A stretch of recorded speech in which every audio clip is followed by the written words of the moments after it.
A betrayal led to the fall of the dark web overlord Qiu Tianjue. Opening his eyes once more, he found himself soul transplanted to an alien planet, inhabiting a body on the verge of collapse due to the use of the banned drug divine realm. Death followed closely behind, in a critical moment. A mysterious artifact that accompanied his crossing, the Fa Jin Wanzong, suddenly awakened, forcibly stabilizing his condition with the longevity technique. Having been reborn, trouble was just beginning. The weaknesses of his previous self left behind countless messes, mountains of debt, deep-seated grudges, invalid contracts. Qiu Tianjue crushed them one by one with a thunderous might. Then, a vast and chaotic starry world unfolded before him. Monstrous beasts devouring planets roamed the deep space. Agile rabbit tribes danced with bizarre fox tribes, greedy pirates, and the all-consuming Kalan insect race wreaked havoc. Countless races shone here and also struggled. However, when he used the Fa Jin Wanzong to purchase treasures of this universe, invisible ripples quietly spread towards the abyss of the universe. Hidden ancient beings opened their eyes in the darkness. The root of chaos has appeared. Find him and erase him. The demons of the abyss whispered in his ear. Human, do you dare to trade with us? The price will be your soul. Faced with the malice that followed, Qiu Tianjue simply caressed the drooling little Luna beside him. Master, she pointed to the starry sky with shining eyes, those things that look so delicious. Once at the pinnacle, now he returns. This time, he aims to command the entire starry sky. In the year 6616, Titan Star Domain, Vela Star. Sky City, Qiming Building.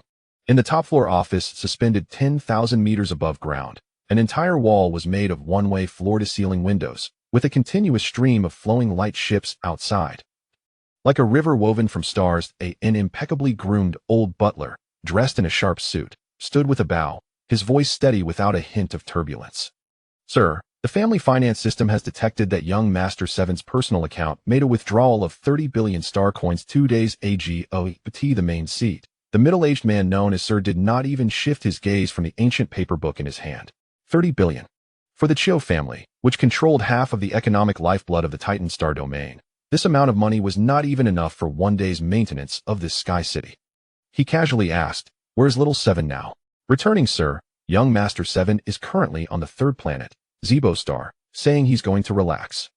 Counting today, he has been there for 13 days. The old butler reported truthfully. The middle-aged man finally closed the book, his movements unhurried, the slight sound of the pages closing echoing clearly in the spacious office. He raised his head, his deep, discerning eyes looking at the butler. Notify him that he must return within 7 days. It is his second brother's inauguration ceremony as the district governor. He, as a younger brother, cannot be absent. Yes, sir. The old butler nodded slightly, without asking further, quietly exiting the office. At this moment, far away in several star systems, on Zebo Star. In an extremely luxurious presidential suite, the young Master 7 mentioned by the two big figures of Vela Star Sky City was quietly lying on a soft big bed. He was not sleeping, just squinting his eyes, his consciousness completely immersed in an ancient and mysterious golden roulette in his mind. Fa Jin Wanzong. Qiu Tianjue silently recited this name in his heart, filled with mixed emotions. This thing was a treasure from his past life, and also a death warrant from his previous self. It was for it that his most trusted subordinate carefully orchestrated an accident, causing him, along with the plane, to fall from a great height, ultimately crossing over to this unfortunate person. To say unfortunate is not an exaggeration. This 7th young master of the Qiu family dared to use the federally banned drug divine realm to forcibly expand his mental power. The result was predictable. The drug was too potent, and the original owner directly suffered a mental breakdown, soul scattering. And he, having just crossed over, had not yet figured out the situation before being dragged into the abyss of death by the violent drug power. Just as he thought he would follow in the footsteps of that unfortunate soul, the Fa Jin Wanzong activated. This golden roulette that crossed over with him gave him a chance to live at the brink of death, an opportunity worth 30 billion star coins. Instinctively, he used all the money in the original owner's account to bid for a technique, called longevity technique, through a dark auction from the Fa Jin Wanzong. It was thanks to this technique that he barely reached a fragile balance with the rampant drug power within him, saving his life. The cost, however, was also enormous. Maintaining the operation of the longevity technique required consuming 100,000 star coins daily. What a wasteful thing. Qiu Tianjue couldn't help but curse silently in his heart, not knowing who he was cursing. This money burned faster than he played with rockets in his previous life, but he had no choice but to burn it. He opened his eyes, leaped off the bed, and walked barefoot to the giant floor-to-ceiling window.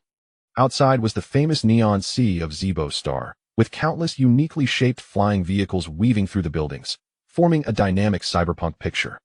But he had no mood to appreciate it. For the past 3 days, aside from prolonging his life, he had been frantically absorbing the original owner's memories. This was a huge, interstellar family, and the original owner was the least favored and most inconspicuous seventh young master. Mediocre, timid, and of average talent. This was the evaluation most people in the family had of him. Ding dong.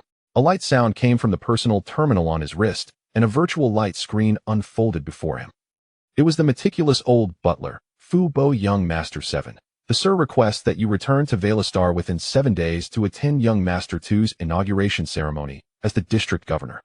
Fu Bo's virtual image appeared in the light screen, his tone as steady as ever. Qiu Tianjue raised an eyebrow, pulling out information about this second brother from the original owner's memories.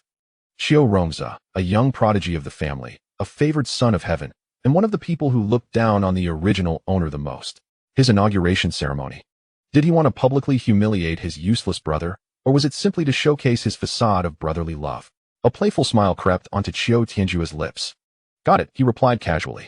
Young Master 7, your personal account balance is insufficient to support your continued stay on Zibo. Fu Bo's voice rang out again, stating a fact, but carrying an undeniable sense of urgency. The family finance system will freeze your spending privileges in 24 hours.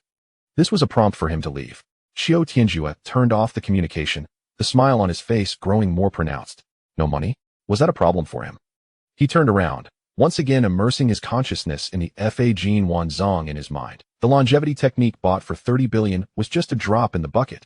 The real treasures within this roulette were enough to drive the entire star domain crazy. And for now, they all belonged to the Qiu family. No money. Hudot, he murmured to himself, seemingly worried about something. Looks like I need to find a place to make some pocket money. His gaze fell once more on the prosperous neon sea outside the window that in his memories. Zibo Star seemed to be the largest underground black market and stone gambling trading center in the entire third planetary sector. Fu Bo's warning felt more like a final ultimatum, but Qiu Tianjue only chuckled lightly, his eyes showing no hint of panic. No money? How could that be possible? As he paced around the room, he sorted through the original owner's memories, putting everything else aside. Although that seventh young master wasn't very bright, his taste was exceptional, prominently quirky. He didn't like luxury cars or flying ships, nor did he pursue beautiful celebrities. He preferred to search for all sorts of strange and rare items at various underground auctions and black markets. For this, he often received scolding from his stern and rigid father. With a thought, Qiu Tianjue activated the personal terminal on his wrist, and a flickering light opened a virtual storage space shaped like a hive that only he could see. Inside was a chaotic assortment of items that a piece of what looks like dried cow dung, labeled as a meteorite from beyond the heavens, costs 300 million star coins. A chunk of charred wood, claimed to be ancient divine wood, is priced at 500 million. And then there's a palm-sized, rusty metal disc, said to have been excavated from some ancient ruins, which cost him a staggering 1 billion. To outsiders, these items are just a pile of worthless junk. But in Qiu Tianjue's eyes, it was a completely different story. His vision from his previous life was already sharp, not to mention he had the in his mind, which could easily analyze their essence. That piece of dried cow dung. It was clearly rare excrement from a void beast, an excellent material for refining spatial stability anchors, which could make top adventurer teams fight over it at the Interstellar Mercenary Guild. That charred wood? It was lightning-struck soul wood, used for forging weapons with mental attributes, priceless and hard to find. As for that 1 billion metal disc, Qiu Tianjue's consciousness sank into it, instantly understanding its purpose. A fragment of a star map locator, and it points to a hidden star region not recorded by the Federation. He couldn't help but smile. This extravagant item actually had some value. At least it wasn't a total loss. Any one of these items could easily allow him to live a lavish life. While contemplating which one to sell first for cash, a more important memory fragment surfaced. Oh right. Qiu Tianjue slapped his forehead. He seemed to be able to collect his salary next week. A whopping 500 billion star coins for living expenses. But this money didn't come from the Qiu family. It came from the family of his mother, whom he had never met'd in his memories. The original owner's mother doted on him to the extreme, which led to the most intense argument with Qiu Tianjue's father, the head of the Qiu family. As a result, his mother returned to her maternal family in anger and never set foot on Velastar again. However, her love for her son did not diminish in the slightest. Every month, 500 billion in pocket money would be deposited into the original owner's private account on time, without fail. Because of this, his 6 half-siblings would mock him as a waste while being jealous of his extravagant spending. 500 billion a month. Qiu Tianjue clicked his tongue, feeling both amused and exasperated. To put it in the words of my past life, this mom is simply a god among the rich. However, distant water cannot quench immediate thirst. The salary would take 7 days to arrive, but the daily expense of 100,000 for his survival was a real cost that couldn't be missed. Alright then. Qiu Tianjue closed the storage space and turned his gaze back out the window. Then let's go make some pocket money first. He grabbed a jacket and walked straight towards the door. Chapter 2. Wanyuan Stone Workshop. He grabbed a coat and walked straight to the door. The door opened with a creak. 3 figures stood like an iron wall, blocking the way without moving an inch. Qiu Tianjue's gaze swept over them, his expression slightly tightening. These 3 were the bodyguards sent by the Qiu family to protect the original host, each exuding a steady aura. In this world, martial arts experts cultivate a technique known as the Stardust Formula, drawing upon the power of the universe to refine themselves, which is the mainstream. The known realms are Stardust Realm, Nebula Realm, Star River Realm, Starry Sky Realm, Galaxy Realm, and Star Domain Realm, each divided into 9 levels. Moreover, the power displayed at each realm varies greatly, with infinite changes. The 3 before him were the elite of the Stardust Realm, all at least level 7. Such strength is absolute among ordinary planets. The leader, a captain, was even more formidable, possessing level 9 power. The problem lies precisely here. The doubts in Qiu Tianjue's heart did not dissipate, but grew stronger. A level 7 expert, how sharp is their perception? The original host was in the room taking forbidden drugs, mentally collapsing and losing their soul. Such a commotion, and the 3 guarding the door were completely oblivious? Even if they were collectively deaf, what about the personal terminal? The product of the Federation's highest technology, monitoring life signs 24 hours a day. And once the holder's heartbeat stops or life signs drop below a safety line, an alarm can instantly pierce through the entire hotel while sending the highest level alerts to the family and all emergency contacts. Yet, it too was silent.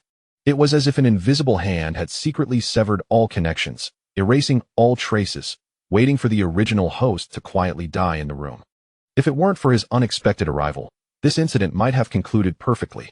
This cause and effect, he could not avoid even if he wanted to. His experiences in his previous life made him exceptionally sensitive to this hidden malice lurking in the shadows. Want him dead? He bore the face of the 7th young master of the Qiu family, inheriting the identity of the original host along with this fatal calamity. Unfortunately, man's plans cannot match heaven's. The one who died lost their soul, while the one who survived was precisely the best at rooting out the rats hiding in the gutters and crushing their heads. He glanced calmly over the faces of the 3 bodyguards. To the black market. He uttered 3 words succinctly. The captain, Wan Tiangang, furrowed his brows imperceptibly and said in a deep voice, 7th young master, the black market is a mixed bag. It's not a good place. Implicitly advising him not to go. Qiu Tianjue didn't even lift his eyelids, his voice flat, revealing no emotion. Since when do my decisions require your approval? The captain's body instantly stiffened, and a flicker of astonishment crossed his otherwise calm face before he quickly bowed his head. Subordinates dare not. If they dare not, they lead the way. Qiu Tianjue's voice was not loud, but carried an undeniable authority. It was an aura cultivated only by those who have long held power. Starkly different from the original host's timid demeanor. The 3 bodyguards exchanged glances, seeing a hint of surprise in each other's eyes. Today's 7th young master seemed a bit different, but they did not ask further questions, merely bending slightly to acknowledge and quietly making way, closely following behind Qiu Tianjue. Walking through the luxurious hotel corridor, Qiu Tianjue's thoughts drifted toward that legendary underground world. Zibo Star's black market. Let us see what surprises you can bring me. Starting with you. The entrance to the Zibo Star black market was far more discreet than imagined.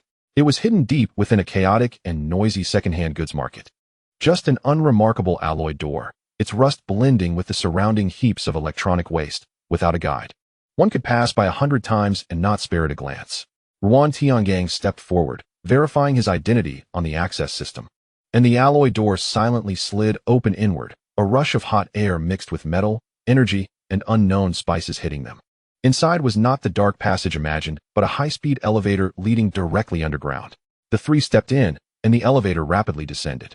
The feeling of weightlessness lasted less than 3 seconds before the view opened up. This was no black market. It was clearly a bizarre underground city. Above was a simulated stunning starry river. Below were tiered and orderly clusters of buildings, countless neon billboards, and holographic projections intertwined into a dazzling sea of colors. Prohibited gene drugs that the upper city dared not sell, military-grade attack mechs, and even alien slaves smuggled from rebellious star domains were all openly priced here. Massive dynamic billboards floating in midair without any shame. The air was filled with a unique scent. It was the coppery smell of money, the incense of desire, and the kind of atmosphere that made one's adrenaline surge, a mixture of opportunity and danger. Qiu Tianjue took a deep breath, feeling completely relaxed. He liked it here, compared to the orderly and seemingly precisely calculated oppression of the Sky City on Vera's star. The raw vitality bursting forth from the chaos here gave him a sense of returning home. He felt he was born for places like this. Seventh young master. This is a lawless zone. The rules only protect the strong. Ruan Tiangong's voice came from behind him, sounding more like a warning than a reminder. Qiu Tianjue did not turn around, his gaze curiously surveying the surroundings. Mercenaries with energy guns at their waists were everywhere, hooded agents shrouded in mystery, and some clearly illegally modified, half-human, half-machine cyborgs. Oh, he chuckled lightly. Isn't that just perfect? Ruan Tiangong's following words were instantly choked back. He watched his young master's back, his eyes filled with increasing suspicion. Was this still the seventh young master who would tremble at the sound of gunfire?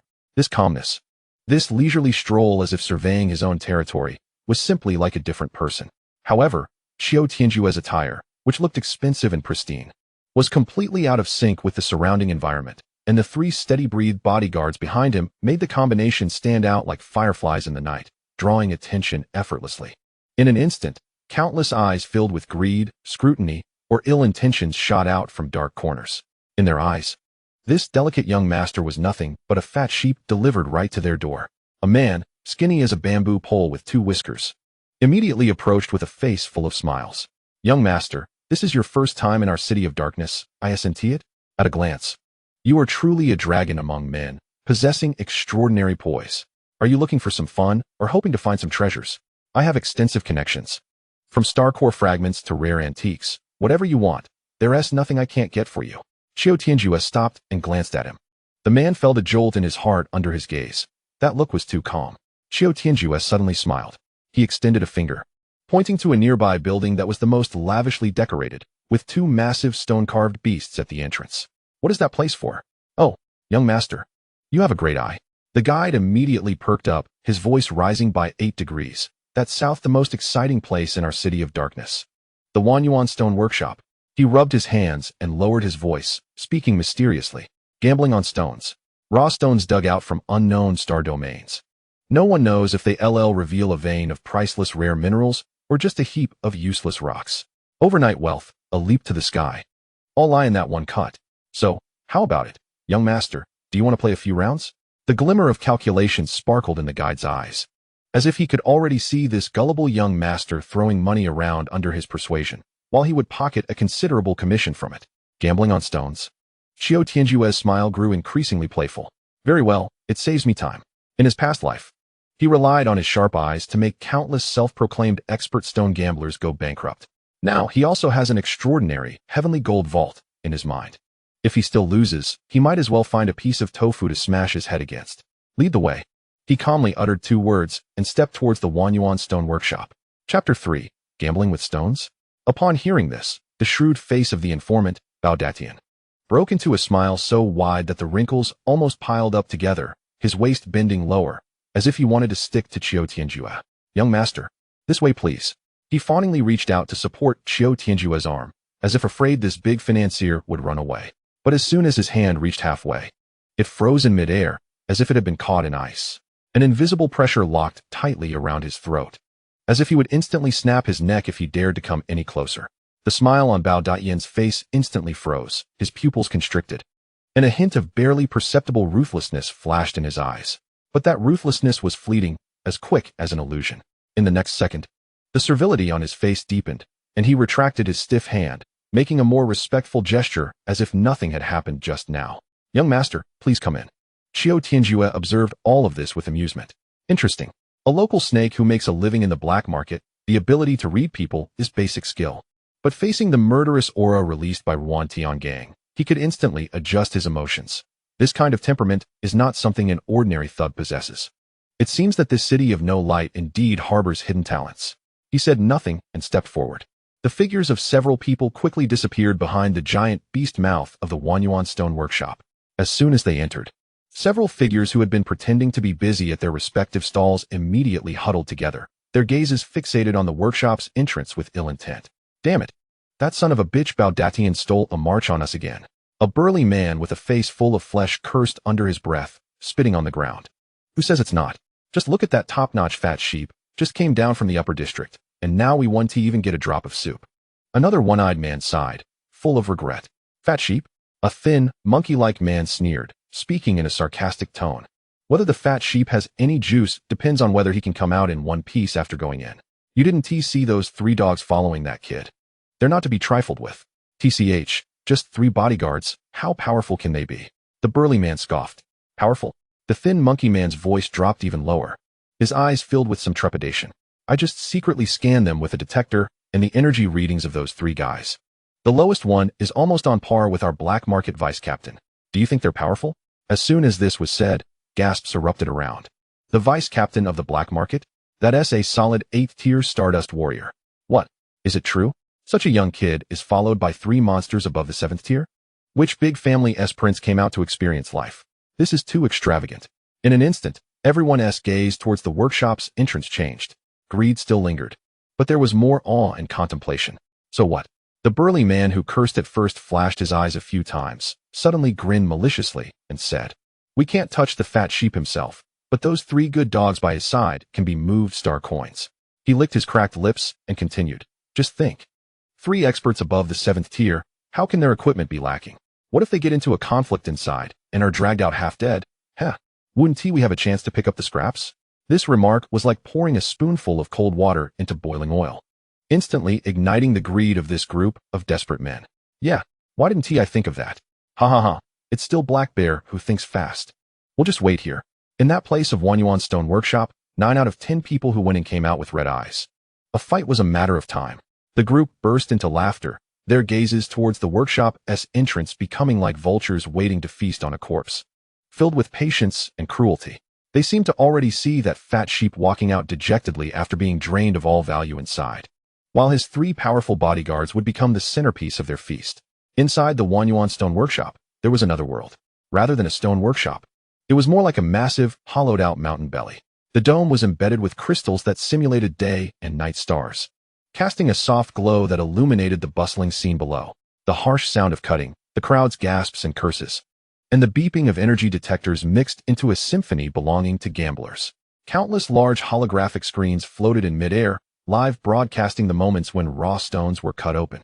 Some rejoiced at the emergence of dazzling crystals, kneeling in worship. Others turned ashen-faced upon cutting out nothing but stone powder, collapsing to the ground. This was heaven. And it was also hell. As soon as Qiu Tianjue stepped in, the personal terminal on his wrist vibrated slightly.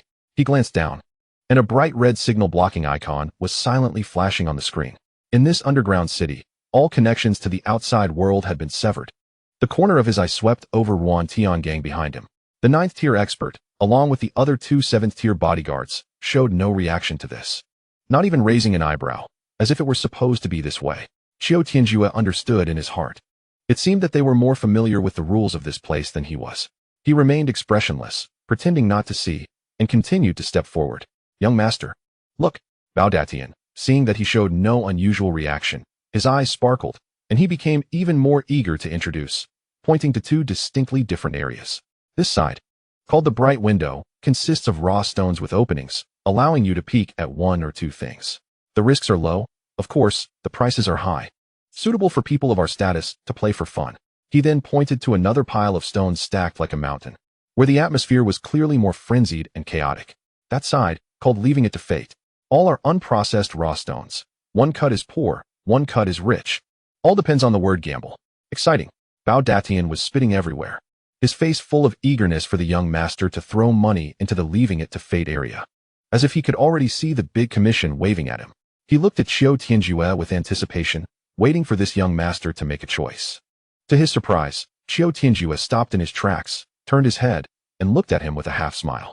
This is my first time here. Bao Datian's smile on his face stiffened. Qiu Tianjue's voice was slow and playful, carrying a hint of amusement. You asked me which one I like? He paused, letting the fawning smile completely freeze on Bao Datian's face, then slowly uttered the second half of his sentence. Why don't you teach me which one I should like? As soon as this was said, the air seemed to quiet for a moment. The numerous lines of reasoning that Bao Datian had prepared in his throat were instantly blocked.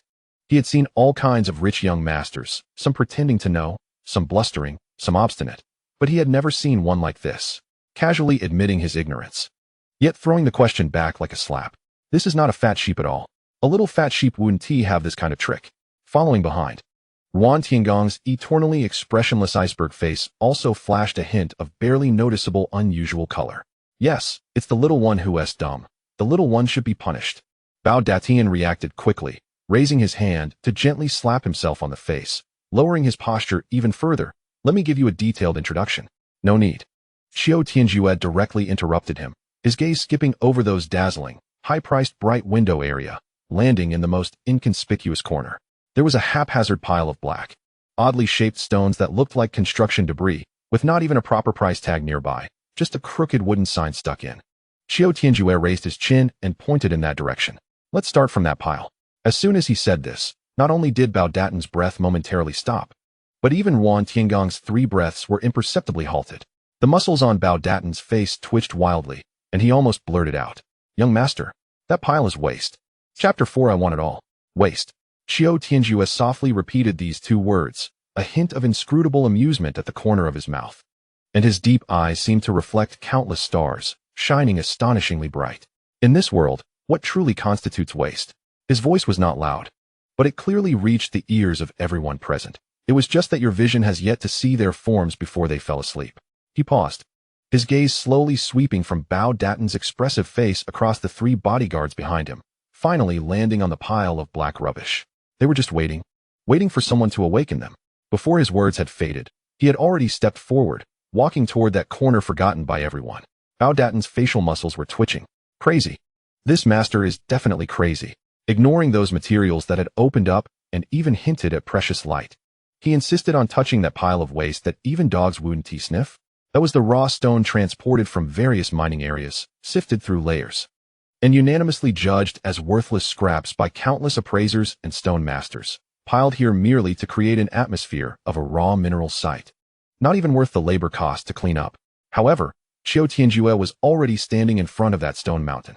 Up close, the pile of waste was much larger than it appeared from afar, almost forming a small hill, exuding a long-sealed scent. He casually glanced over it, and his mind already had a count. The interior of this stone shop had been greatly expanded by spatial technology. Interesting. He reached out and gently brushed over the differently shaped stones, feeling the cold, rough texture at his fingertips. In others' eyes, this was a pile of stubborn stones. But deep in his consciousness, that ancient golden wheel, Fa Jin Wan Zong, was gently turning. The information of each stone transformed into golden streams of light, swiftly passing through his mind. Impurity rock, value, 0. Inferior iron or accompanying stone, value, 0. A series of zeros dazzled the eyes. Bao Datian followed behind, mouth opening and closing, finally unable to hold back. He said with a pained face, Young master, my dear young master, this really isn't a place for fun. If you want to try your luck, let's go to the Tianming area. I'll help you pick a few good ones, guaranteed no loss. Ruan Tiangang, who was at the back, had his brows knitted into a knot. He really couldn't understand the intention of this 7th young master. If it was nonsense, his calm and composed demeanor didn't seem like he was joking. Just then, Qiu Tianjue's finger stopped on a stone the size of a fist, shaped like a shriveled potato. That stone was black, its surface pockmarked, blending into the pile of waste, making it utterly inconspicuous. Weak energy fluctuation detected. Analyzing. Name, star sand accompanying mineral shell, core, star sand, approximately 3 grams. Value, 30 million star coins. Qiu Tianjue's eyebrows raised slightly. 30 million? What a great start. He maintained a calm expression, simply picked up the potato, weighed it in his hand, then turned around and asked the nearly crying Bao Datian, How much for this pile of stuff? Bao Datian was stunned, instinctively replying, Sell? Young master, this isn't for sale. If you like it, just take it. Just take it? Before Qiu Tianjue could respond, A cold voice with a hint of scrutiny came from the side. Bao Datan, have your hands stretched too far? When did the business of our Wanyuan stone shop become something an outside broker like you could dictate? The voice was not loud, but it felt like a bucket of cold water was dumped over Bao Datan. The flattering smile on his face instantly stiffened, and he seemed to be drained of his bones, bending lower, his head nearly buried in his chest, his voice trembling. Hello, manager, I was wrong. It's my fault for speaking out, I deserve it. However, the middle-aged man called Lu manager didn't even spare him a glance. Dressed in a well-tailored dark uniform, he walked straight to Qiu Tianjue's side. As soon as Qiu Tianjue and his group of 4 entered the stone shop, his subordinates had relayed the information to him.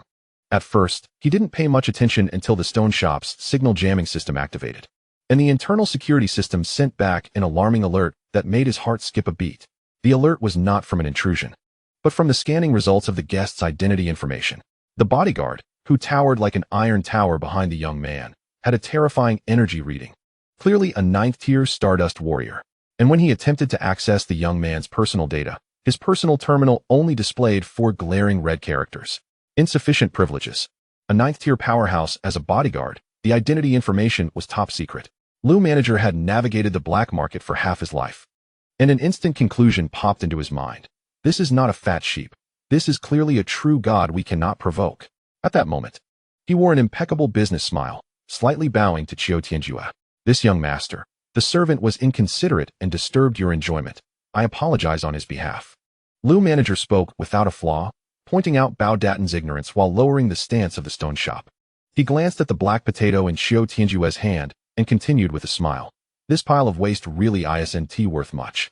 But the stone shop has its rules. You are a valued guest. This stone shall be a welcoming gift from our humble shop, if you would be so kind. As soon as these words were spoken, the difference was clear. Bao Datan's casual offer treated the valued guest as someone picking up trash, dripping with a sense of cheap charity. In contrast, Lu manager's welcoming gift was a gesture of goodwill for equal exchanges, giving Qiu Tianjue a face while maintaining the stone shop's rules. Qiu Tianjue played with the stone in his hand, chuckling lightly, and his gaze floated from Lu manager's shrewd face to Bao Datan, who was nearly scared silly. A welcoming gift? He slowly spoke, his voice not loud, but it made the hearts of everyone present race. Your welcoming gift is worth just this broken stone? Lu manager's smile showed a hint of slight stagnation. Ruan Tiangang, who had been silent behind, also flashed a strange color in his eyes. Is this still the cowardly and incompetent 7th young master? Qiu Tianjue, however, seemed oblivious to their reactions. His gaze crossed Lu manager and fell on that small mountain of waste. He casually tossed the 30 million valued potato back into the stone pile, producing a dull thud. Then, under the uncertain gazes of everyone, he clapped his hands and said lightly, "Don't be so stingy. Name a price. I want the entire pile of garbage." Chapter 5, 100 billion for a pile of garbage? As soon as this was said, a corner of the large stone shop fell into a dead silence. All eyes were focused on Qiu Tianjue. Bao Datan's mouth was agape, capable of fitting an egg. His gaze blank, and his brain had completely crashed. He had mingled in the black market for many years, seen spendthrifts and high rollers, but he had never seen anyone wanting to buy an entire pile of waste. This is no longer wasteful. He is a madman. Even Ruan Tiangang, who had been following closely behind like a shadow, showed a hint of stiffness on his resolute face. In his deep-set eyes, an unmistakable look of shock and confusion appeared for the first time. However, the one who reacted the fastest was still Lu Guanshi. His pupils rapidly constricted, and a sense of vigilance instantly rose in his eyes, yet his face transformed into a formulaic business smile. Lu Guanshi's gaze swept over Qiu Tianjue like a radar, scanning the 3 bodyguards behind him, and finally landing precisely on the potato that had just been casually tossed back into the pile of stones by Qiu Tianjue. Something was off. Too off. The merchant's instincts told him there was definitely a problem. No one in this world would buy a whole pile of recognized garbage for no reason. Does he have too much money to burn? A young man who can have a 9th-tier powerhouse as a bodyguard cannot possibly be a pure fool. If such a person truly did something so foolish, the news would spread, and he would instantly become the laughingstock of the entire star domain. But this young man, from the moment he entered until now, exuded a sense of calmness and control that seemed entirely incompatible with being a joke. Therefore, there could only be one truth. Hidden within this pile of waste that all the appraisers from Wanyuan Stone Workshop had given up on, there lay treasures that even they had failed to discover. But how could that be possible? Wan Yuan's stone workshop had become the best in the galaxy precisely because of its top-notch detection equipment and the most experienced appraisal team. How could this young man have seen something they missed? Lu Guanshi's mind raced as he recalled every action of the young man. He seemed to have only touched a few of those stones. Could the secret be within those few stones? A bold thought emerged in his mind. This young man was bluffing, using the pretense of buying the whole pile of waste to cover up the one thing he was truly interested in. With this thought, Lu Guanshi suddenly felt reassured. The shock on his face instantly faded, replaced by a look of feigned difficulty, and he slightly bent his body, but his tone was no longer as humble as before. "Young master, you jest," he said, pointing to the small mountain of waste. "This is not garbage. These are stones painstakingly transported back from the mining area. Just look at this large pile. If we were to calculate the price, it wouldn't be cheap. Do you really want to buy it all?" Qiu Tianjue watched as the old fox's expression changed and nearly burst out laughing in anger. Goodness, what a good fellow. Just a moment ago, he was calling it waste, and now that he said he wanted to buy it all, he immediately changed his words to stones. Does he think of him as a naive fool with too much money? He chose not to speak, simply looking at Lu Guanshi with a half-smile, his eyes filled with interest, as if waiting for a performance. Lu Guanshi felt somewhat uneasy under his gaze, but still steeled himself to maintain an official demeanor. He was betting that this young man was only interested in one or two of the stones and didn't have enough money to buy the entire pile of waste, ultimately having to settle for a high-priced purchase of the few stones he was interested in. At that point, the initiative would return to his hands. So, Qiu Tianjue finally spoke, casually digging at his ear, and said slowly, "Did you not just say you would give it to me as a meeting gift? Now you want to charge me? You at Wan Yuan Stone Workshop do business, and your face changes faster than flipping a book?" This sentence directly put Lu Guanshi on the hot seat. Some onlookers who had come to watch the excitement began to show expressions of anticipation upon hearing this. Lu Guanshi's forehead broke out in a fine cold sweat. He knew he could not back down. In this city of shadows, retreating was like stepping into an abyss. To sit in the position of manager at Wan Yuan Stone Workshop, he had never relied on humility, but on sharp insight and a heart willing to gamble everything. Today, he would bet that this mysterious young master was just bluffing. Seeing Lu Guanshi not respond, only his smile growing increasingly rigid, Qiu Tianjue instead found it amusing. He stepped forward, patted Lu Guanshi on the shoulder, and said earnestly, "Lu Guanshi, one must be honest in business. You just said it was waste. Now that I say I want it, it has become something precious you can't bear to part with? That won't do." He withdrew his hand and looked around at the increasingly gathering crowd of onlookers, his voice neither too loud nor too soft, just enough for everyone to hear. "If you didn't know better, one might think you at Wan Yuan Stone Workshop can't afford to lose." This statement slapped Lu Guanshi's face like an invisible force. Can't afford to lose? If Wan Yuan Stone Workshop were to earn such a reputation, they could close their doors for good tomorrow. Lu Guanshi took a deep breath, forcibly suppressing his uncertainty, and squeezed out a smile that looked more painful than crying. "Young master, you jest. We are in business. How could we not sell?" He had already made up his mind that even if he offended this great deity today, he had to regain his standing. He pointed at the small mountain of waste, his voice suddenly rising, carrying a hint of cold professionalism. "However, as you can see, this pile of stones has at least 100,000 pieces, each one carefully selected and eliminated from the mining planet. Even if their value is not high, the transportation and labor costs add up to an astronomical figure. You are a straightforward person, so I won't beat around the bush." A flash of madness lit up in Lu Guanshi's eyes as he extended a finger and firmly stated a number.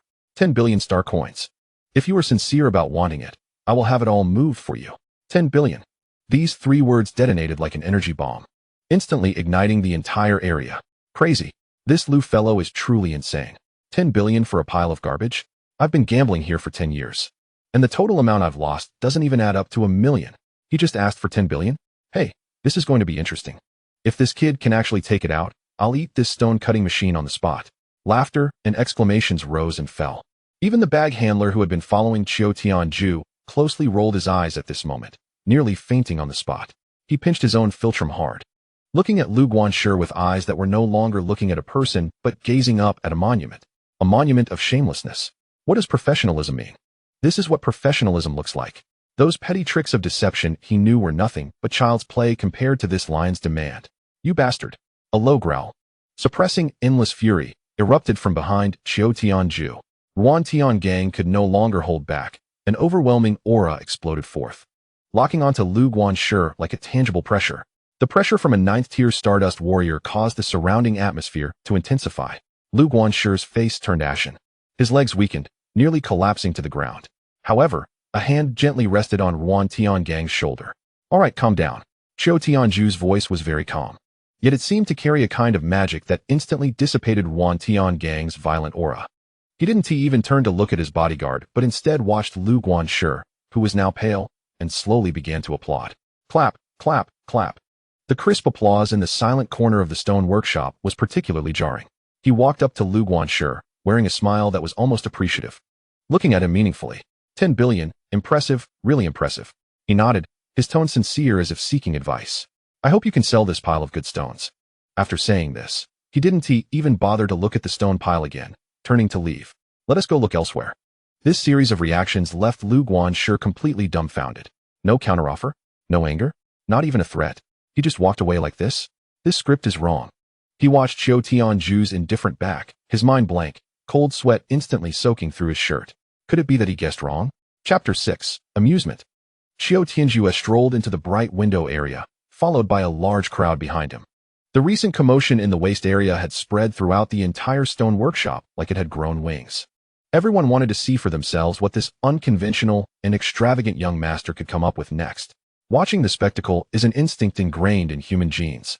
No matter how technology develops, this aspect remains unchanged. Ignoring the curious, probing, and even somewhat mocking gazes behind him, Qiu Tianjue appeared oblivious. Meanwhile, the nerves of Yuan Tiangang and his two companions had quietly tightened. Their positions subtly shifted, forming a protective circle around Qiu Tianjue. Their seemingly casual glances scanning each face around them with the sharpness of a hawk. This was Wanyuan Stone Workshop, the place with the strictest rules in the black market, where theoretically no one would dare to cause trouble. But theory is, after all, just theory. Yuan Tiangang had a bloody old case stored in his memory bank. It involved another young master from a prominent background, also accompanied by powerful bodyguards, who was killed in the black market amidst gasps and chaos. After the incident, the murderer vanished without a trace, and even the registered personal terminal information was forged. That case became the greatest unsolved mystery in the black market for nearly a century and a cautionary tale for all top security personnel. A lesson learned, soaked in blood. Yuan Tiangang took lighter breaths, his muscles primed for an explosive reaction at any moment. In contrast to the tension of the bodyguards, Qiu Tianjue was in a rather good mood.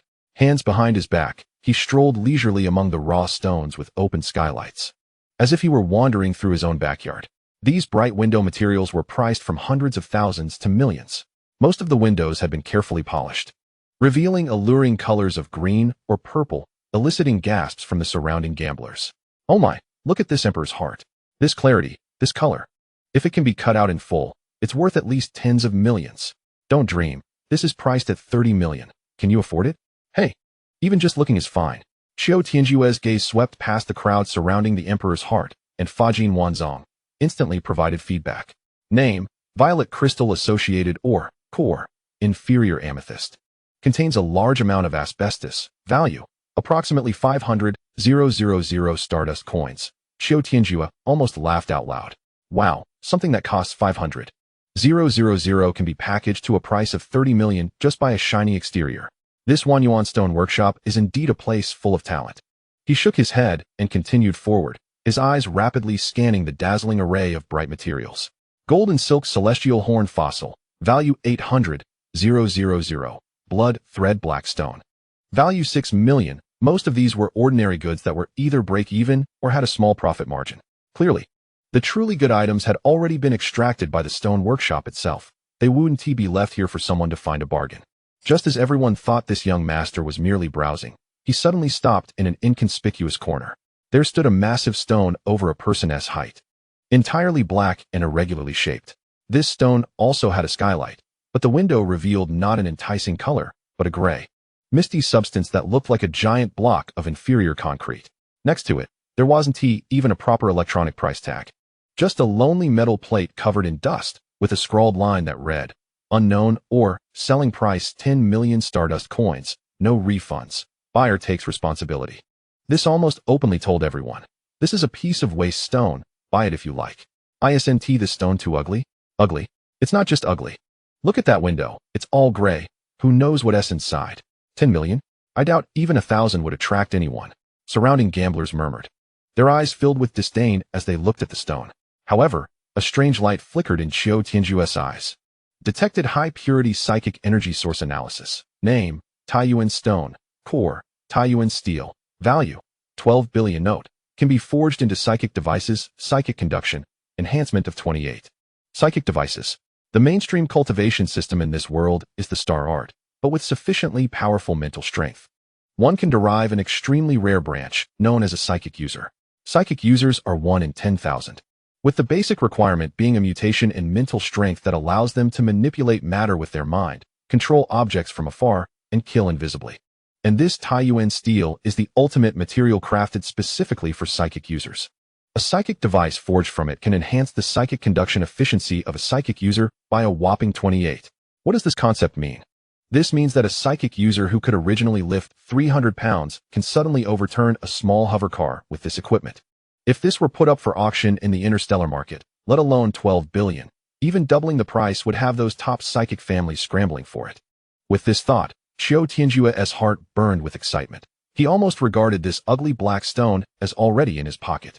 Slowly turning around, he fixed his gaze on Lu Guanshi, who had been following closely behind, a half-smile on his face. Lu Guanshi, this stone is currently priced at 10 million. He pointed at the dusty metal plate and asked leisurely, if I stand here a bit longer, will it suddenly increase in price like that pile of waste earlier? This sentence was like a needle, piercing Lu Guanshi's most sensitive nerve. The muscles on Lu Guanshi's face twitched uncontrollably, cold sweat breaking out on his forehead. He realized that this young master before him was not a fat sheep, but someone there to create trouble. His little commercial tricks seemed like a 3-year-old playing with a big knife in front of this young master, ridiculous and pathetic. Young master, you're joking, right? You really know how to joke. Lu Guanshi forced out a smile that was uglier than crying. Bending lower, our Wanyuan Stone Workshop is a legitimate business. Since we have a clear price, there's naturally no reason for a sudden change. A fixed price, 10 million, fair to all. This time, he learned his lesson. Speaking without leaving any loopholes, fearing that the other party would catch him on any fault. Oh, is that so? Qiu Tianjue raised an eyebrow. His expression seemingly saying he believed him like he would believe in a ghost. He looked around, seeing the spectators' expressions that were full of expectation, and deliberately raised his voice. All right, I'll take this stone. Upon hearing this, Lu Guanshi didn't breathe a sigh of relief. Instead, his heart sank suddenly. An extremely ominous premonition surged up. Sure enough, the next second, Qiu Tianjue spread his hands, looking innocent and infuriating. Unfortunately, I don't have enough money on me. He paused, looking sincerely at Lu Guanshi and asked, what should I do? Uffed. In the crowd, someone couldn't help but laugh out loud. This seemed to ignite a fuse, and laughter erupted all around. Wow, he dares to be so arrogant without money? I thought he was some big shot. Turns out he's just a broke loser here to mess with us. Ha ha ha, now Lu Guanshi must be going crazy, being played around like this. Lu Guanshi's face instantly turned the color of liver. He felt a flame blocking his chest, burning his insides with pain. Humiliation. This was a blatant insult. He stared fixedly at Qiu Tianjue's smiling face, his teeth grinding as he squeezed out a few words. Young master, are you mocking my Wanyuan Stone Workshop? Chapter 7. The Eye of the Void Snake. Hearing that last sentence, Qiu Tianjue seemed to ignore the surrounding ridicule and instead leaned in closer with a serious expression. Patting Lu Guanshi's stiff shoulder, he lowered his voice and asked lightly in a tone only the two of them could hear, what's wrong? You have an opinion about me passing the time? This sentence struck Lu Guanshi like a loud slap, leaving his face completely darkened. In the depths of his shrewd eyes, a hint of undisguised killing intent flashed momentarily. But as soon as that killing intent arose, four blood-red words, insufficient authority, exploded in his mind. It was like being doused with a bucket of ice water, and the blood that surged to his head was instantly frozen. He forcefully swallowed the anger that had risen to his throat, his face turning a deep purple, his chest heaving violently, almost fainting from lack of breath. Qiu Tianjue watched his expression and felt it was about time. He leisurely withdrew his hand, no longer paying attention to the nearly injured Lu Guanshi, and lightly tapped his wrist terminal. Buzz. A faint blue light curtain unfolded before the crowd, revealing a complex honeycomb structure suspended in midair. This was the personal terminal's built-in storage compression space, with each compartment in the honeycomb representing an item stored in compressed form. The onlookers instantly fell silent, curiously watching the scene. What was this for? Was he about to reveal his assets? They were eager to see what he could pull out. Hoping it wouldn't be some worthless junk, Qiu Tianjue ignored the murmurs, lightly tapping on the virtual honeycomb structure with his finger. One of the compartments was activated, and a virtual outline of an item popped out. He confirmed it and focused his mind. The next second, the virtual item instantly solidified, materializing in midair amidst a soft glow. It was a perfectly round crystal the size of a basketball, flowing with an indescribably deep luster, as if it contained a condensed starry sky, with countless specks of light flickering within, mysterious and magnificent. What is this? So beautiful. Is it some kind of gemstone? I've never seen it before. Judging by its appearance, it should be quite valuable, right? The surrounding gamblers began to murmur in confusion. They had never seen such a peculiar crystal. However, Lu Guanshi, who had just been furious to the point of turning purple, was instantly frozen in place like he had been hit by a spell upon seeing this crystal. He stared fixedly at the crystal, his eyes widening, his lips trembling uncontrollably, and his breathing quickening. He looked as if he had witnessed a miracle. Qiu Tianjue took in his reaction and smiled. So, you recognized it? Lu Guanshi didn't hear what he was saying. He leaned forward, trembling all over, and squeezed out a few dry words in a voice that was almost a mumble. This is the eye of the void serpent? These words seemed to carry some sort of magic. Before he finished speaking, the crowd, who had been merely curious, erupted into chaos. What? The void serpent? The legendary star beast that roams the subspace rifts? Damn. Let me see what it looks like. Get out of the way. The entire scene instantly spiraled out of control, with countless people crazily pushing forward, their eyes gleaming with fervor and greed, eager to get as close as possible. Yuan Tiangang and the others stepped forward in an instant, an invisible aura forcefully pushing the frenzied crowd back 3 meters. Meanwhile, Qiu Tianjue, the instigator of all this, appeared unfazed. With a thought, the eye of the void serpent that had ignited the crowd was recalled back into the storage space. He looked at the completely disordered Lu Guanshi and slowly repeated his earlier question. I don't have money. Will you accept this item? Accept? Of course. I will accept. Those 2 words jolted Lu Guanshi awake from his daze. His previously corpse-like face instantly came to life, his eyes bursting with unprecedented brightness. Staring intensely at Qiu Tianjue, his expression more eager than seeing his own father. Annoyance? Humiliation? Non-existent. Those emotions were crushed to dust the moment the eye of the void serpent appeared. At this moment, he was left with only one thought: to obtain it. He must get it. This is the eye of the void serpent. As the manager of Wanyuan Stone Workshop, his vision was broad, and his mind raced with information about rare treasures. The last time such a treasure appeared was 5 years ago at the highest specification Tianwang Tower auction in the Titan Star domain. That one was less than 2/3 the size of the one before him and sold for an astronomical price of 7.2 billion star coins. This one was larger, of better quality, and the internal star flecks were denser and more active. What does this indicate? It indicates that this void serpent is of a higher tier. If he could secure it, the commission he would earn could ensure he would roll in gold for the rest of his life. Young master. Lu Guanshi's voice changed pitch, filled with uncontainable excitement and trembling as he took half a step forward, only to stop abruptly due to Yuan Tiangang's cold aura. Young master, our Wanyuan Stone Workshop will absolutely purchase it at the most sincere price. How do you plan to sell it? After asking this question, he held his breath, his heart rising to his throat. Qiu Tianjue looked at his expression and smiled. This is my first time selling this item. He extended a finger and lightly tapped his temple, the gesture appearing both casual and provoking. How about you give me a price first? I'll listen. Uft. Lu Guanshi nearly spat out a mouthful of blood. Here we go again. This kid has never given a price himself, always kicking the ball back to him, always making him show his hand first. He looked at Qiu Tianjue's excessively youthful face, feeling as if 1,000-star beasts were rampaging in his mind. This was no naive young master. This was clearly a seasoned player who had been dealing in the black market since birth. The top-tier kind. If he bids too high, he'll be a fool. If he bids too low, what if he annoys this master and just walks away? He'd have nowhere to cry. Cold sweat and hot sweat mixed on Lu Guanshi's forehead, streaming down his cheeks, and he felt on the verge of collapse. He gritted his teeth, knowing he couldn't leave without cutting a piece of meat today. Young master, how about this? He extended 8 fingers, his tone incredibly sincere. 8 billion. Our workshop offers 8 billion star coins. This price was already the highest he could offer within his authority. However, Qiu Tianjue merely raised an eyebrow, too lazy to speak. His playful gaze making it clear. Lu Guanshi's heart sank to the bottom. He understood, the other party found it too low. But going any higher was beyond his authority. Just as he was sweating profusely, preparing to consult his superiors, Qiu Tianjue suddenly spoke up. 8 billion, he repeated, then shook his head. Just when Lu Guanshi and the surrounding crowd thought he was about to refuse, he shifted his tone. That works. Lu Guanshi was taken aback, thinking he misheard. Works? Yes, just 8 billion. Qiu Tianjue nodded, then pointed at a nearby ugly black stone taller than a person.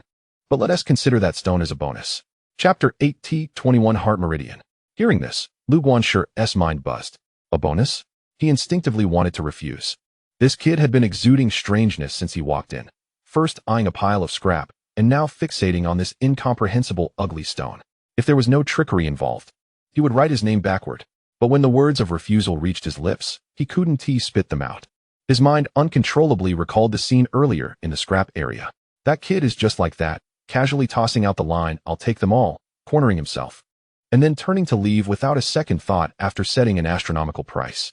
That nonchalance, that calmness as if 100 billion meant nothing, burned like a branding iron in his heart at this moment. He was scared. He was really afraid that this young master would use the same trick again. Slap his thigh, and walk away with ease. The void snake eye? If he missed this opportunity, not only would the boss behind the stone workshop not let him off, he would regret it so much he might jump off this underground city-state himself. One was a bizarre waste stone appraised as worth 10 million by countless appraisers. The other was a sure thing, a world-class treasure that could bring in billions as soon as it was put on the market. Even a 3-year-old could do the math on this. Manager Lu's face shifted from green to white, beads of sweat trickling down his cheeks, his mind conflicted, and his features almost twisted together. The surrounding gamblers held their breath. They couldn't understand the true value of the void snake eye, but they could read the expression on Manager Lu's face. It was one of extreme struggle and extreme desire. Finally, in the dead silence, Manager Lu seemed to have been drained of all his strength, slowly nodded heavily. Good. He squeezed out this word through clenched teeth, his voice dry and hoarse. Just as the young master said, he dared not gamble anymore. Seeing his expression, Qiu Tianjue finally smiled. He extended his hand, making a gesture of invitation. Manager Lu immediately understood. The pained expression he had just shown vanished in an instant, replaced by an almost obsequious respect. He quickly bent down, leading the way ahead, his demeanor even more humble than before. The surrounding gamblers were completely dumbfounded. What was this? Were they here to gamble? The crowd automatically parted, and the looks directed at Qiu Tianjue changed from ridicule and mockery to awe and shock. Ruan Tiangang and the others followed behind, watching their young master's back, their initial surprise turning into deep contemplation. As they passed by, the informant squeezed at the edge of the crowd. Qiu Tianjue didn't pause for a moment, merely moving his lips, and a voice just loud enough for the two of them to hear precisely drilled into the informant's ear. "Buy back all 3 pieces I just tossed back into the waste area. Then, wait for me outside." The informant shuddered all over, abruptly raising his head. But Qiu Tianjue and his group had already walked far away, leaving him with a relaxed silhouette. He stood there in a daze, his heart surging with waves. That young master was not messing around at all. From the very beginning, his target was the stuff in that pile of waste. The informant felt a chill shoot up from his soul straight to the crown of his head, and his gaze towards that pile of waste had completely changed. He didn't dare to delay for a moment, immediately lowering his head, like a slippery loach, quietly slipping against the current and disappearing from the spot. Under the almost obsequious guidance of Manager Lu, Qiu Tianjue and his group passed through a hidden door, completely cutting off the deafening noise of the casino behind them. Before them opened a spacious and luxurious private room. The floor was covered with an unknown animal skin carpet, so soft it could sink into the ankles, and a faint fragrance wafted through the air, calming the mind. It was the complete opposite of the chaotic and filthy underground world outside. "Please take a seat, young master." Manager Lu bowed and scraped, personally pulling out the chair carved from a whole piece of crystal for Qiu Tianjue.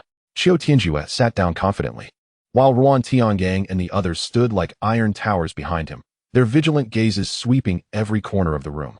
Soon, 2 alluring female attendants dressed in light clothing entered, carrying trays and placing several cups of differently colored drinks in front of each person. In front of Qiu Tianjue was a cup of pink liquid, with tiny silver specks floating within, refracting a mesmerizing halo under the light, looking extremely tempting. Manager Lu introduced with a beaming smile.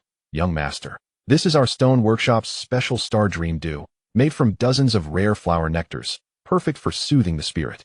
Qiu Tianjue picked up the wine glass, but didn't drink, merely swirling it gently, watching the dreamy flow of light inside the cup.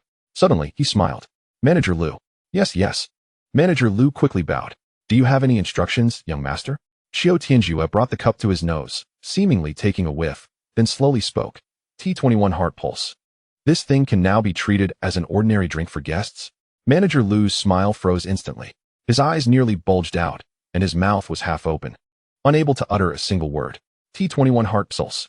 This was not Stardream Dew at all, but an expensive and illegal stimulant used in the black market. It was their secret weapon to entertain top guests, making them more excited and easily intoxicated during gambling. This formula was extremely secretive, never used under its real name. How did this kid recognize it at a glance? Watching Manager Lu's ghostly expression, Qiu Tianjue's smile widened a bit more. Don't be so nervous. He leisurely set the cup down, his fingertip lightly tapping the cup wall, lowering heart rate, increasing adrenaline secretion, allowing the spirit to gain a mutated pleasure amid high tension. Good stuff. He paused, his eyes turning playful. Especially suitable for use at the gambling table. Win, and the pleasure doubles. Lose. And it allows one to experience extreme stimulation in the moment of losing everything, right? Manager Lu's cold sweat instantly poured down. This was not a compliment. It was clearly revealing his secrets. Young master is joking, he stammered, beads of sweat trickling down his cheeks.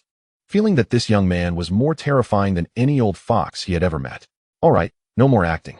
He lazily leaned back in the crystal chair, too lazy to even lift his eyelids. I don't like these flashy things. You should keep them for yourself to savor. As for me, he paused, finally raising his eyes. His gaze landing on Manager Lu, the calmness in his eyes making the latter's heart race. I'm afraid if I drink this cup, I'll end up making fun of you again. One sentence turned Manager Lu's already pale face even whiter. This was not a refusal. It was clearly pointing a finger at him and cursing him for being despicable. No, I wouldn't dare. It's my fault for not recognizing the mountain. Manager Lu nodded and bowed, cold sweat soaking through the back of his clothes. He now had only one thought. Quickly finalize this deal and then send this plague god away. Can we trade now? Qiu Tianjue impatiently tapped the table. I'm very busy. Yes. Right away. Manager Lu felt as if he had been granted a reprieve, retreating 2 steps as if fleeing, hurriedly pulling out his personal terminal. A dark red trading interface, entirely different from the outside world, projected into the air, with only a contract icon displayed. This was the black market's rule, anonymous trading. Immediate delivery, cash on delivery, no responsibility taken. As Manager Lu confirmed with trembling fingers, an encrypted link was sent to Qiu Tianjue's terminal. Qiu Tianjue didn't even bother to look, directly clicking agree. Buzz.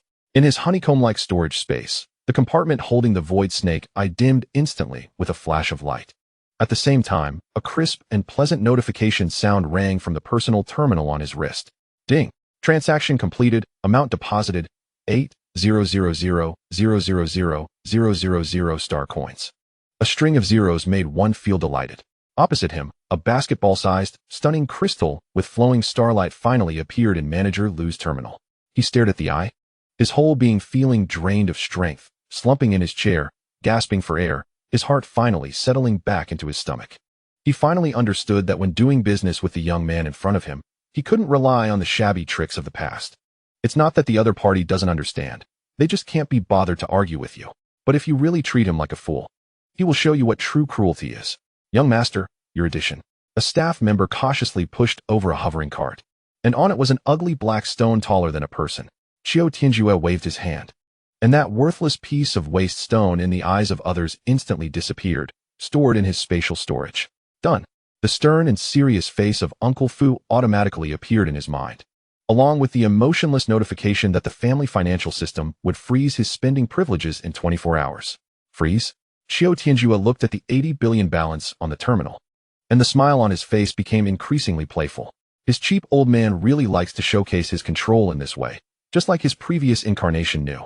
As for Uncle Fu, how dare a mere butler speak to him in such an unquestionable tone? Uncle Fu, Qiu Tianjue chuckled to himself, his gaze turning cold. After being an old dog for so long, do you really think you can make decisions for your master? It seems it's time to find an opportunity to teach you how to wag your tail for the new master. Chapter 9. Start your performance. Under the watchful gaze of Lu the manager, whose complex expression was more miserable than crying, Qiu Tianjue and his 3 companions strolled out of the Wanyuan stone workshop. The hot air outside, mixed with oil, sweat, and cheap perfume, hit them again, contrasting sharply with the cool and serene atmosphere inside the stone workshop. Almost the moment they stepped out the door, a thin figure dashed out from a corner, quickly approaching them. It was the bag listener who had been waiting outside. But at this moment, there was no trace of the slickness he had before, only a near pilgrimage awe. Young master. He bent down, carefully holding out 3 pitch-black stones. Qiu Tianjue casually took them, feeling their weight. He didn't even look closely, just weighed them in his fingertips, and the golden wheel in his consciousness had already given feedback. Stellar sand accompanying, or shell, value, 30 million star coins. This is it. He stored the stone that resembled a shriveled potato in his spatial storage. While he couldn't be bothered to look at the other two, flipping his wrist as if throwing away trash, and casually tossing them behind him. Thud, thud. The 2 stones hit the ground, rolling a few times before stopping next to a puddle of foul-smelling grease. The muscles on the bag listener's face twitched violently. And he froze. He had just treated these 3 stones like ancestors, afraid they would get scratched, and now this master just tossed 2 of them away. How much did it cost? Qiu Tianjue asked casually. Huh, no, it's free. Just a little gift for you. The bag listener jolted, shaking his head like a rattle drum. As soon as he finished speaking, a beep sounded from his wrist terminal. Received, 100,000 star coins. Looking at the long string of zeros, the bag listener's eyes widened instantly, and his breath caught for a moment. 100,000. Usually, when he brought in clients for those fat sheep, even if he closed a deal worth millions, his commission was at most 10,000 star coins. Sometimes, he wouldn't get a penny from stingy clients. Today, he just ran an errand and bought a few pieces of waste stone. And this master casually gave him 100,000? A rush of heat flooded his face, making his normally fake smiling face turn as red as a freshly boiled shrimp. This is a reward for not being devious and getting the job done well, Qiu Tianjue said, looking at his expression, neither warm nor cold. Yes, I understand. I'll work like a horse for you. The bag listener was so excited he spoke incoherently, nodding vigorously, bending deeper. Qiu Tianjue ignored him and turned his gaze deeper into the street. This city of no light should have some strange shops, right? Selling some unsightly things. As soon as this was said, the 3 bodyguards, who had been silently following behind, finally exchanged glances. The expressions were complex and difficult to interpret. Since they left home today, this 7th young master had become utterly incomprehensible to them. His ruthlessness and depth made them suspect whether their young master had been swapped. But now, that familiar taste had returned. Ruan Tiangang could even recall the last time on Velastar. The 7th young master spent 200 million star coins just to buy a rusty iron rod said to be an ancient civilization's communication antenna. This unique knack for rummaging through trash was unmatched in the entire star domain. The 3 people, who had been tense all the way, suddenly relaxed a bit at this moment. It was still the same 7th young master. His taste hadn't changed at all. However, his courage and methods seemed a bit different. Qiu Tianjue had already noticed the bodyguards behind him relaxing, but he couldn't be bothered to explain. That silent murder had made him see clearly that these so-called top experts were equally untrustworthy. The original owner was terrified in the room, creating such a commotion. Yet the 3 guarding the door had no reaction. Even the life alert on their personal terminals didn't go off. This was no longer negligence. It was complicity. If it weren't for their 9th and 7th tier strength still being useful as a good shield for now, he would have kicked these 3 useless ones back to Velastar long ago. Keeping them around was just to see what tricks the hand behind them wanted to play. Meanwhile, the bag listener's eyes rolled around before he suddenly slapped his thigh. Oh, young master, now that you mention it, I really remember a place. He squinted and leaned in closer, lowering his voice. There's an old man called Bo Lu in the west of the city. His shabby shop specializes in selling the kind of, junk you like. As he said the last 3 words, he suddenly realized. And he slapped himself hard on the face, instantly putting on a fawning smile. Look at my filthy mouth. I mean rare items. Unique rare items. Upon hearing this, Qiu Tianjue raised an eyebrow, becoming somewhat interested. Lead the way. All right, please follow me. The bag listener, as if receiving a great decree, bent even lower and swiftly led the way, with the 4 following closely behind. After they left, the local ruffians and brokers who had been gathered at the entrance of the stone workshop, waiting to see the fun, all let out disappointed boos. Damn it. I took my pants off just to see this. I thought there would be a fight, but Lou the manager didn't even let out a fart. What is that kid's background? He made Lou the manager suffer in silence. It's eerie. Who cares what his background is? The fun is gone now, disperse.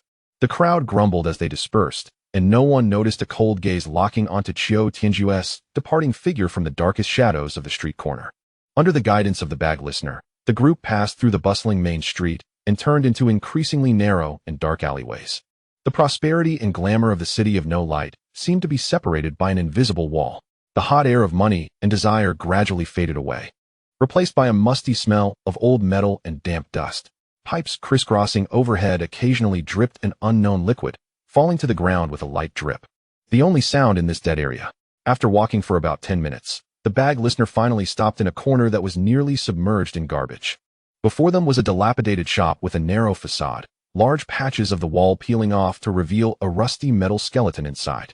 A crooked sign hung over the door, and the neon lights were so old that only the leftmost and rightmost words still flickered weakly, casting a dim light. Golden right hand. Now, only Huang Shou remains. This is it, young master. Bao Daiting wiped the sweat from his forehead, forcing a flattering smile on his face. But his eyes clearly showed a hint of hesitation that even he himself couldn't understand. Without waiting for Qiu Tianjue to speak, he stepped forward and forcefully pushed open the creaking metal door. Old man Bo, hurry up and come out to welcome the guests. I've brought a big client for you. His voice echoed in the empty alley, tinged with a hint of eager flattery. Hearing the words welcome guests, the corner of Qiu Tianjue's mouth involuntarily lifted slightly, a glint of amusement flashing in his eyes. Just as his words fell, a hoarse voice, raspy like a broken gong, suddenly erupted from the darkness deep within the shop. You damn turtle, calling souls. Are you calling your mother or your father? The voice was filled with unrestrained irritability and disgust. With your pathetic connections, what big client could you possibly bring me? If one really came today, I swear I'd perform a handstand and eat shit right here. The viciousness of the words was matched only by their crude content. Bao Daiting's smile instantly froze. Even the usually stoic Ruan Tiangang, who had been following Qiu Tianjue like an iron statue, couldn't help but twitch at the corners of his mouth. A ninth-tier Stardust warrior, with a mind as solid as a rock, still felt his understanding of the world shaken by this statement. The two seventh-tier bodyguards behind him exchanged bewildered glances, their eyes filled with confusion. Fierce.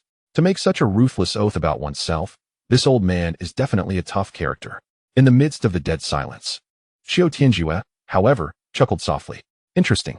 Much more interesting than that roundabout loom manager from Wanyuan Stone Workshop. He took a step forward, directly bypassing the nearly petrified Bao Daiting, and leisurely walked into the store.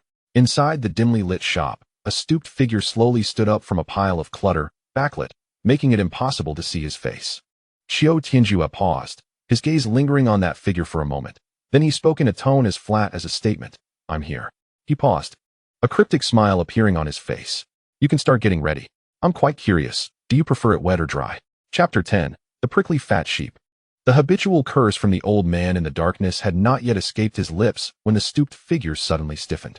His murky old eyes squinted hard, seemingly trying to pierce through the dimness of the shop to see the visitor's face. When his gaze focused on Qiu Tianjue's calm and carefree expression, his wrinkled old face twitched, forcing out a smile that looked worse than crying. You. Yes, it's me. Qiu Tianjue finished his sentence for him, looking around the cluttered shop without a hint of disdain. I'm the big client Bao Daiting was talking about. This sentence was like a bucket of cold water, finally waking the old man up completely. His murky eyes swept up and down, left and right, unceremoniously sizing up Qiu Tianjue, and finally, two words popped out from between his teeth. Fat sheep. Just as the words fell, his gaze shifted past Qiu Tianjue, landing on the three towering bodyguards behind him. The old man's eyes twitched violently, and he slowly uttered a few words. Prickly fat sheep. Huffed. Bao Daiting, standing at the door, almost choked on his breath. This old man really isn't afraid of death. But Qiu Tianjue was thoroughly amused. He liked this straightforward person. It was much more pleasing to the eye. Whether I'm fat or not depends on whether your goods are up to par. Qiu Tianjue took a step forward, kicking aside an unknown metal part that clanked loudly. If there is something I find appealing, what is wrong with being a fat sheep once? As soon as he said this, a flash of excitement suddenly gleamed in the depths of the old man's murky eyes. His stooped back seemed to straighten a bit. I definitely have good stuff here. His voice remained hoarse and unpleasant, but it now carried less irritation and more seriousness. Just afraid some people wouldn't recognize the goods.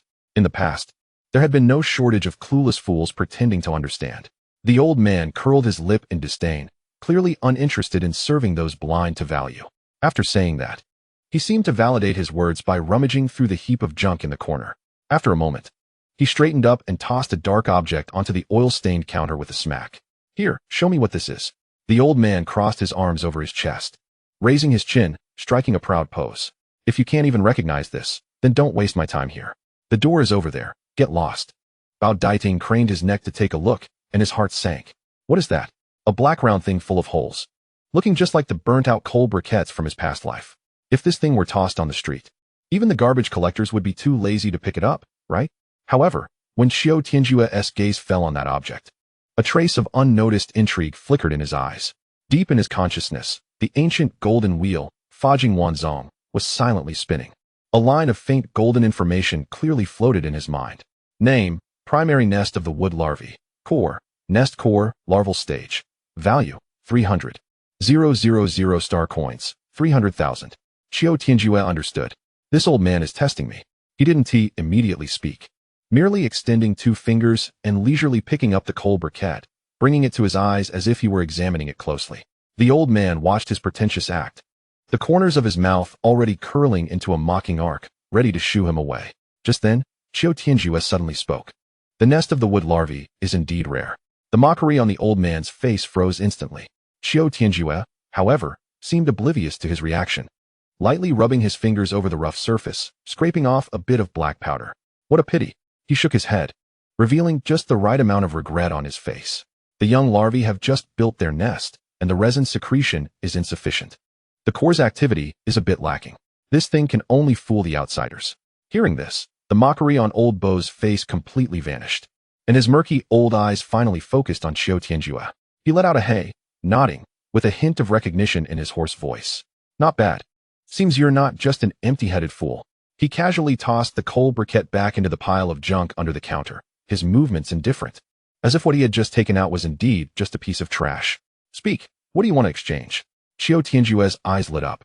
The old man's tone indicated that there were probably quite a few good items here. I need quite a few things. He surveyed the dilapidated shop that was almost devoid of space to stand, speaking calmly. I want everything that interests me. Old Bo's murky eyes shifted, glancing past Qiu Tianjue to the 3 towering bodyguards behind him, his brow instantly knitting into a frown. He extended his bony finger, unceremoniously pointing at Ruan Tiangang and the others. Okay, but I have a rule in my business. First, take your guard dogs out. I don't like the smell on them. As soon as the words fell, the already stagnant air in the shop seemed to drop a few degrees. Looking for death. One of the 7th-tier bodyguards behind Ruan Tiangang could no longer hold back and shouted angrily. A fierce aura instantly locked onto that stooped figure. The old man, however, didn't even bother to lift his eyelids, merely letting out a disdainful snort from his nose. Ruan Tiangang's expression darkened as well. He was a dignified 9th-tier Stardust warrior, the core protective force of his family. Wherever he went, he was respectfully addressed as Captain Ruan. Yet today, in a shabby black market shop, he was being scolded like a dog by a nearly decrepit old man. Just as he was about to speak, Qiu Tianjue's voice rang out, devoid of any emotion. You all leave. Ruan Tiangang was taken aback and instinctively opened his mouth. Young master, this old man. I said leave. Qiu Tianjue slowly turned around, his deep-set eyes coldly sweeping over Ruan Tiangang's face. It was that gaze.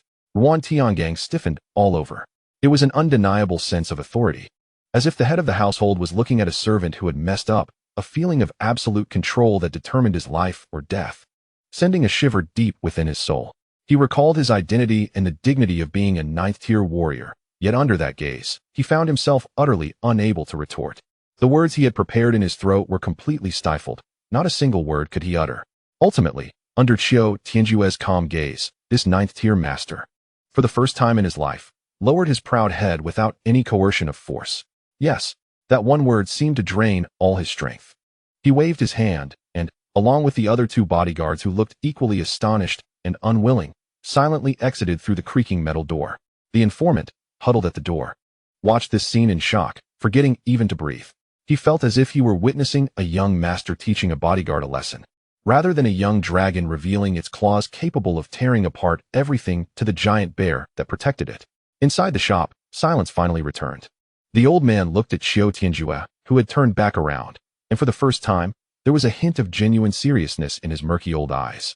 Qiu Tianjue appeared to have done something trivial, a faint smile on his face. Now, can we see something real? Chapter 11. The old fox. The old man's murky eyes deeply examined Qiu Tianjue, and his expression turned serious. He let out a light grunt, as if acknowledging, then waved his thin arm. Follow me. Saying this, he hunched his body and turned to walk into the deeper, darker part of the shop. Qiu Tianjue followed, casually glancing at the piles of items that surrounded them. These things were haphazardly placed, some rusted, others covered in thick dust, exuding a scent of being forgotten by time. As they walked, his steps suddenly paused, his gaze drawn to a shelf leaning against the wall. On the shelf lay a metallic lump about 1 meter long, shaped like an elongated rugby ball. The thing was covered in rust, its surface pockmarked, looking like a useless part torn from some abandoned starship. Something people would discard as taking up space. However, deep within Qiu Tianjue's consciousness, that ancient golden wheel began to spin wildly at an unprecedented speed. Detection of superspecies life energy response. Insufficient authority warning. Analysis failed. Name: The Care of Saint Leona. Nucleus: unknown humanoid puppet. Danger unknown. Value: inestimable. Qiu Tianjue's heart skipped a beat at the series of bright red warning characters in his mind. Inestimable. This was the first time Magic Gold Vault had given such an evaluation. He immediately realized he might have stumbled upon a super treasure beyond his current understanding. It must be obtained. This thought surged wildly in his mind, but he didn't show a hint of it on his face. He merely paused for a second, as if he had stumbled over some part on the ground, then discreetly withdrew his gaze and continued to follow the old man. The old man leading the way seemed to sense something and subtly slowed his pace, hoarsely asking, "What's wrong?" "Nothing," Qiu Tianjue replied, his tone as calm as water. "I was just thinking, if a fire broke out in your shop, the losses would be quite significant." The old man's mouth twitched, and he said nothing more, merely pushing open a hidden door concealed behind a pile of clutter. The sight behind the door left Qiu Tianjue stunned for a moment. Compared to the shop outside, which resembled a garbage dump, this place was like a private museum. The space was small, but every item was neatly arranged. Some were placed in temperature-controlled energy shields, while others had been carefully polished, reflecting a unique luster under the soft light. Qiu Tianjue's gaze quickly swept over. Reverse scale of the deep-sea dragon lizard, valued at 80 million star coins. Extinct Andamu core, valued at 300 million star coins. Ancient God Clan's sacrificial dagger, damaged, valued at 8.2 billion star coins. Qiu Tianjue's eyes twitched at the sight. Good heavens. He had originally thought he might pick up a few big treasures here with the advantage of Magic Gold Vault, but it seemed he was overly optimistic. This old man was clearly an extremely discerning old monster. Whatever he could see, the old man had probably already grasped thoroughly, even estimating the prices quite accurately. Picking up bargains? Perhaps he was the one who would be picked. How about it? The old man's face, illuminated by the light, showed a hint of satisfaction. Is this place eye-catching for a big client like you? Qiu Tianjue internally cursed the old fox, but wore a brilliant smile on his face. Eye-catching, very eye-catching. He pointed at the dagger worth 8.2 billion, then indicated several other items valued at tens of billions, sincerely asking, "How about selling these to me in a package? I'll round it up to 10 million. Upon hearing this absurd offer, the old man's wrinkled face first froze. Then a strange smile appeared in his murky eyes. Not only did he not get angry, but he also began to clap, albeit weakly, making the sound echo sharply in the room filled with antiques. Not bad, not bad. The old man nodded, his hoarse voice carrying an indecipherable tone. Compared to those previous idiots who only asked if it was free, this kid, at least, has a bit of conscience and knows to give a round number. Once these words were out, even Qiu Tianjue, no matter how thick-skinned, felt a rare moment of embarrassment. This old guy could insult without using any dirty words. But he didn't show a hint of discomfort, instead going along with it, smiling innocently. Since the old man thinks it's good, then this business, youth. The old man's smile instantly vanished, and he slowly interrupted him. His murky old eyes stared directly at Qiu Tianjue, as if trying to see through him entirely. We are all sensible people. If you pretend to be confused while knowing the truth, then we won't be able to continue this conversation today. Hearing this, Qiu Tianjue let out a gentle sigh. The playful expression on his face faded, replaced with an unprecedented seriousness. Old man, I want to beat around the bush with you. He met the old man's gaze directly, his tone sincere. I came here today sincerely looking for bargains. He surveyed the surroundings, pointing at those priceless collectibles, shrugging his shoulders. But look at your items. Which one isn't polished to a shine, with not even a hint of flaws? You know their value better than I do. If I don't cut a hard bargain, wouldn't that make me seem too unprofessional and disrespectful to your place? This statement sounded like a twisted logic, yet it carried a certain boldness. The old man was completely stunned. He has spent his whole life in the black market, having seen pretentious people, bargain hunters, and those who throw tantrums. But he had never seen someone express their intention to take advantage of him in such a fresh and unique way, while also flattering themselves. After a while, he pointed at Qiu Tianjue, his bony finger trembling slightly, and finally chuckled. You kid is interesting, really damn interesting. He retracted his hand. and the distant wariness that had kept others at bay dissipated considerably at that moment. All right. The old man waved his hand grandly, appearing quite generous. Because of what you just said, I'm in a good mood today. Don't expect to pick up any bargains from me.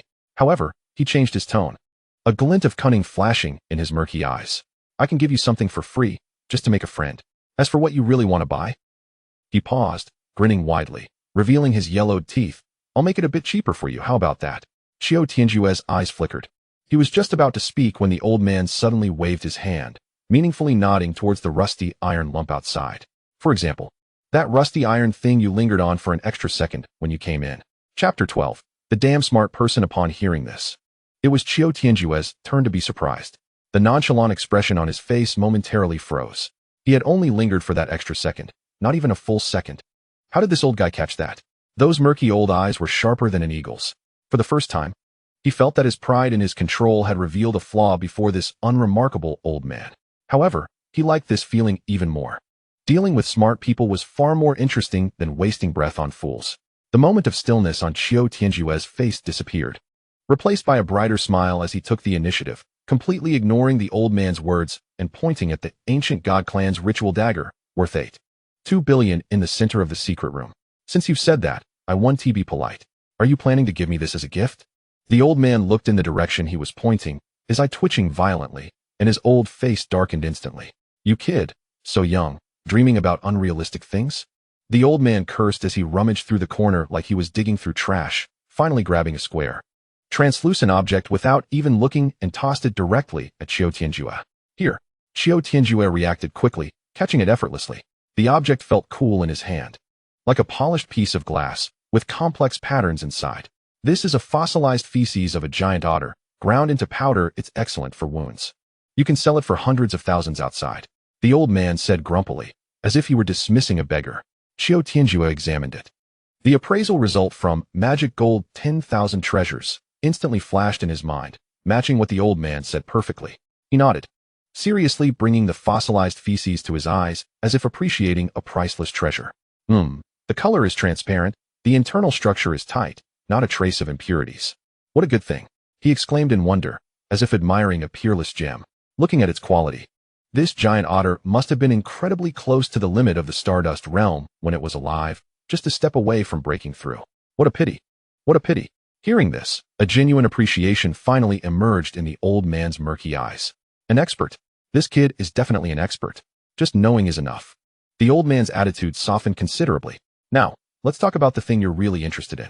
He pointed his chin towards the garbage heap outside. That iron lump. How much are you planning to offer? Qiu Tianjue casually put away the fossilized feces worth hundreds of thousands, wearing a harmless smile as he kicked the question back. Old man, how much do you want? The old man's eye twitched violently. Here we go again. He realized that in doing business with this kid, whoever quotes first loses. All right. The old man grinned, revealing his yellowed teeth, his eyes glinting with a crazy gambling spirit. Since you want me to quote, I'll be bold for once. He extended a bony finger and pointed heavily in the air, almost shouting that number. 100 billion. Star coins. As soon as he said this, the air in the secret room seemed to be sucked out. 100 billion? Qiu Tianjue's smile froze. He had anticipated the old man would ask for a high price, but he never expected this lion to open its mouth so wide.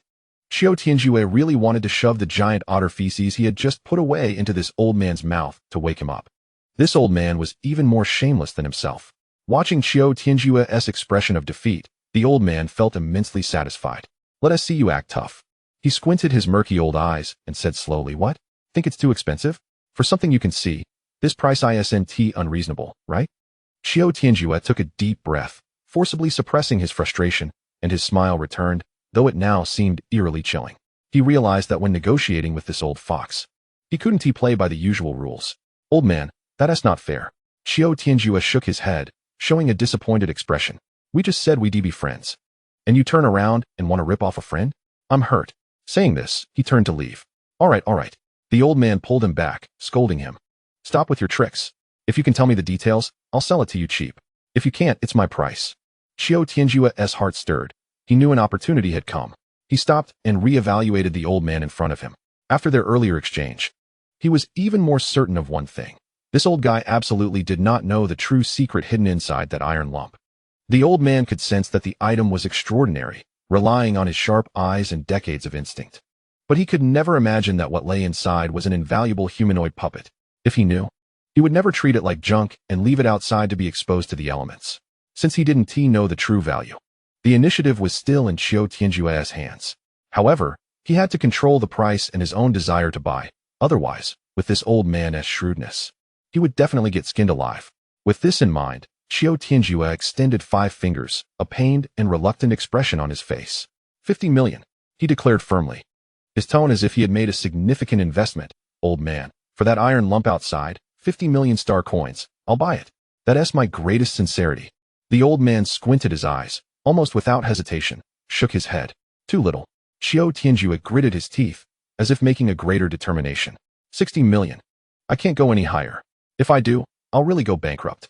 The old man shook his head again. This time, a glint of shrewdness that seemed to see through everything flashed in his murky old eyes.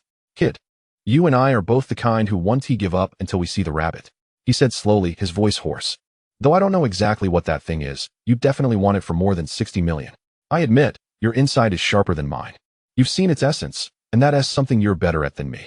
The old man's tone shifted, revealing a cunning smile. However, you want to get it at this price? Impossible.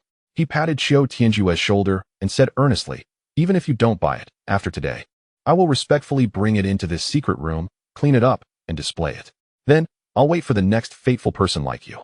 Qiu Tianjue looked at the old fox's expression, which seemed to say he had him in the bag, and almost laughed out of anger. He suddenly had an impulse to deal with foolish people. These damn smart people were really annoying. Seeing that Qiu Tianjue didn't say anything, the old man grinned, revealing a mouthful of yellow teeth, laughing like a fox that had stolen a chicken. Kid, don't struggle. I won't make it hard for you. Let's play something exciting. How about a bet? Chapter 13, Hidden Depths. All right, let's make a bet. He took a step forward, and the lights in the entire secret room seemed to dim a bit, focusing only on him and the old man. I'll only make one offer. Qiu Tianjue's voice was steady but carried an undeniable decisiveness. Just once.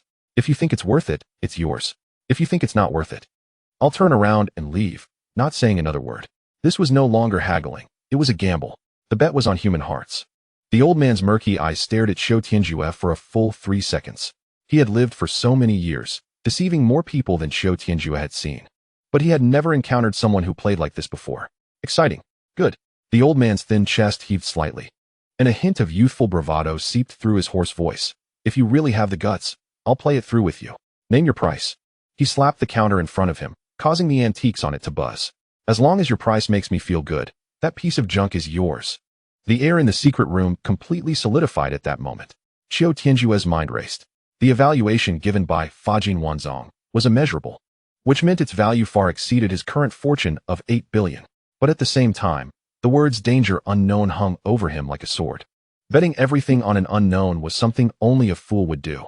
If the price was too high, this old fox, being shrewd, would definitely sense something was off and would rather let the item rot in his hands than sell it.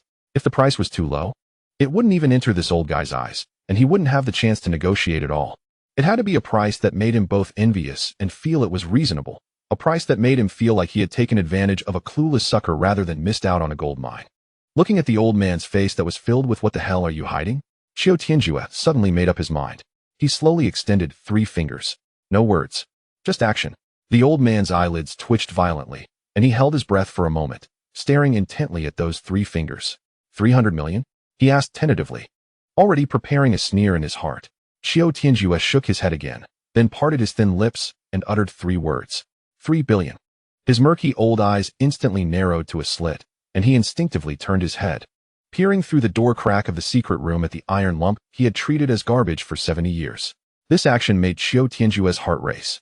His initial offer was 50 billion, but that number was quickly snuffed out. The price was too high for something that even Fajin Wanzong had identified as dangerous and unknown. Spending more than half of his fortune on a gamble was too risky. More importantly, this old fox was not the Lu manager from Wanyuan Stone Workshop. 50 billion was too sensitive a price for a piece of junk. It would make this old man realize the unimaginable value hidden within, and he would definitely back out, preferring to let that iron lump rot in his hands than let a fish slip through his fingers that he couldn't see through. Therefore, Qiu Tianjue quoted a price of 30 billion. This number just happened to hit a delicate balance. It was a gamble, and it was also a psychological game.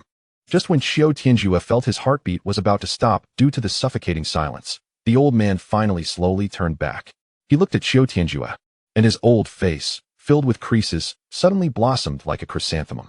A dry, hoarse laugh escaped from deep within his throat. Ha ha ha ha. The laughter grew louder and more unrestrained, shaking the dust in the secret room.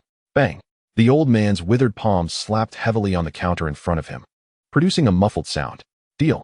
He almost shouted, his murky old eyes bursting with unprecedented brightness, staring fixedly at Qiu Tianjue. I don't give a damn what it is. For your 30 billion, today this piece of junk is sold. The moment the words landed, Qiu Tianjue felt the tension in his back finally relax. It's done. Transfer the funds. Qiu Tianjue was too lazy to waste words and directly pulled out his personal terminal. The old man was also straightforward, pulling out his terminal as well. And the two quickly completed this massive transaction. Ding! Transaction completed, amount deducted, 3,000,000,000 star coins. The care of Saint Leona was also stored in the storage space. Looking at the 50 billion balance left in his account, Qiu Tianjue's face showed no ripples, feeling that the item was finally secure in his hands. Once the transaction was completed, the old man's manic excitement also gradually calmed down. He looked at Qiu Tianjue with a complex expression and finally let out a long, heavy sigh, a hint of fatigue in his voice. That thing had been lying there before I bought this broken shop. The old man's gaze became somewhat distant, as if recalling something. For a full 70 years. He extended his finger, drawing circles on the grease-stained counter. Back then, I thought I had stumbled upon some earth-shattering treasure. I cut it, burned it, and even blasted it with an energy cannon. He shook his head, a hint of self-mockery curling at the corners of his mouth. It was useless. As hard as a ghost. I once thought about selling it, but no one would pay a high price for something of unknown origin. He withdrew his gaze and focused back on Qiu Tianjue, his eyes holding a hint of curiosity. I've almost forgotten about this thing after so long. I didn't expect that today, you'd dig it out. The old man suddenly leaned in closer, lowering his voice, his dry lips almost touching Qiu Tianjue's ear, carrying an inscrutable meaning. 30 billion to buy a puzzle I've pondered over for 70 years, kid. I hope your luck is better than mine. Upon hearing the word luck, a strange smile appeared on Qiu Tianjue's face. He glanced meaningfully at the secret room, then at the old man, and slowly said, Old man, I'm a good person. Good people's luck is usually not bad. That smile was sincere yet tinged with a hint of teasing. The old man was momentarily taken aback by his demeanor, twitched his mouth, and ultimately gave a thumbs up. Kid, with your shamelessness, your luck can't be too bad. He waved his hand, resuming his indifferent demeanor. All right. You've bought the item. Do you want to see anything else? Qiu Tianjue shook his head firmly. Forget it. This old fox is too difficult to deal with. If I stay any longer, my little fortune will surely be drained by him. No, that's enough for today. After speaking, he turned to leave without any hesitation. Just as he reached the hidden door, he seemed to suddenly remember something, paused, turned around, and looked at the old man again. Old man, I have a question. Spit it out quickly. Qiu Tianjue wasn't angry, but simply surveyed the priceless collectibles in this secret room and said leisurely, The good stuff you have here must be worth hundreds of billions, right? Just sitting here like this, aren't you afraid of being robbed? He paused, his tone becoming playful. This city of shadows is certainly not a peaceful place. As his words fell, the old man's face, lined with deep creases, suddenly revealed a strange smile. The smile made Qiu Tianjue's heart feel a bit uneasy. Kid, have you heard an old saying? The old man's hoarse voice echoed in the secret room, carrying a hint of eeriness. When friends come, they're fine wine. When wolves come, they're a shotgun. There have been those who've had their eyes on me over the years. The old man grinned, revealing a mouthful of yellowed teeth. But unfortunately, not a single one has been able to walk out of this alley alive. Just as he finished speaking, Qiu Tianjue's peripheral vision suddenly caught something unusual. In the corner of the secret room, a seemingly inconspicuous metal pipe began to ooze drops of silvery liquid, as if it had come to life.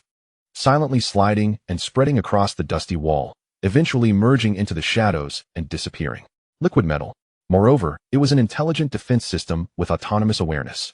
Qiu Tianjue's heart tightened, and he looked at the secret room with completely changed eyes. The old man observed his reaction, and his smile grew wider. Besides, even if I do encounter something tough, my old arms and legs can't handle it. I might as well let them take what they want. After all, he deliberately elongated his voice, saying each word slowly, someone will come looking for him. Qiu Tianjue immediately reacted, blurting out, the things inside aren't all yours? Hey. The old man's face blossomed into a smile. Sometimes I also take on a side job, helping some people who can't show their faces deal with some hot items. Hearing this, Qiu Tianjue understood. He withdrew his gaze, deeply looking at the old man, and the last flicker of hope for a bargain in his heart was completely extinguished. Indeed, anyone who could run such a hidden shop in a place like the City of Shadows was not a simple character. I've learned my lesson.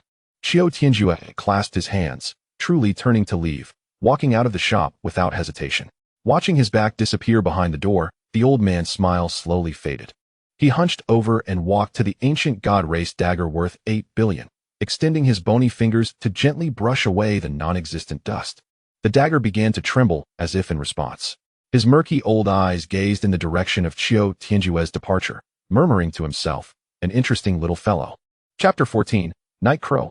As soon as Qiu Tianjue stepped out of the creaking alloy door, he felt a subtle change in the atmosphere.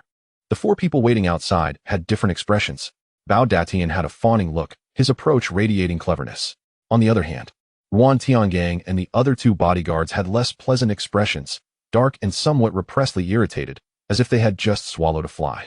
Qiu Tianjue couldn't be bothered to care about their emotional fluctuations and simply waved at Bao Datian, intending to give some instructions. Young master.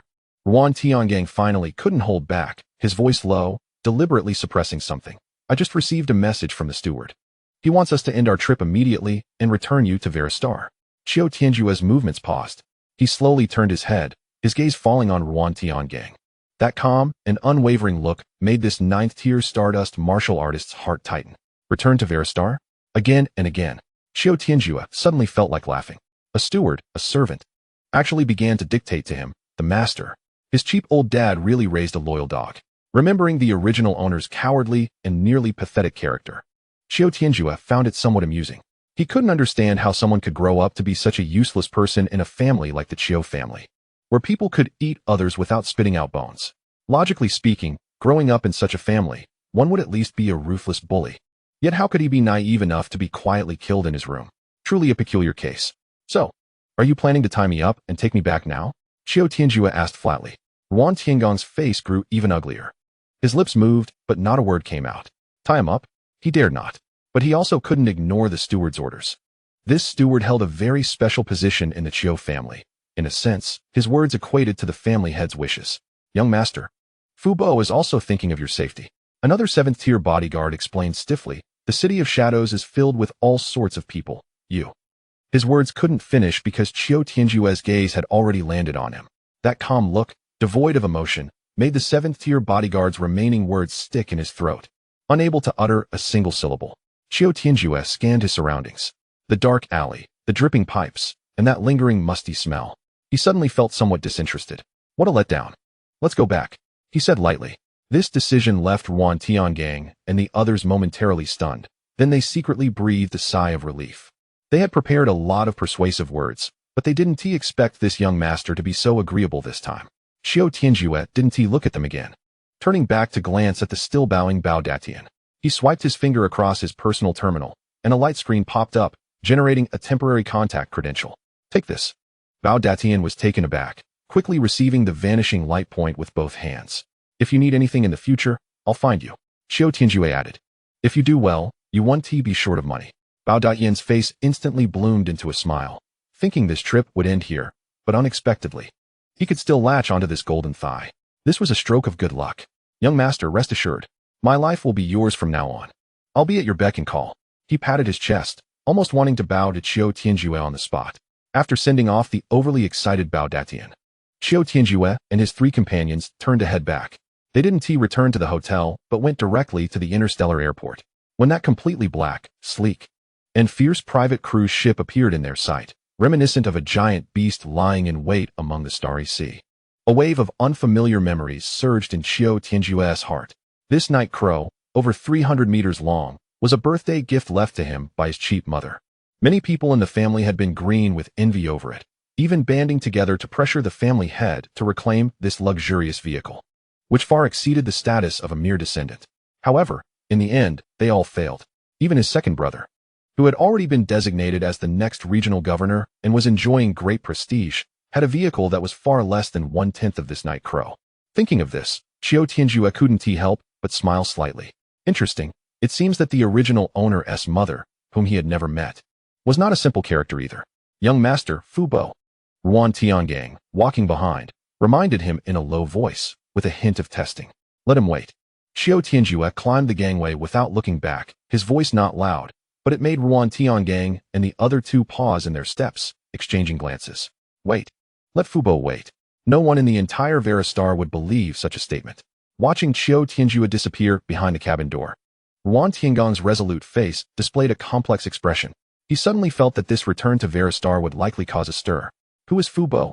He was the chief steward who held ultimate authority in the Qiu family, one whom even the family head had to give some respect to.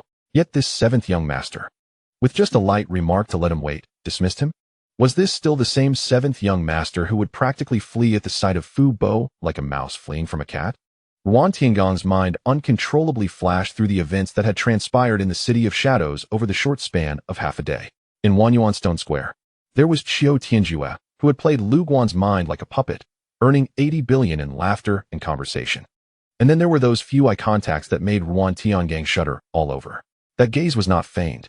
It was an indifference and pressure that came from the bones, an absolute control that viewed all beings as ants. That was not a look a cowardly descendant could possess just from being stimulated. He instinctively touched the back of his neck, where a layer of fine goosebumps had actually formed. Boss, a seventh-tier bodyguard next to him, leaned over, his face equally grim. What should we say to Uncle Fu? Ruan Tiangang took a deep breath, forcing down the turbulence in his heart, his gaze becoming profound. Report truthfully. Not a word should be missed. Another bodyguard's expression changed slightly upon hearing this. If Uncle Fu blames us, then let him blame us. Ruan Tiangang interrupted him, his voice as cold as ice. We are here to protect the young master as sent by the family head, not to be Uncle Fu's echo. This seventh young master is no longer something we can speculate about. After saying this, he said no more and took the lead into the ship. As soon as he entered the ship, a blend of luxury and technological ambience greeted him. 3 biotic maids, dressed in tight black uniforms, with exquisite features like pieces of art and without a hint of flaw, glided over silently, bowing slightly. Welcome back, master. Their voices were soft and pleasant, yet devoid of any emotional fluctuation. Qiu Tianjue opened his arms confidently. The maids moved elegantly and efficiently, removing his coat that had been tainted with the dust of the unlit city and leading him to the hand-washing station, presenting him with a warm silk scarf.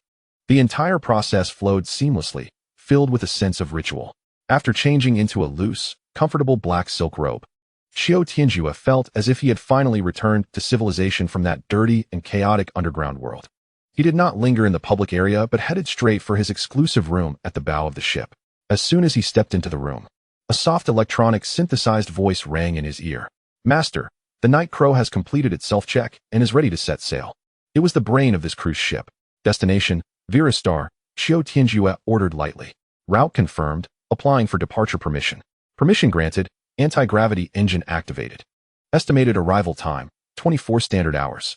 Accompanied by a slight, almost imperceptible vibration, this 300-meter black beast silently departed from the docking position of the spaceport. Like a drop of ink quietly merging into the deep starry sea, Qiu Tianjue walked to the giant one-way porthole in his room, gazing at the gradually receding, rust-colored gray planet outside, his expression showing no ripples. He picked up the glass of grape wine just delivered by the biotic maid, gently swirled it. Veristar. Here I come. Chapter 15. Super Lucky Big Roulette. At the same moment, Qiu Tianjue boarded the cruise ship and merged into the starry sea. In the depths of the starry sky, within a circular space station made entirely of pure white crystal, there was silence. On the central holographic screen, a stream of encrypted information silently passed by. First plan failed. Target's vital signs show no abnormalities. Should we initiate the second plan? After a brief pause, a more concise directive appeared, carrying an undeniable decision.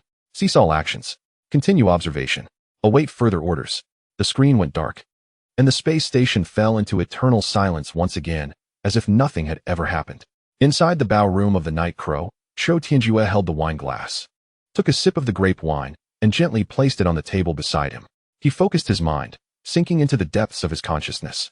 The ancient and weathered golden roulette, Law Gold 10,000 treasures, slowly emerged. He concentrated on the most central area of the roulette.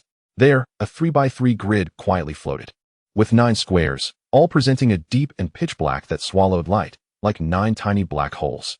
Only in the center of the grid, a line of faint golden numbers was silently counting down. 715,812. This was the cooling time. More accurately, it was the time until the next opening. Law Gold 10,000 treasures. Randomly lights up 9 squares every 7 days for a dark auction. The last time was just when he crossed over. At the moment his life was about to dissipate. At that time, one of the squares contained the longevity technique, which was the only item he recognized by name. The starting price was 100 billion star coins. To survive, he had no hesitation and directly invested all 300 billion star coins left in the original owner's private account. Then he survived, and all 9 squares turned into the current pitch black. 300 billion was his life-saving money. Thinking back now, Qiu Tianjue felt a bit of fear. But what bothered him more was this damn dark auction mechanism. This meant that if his bid wasn't high enough, that treasure would slip through his fingers, disappearing forever. The longevity technique was only 1/9 of it. What would the remaining 8 items be, each with such extraordinary capabilities?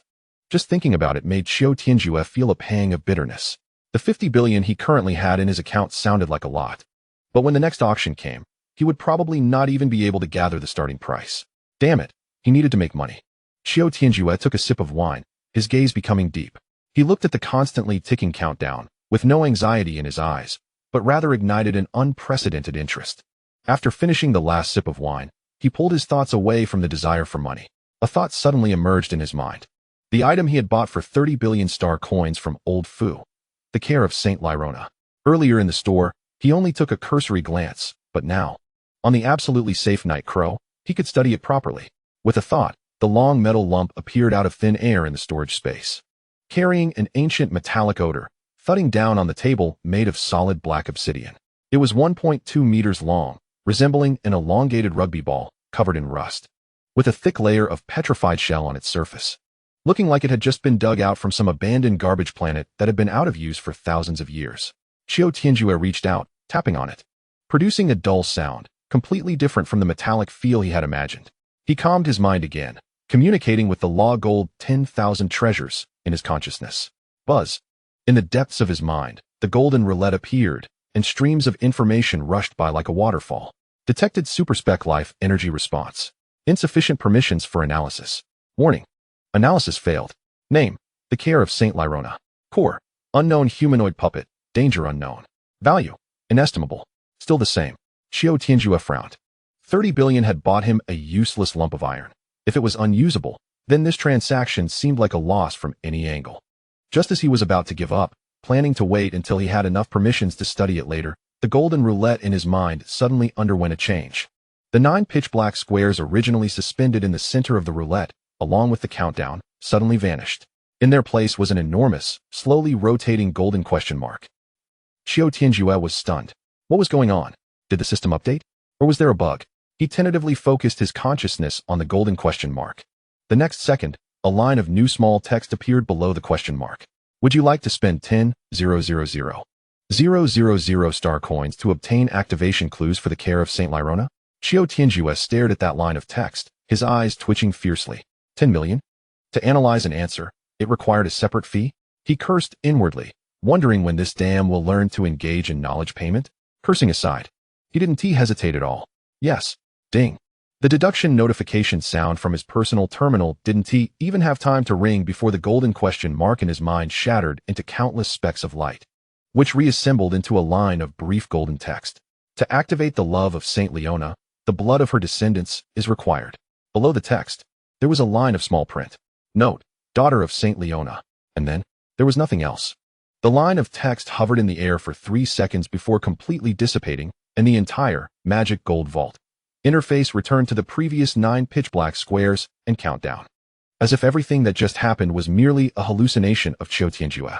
Qiu Tianjue stood alone in the center of the room, silent.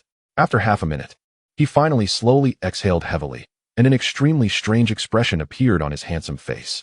The daughter of Saint Leona? He almost laughed in anger. Who is Saint Leona? His cheap old man's study was filled with books comparable to a Star District library. Yet he searched through the original owner's memories and had never heard this name. Is this person male or female? Human or ghost? How many years have they lived? Are they dead or alive now? Even if they were alive, in the vast sea of stars with billions of stars, where would he find the daughter of someone whose surname might even be fabricated?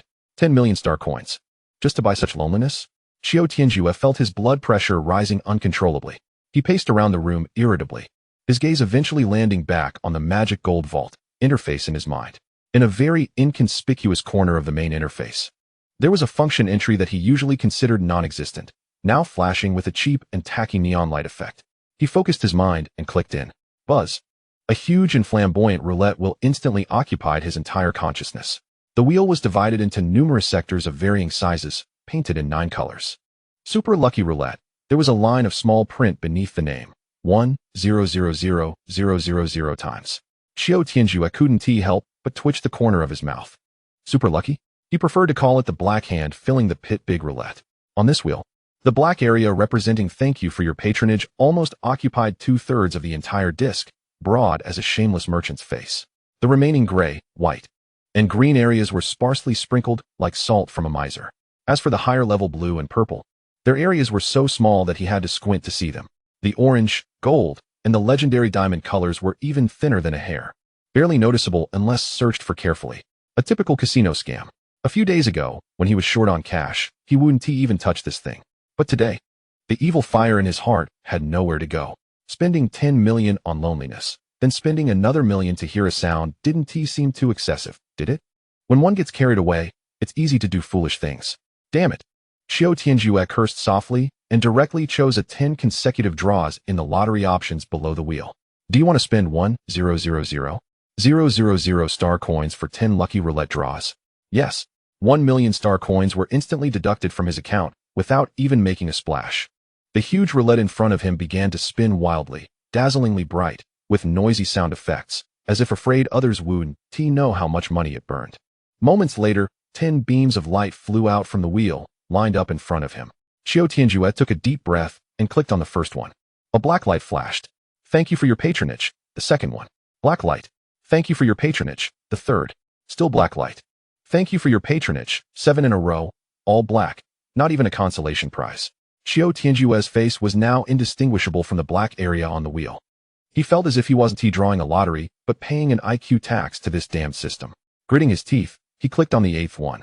Finally, it was no longer black light. A gray light lit up. Acquired. Universal Screw X1 pack. Qiu Tianjue looked at the plain pack of screws in silence. He clicked on the 9th one. A white light. Acquired. Refreshing Brain Liquid X1 bottle. Note: this product is brewed using ancient methods and can effectively relieve mental fatigue. Main ingredient: caffeine. Qiu Tianjue's fists clenched. He spent 1 million to draw a bunch of thank yous, plus a pack of screws and a bottle of energy drink. Only one left. He no longer held any hope, purely wanting to end this self-torture quickly.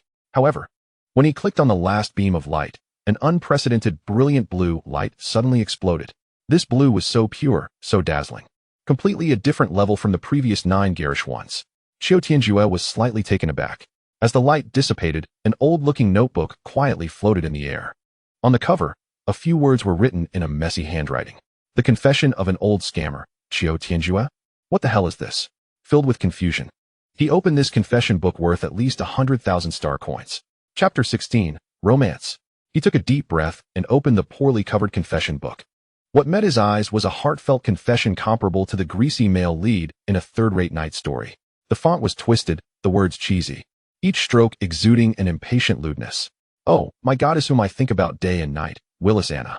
Those towering peaks are the holy land I have dreamed of climbing my whole life. Those deep valleys are the end point where my soul longs to rest. Qiu Tianjue's face darkened. He felt as if his eyes had suffered some indescribable physical attack. A confession? What the hell is this nonsense? This old thing is lamenting not being able to touch it personally throughout. This is not a confession book. It's clearly an unfinished yellow manuscript. 100,000 star coins, just to draw this thing? He suppressed the impulse to tear this broken book apart. His fingers tightened, and he flipped to the last page. He wanted to see which shameless old thing wrote such a vulgar thing. In the corner of the title page, there was only a flamboyant signature. Your eternal admirer. Duke of Ireland, Ba. Qiu Tianjue spat, mentally cursing the 18th generation of this unseen duke. He intended to throw this eyesore thing into the trash can. However, just as he raised his wrist, preparing to toss this disgusting item into the molecular disintegrator, his motion suddenly froze. He looked down at the confession book in his hand, and the disgust on his face gradually replaced by a more complex indifference. 1 million star coins. Although it was an add-on from the 10 consecutive draws, The cost of this thing was still a solid 100,000 star coins. Money is one thing, but feeling like he was being played for a fool by the system really annoyed him. Anything he spent money to draw, even if it was a pile of shit, had to find a way to demonstrate its value, rather than be discarded like this. Moreover, suddenly, certain sordid secrets circulating in some interstellar noble circles flashed through Qiu Tianjue's mind. There are always some self-proclaimed elegant people with some unspeakable peculiarities. Perhaps this yellow manuscript from a certain duke could fetch a good price in the eyes of some uniquely tasteful collectors. With this thought, the feeling of disgust in his heart faded considerably, and he began to calm down. He casually tossed the glaringly eye-catching broken book onto the obsidian cabinet beside him, then leaned back and lay down on the soft, spacious bed, resting his arms behind his head as he began to count his current greatest reliance. Fagin Wanzong. This thing had not been in his hands for long, but he had already figured out 4 functions. The first was identification. It could see through the essence of all things, a skill worthy of being called divine. The only downside was that when it encountered things beyond his current authority, it would turn him into a blind man, like that iron lump he had spent 3 billion to acquire. The second was the dark auction held once every 7 days. This was the foundation of his survival, but also an insatiable pit that devoured his wealth. Thinking back to the last time he had emptied his 300 billion fortune overnight for the longevity technique, the corners of his eyes twitched uncontrollably. Now there were only 71 hours left on the countdown, and the 50 billion remaining in his account was likely not even enough for the next auction ticket. The third was the black hand roulette, a pure money sink, a scam for fools. Aside from this broken book, the last million he had spent had not even made a sound, unless he had money to spare in the future. Touching it again would be tantamount to being mentally ill. The fourth was the knowledge payment he had just unlocked. He preferred to call it a 10 million bounty. 10 million Stardust coins in exchange for a nonsensical statement from the daughter of Saint Lerona. As his thoughts settled, Qiu Tianjue slowly exhaled a breath of turbid air, irritably closing his eyes. Short on money. Unprecedentedly short on money. All his foundations were built on this damned money. He had to make money, and quickly. A large sum of it. He began to calculate the assets at hand. The most valuable was undoubtedly the luxurious Night Crow cruise ship beneath him. But as soon as this thought emerged, he extinguished it himself. This was the only memory left to him by his mother, whom he had never met. And it was one of the few shelters he had in this cold family. Selling it would be like cutting off his own arm. He couldn't touch it unless he was at his wit's end. As for the rest, his thoughts suddenly took a turn into a corner sealed by the original owner's memories for a long time. A massive private treasury located deep within the Qiu family's estate on Vera Star. A treasury? Just thinking of this word made the corners of Qiu Tianjue's mouth uncontrollably lift. In the eyes of his siblings, and even the servants, that place was not called a treasury at all, but the 7th young master's garbage dump. Countless mocking and disdainful faces flooded into the original owner's memory. Every time he excitedly returned from outside with a pile of scrap metal, it became the latest joke in the family. Look, the 7th young master is back with more garbage. That stuff wouldn't even be wanted on a garbage planet. Yet he treated it as treasure? What a waste of potential. He would amount to nothing in his life. These jarring voices had once been the source of the original owner's inferiority and cowardice. But now, as these memories passed through Qiu Tianjue's mind, they brought him an unprecedented sense of joy. Garbage? Rags? The smile on his face became increasingly playful. Yes, it was all garbage. A pile of garbage that might be worth a fortune under the identification of Fagin Wanzong. He suddenly felt a bit of anticipation. Anticipating returning to Vera Star. Anticipating opening the door to that treasury that everyone laughed at. He was even more eager to see the expressions of those in the family when he turned that garbage into a dazzling string of Stardust coins. Time quietly passed as he pondered. When Qiu Tianjue opened his eyes again, the scene outside the porthole had completely changed. A blue planet was quietly suspended in the dark universe, like the most perfect sapphire, radiating the brilliance of life and civilization. Vera Star, with an area of 171.8 billion square kilometers. Ocean area, about 126.1 billion square kilometers, accounting for 73.41 of the total area. Land area, about 45.7 billion square kilometers, accounting for 26.59 of the total area. Its area was more than 3 times that of Earth in his past life. The soft electronic voice of the mainframe echoed in the room. Master, we have entered the outer space orbit of Vera Star, and we are expected to arrive at the spaceport in half an hour. Qiu Tianjue stood up and walked to the huge porthole, overlooking the increasingly clear planet below. His gaze deep. He was back. Chapter 17, Psychological Shadows. Vera Star, headquarters of the Qiu Interstellar Group. On the top floor of a circular building suspended 1,000 meters in the air, this was the office of the second young master of the Qiu family, Qiu Rongzi. Outside the enormous floor-to-ceiling window was a steel river formed by the flow of hovering vehicles, capturing the entire city's splendor. Beep. An inconspicuous icon flickered on the holographic screen in front of the desk. Qiu Rongzi was reviewing a development report on a new mining star, not lifting his eyelids, only lightly swiping his fingertip on the edge of the screen. A message popped up. Target ship Night Crow has entered the Vera Star spaceport channel. Estimated arrival time, 29 minutes. Night Crow. Seeing this name, a faint hint of sarcasm tugged at the corners of Qiu Rongzi's mouth. He paused his work, leaning back into the expensive chair made of deep-sea dragon lizard skin, and cast his gaze out to the boundless sky. He was back. His brother, who could only hide under their mother's wings, relying on an annual allowance of 300 billion to scavenge for junk everywhere, was finally back. Why? This thought had been a thorn in his heart for over a decade. Just because he had a good mother? That strong woman who controlled the Qiu Interstellar Group, whom even their father had to regard with caution, Qiu Yutong. So he could complacently possess that ship, the Night Crow, which even he himself was envious of. So their father could indulge him in exchanging astronomical amounts of stardust coins for piles of scrap metal from garbage planets? Qiu Rongzi's gaze turned cold. That money, if given to him, would be enough to double the fleet under his command. If given to any of the other siblings, they could achieve remarkable results in their respective fields. But it was all given to that fool who could only hug garbage and laugh foolishly. Second young master.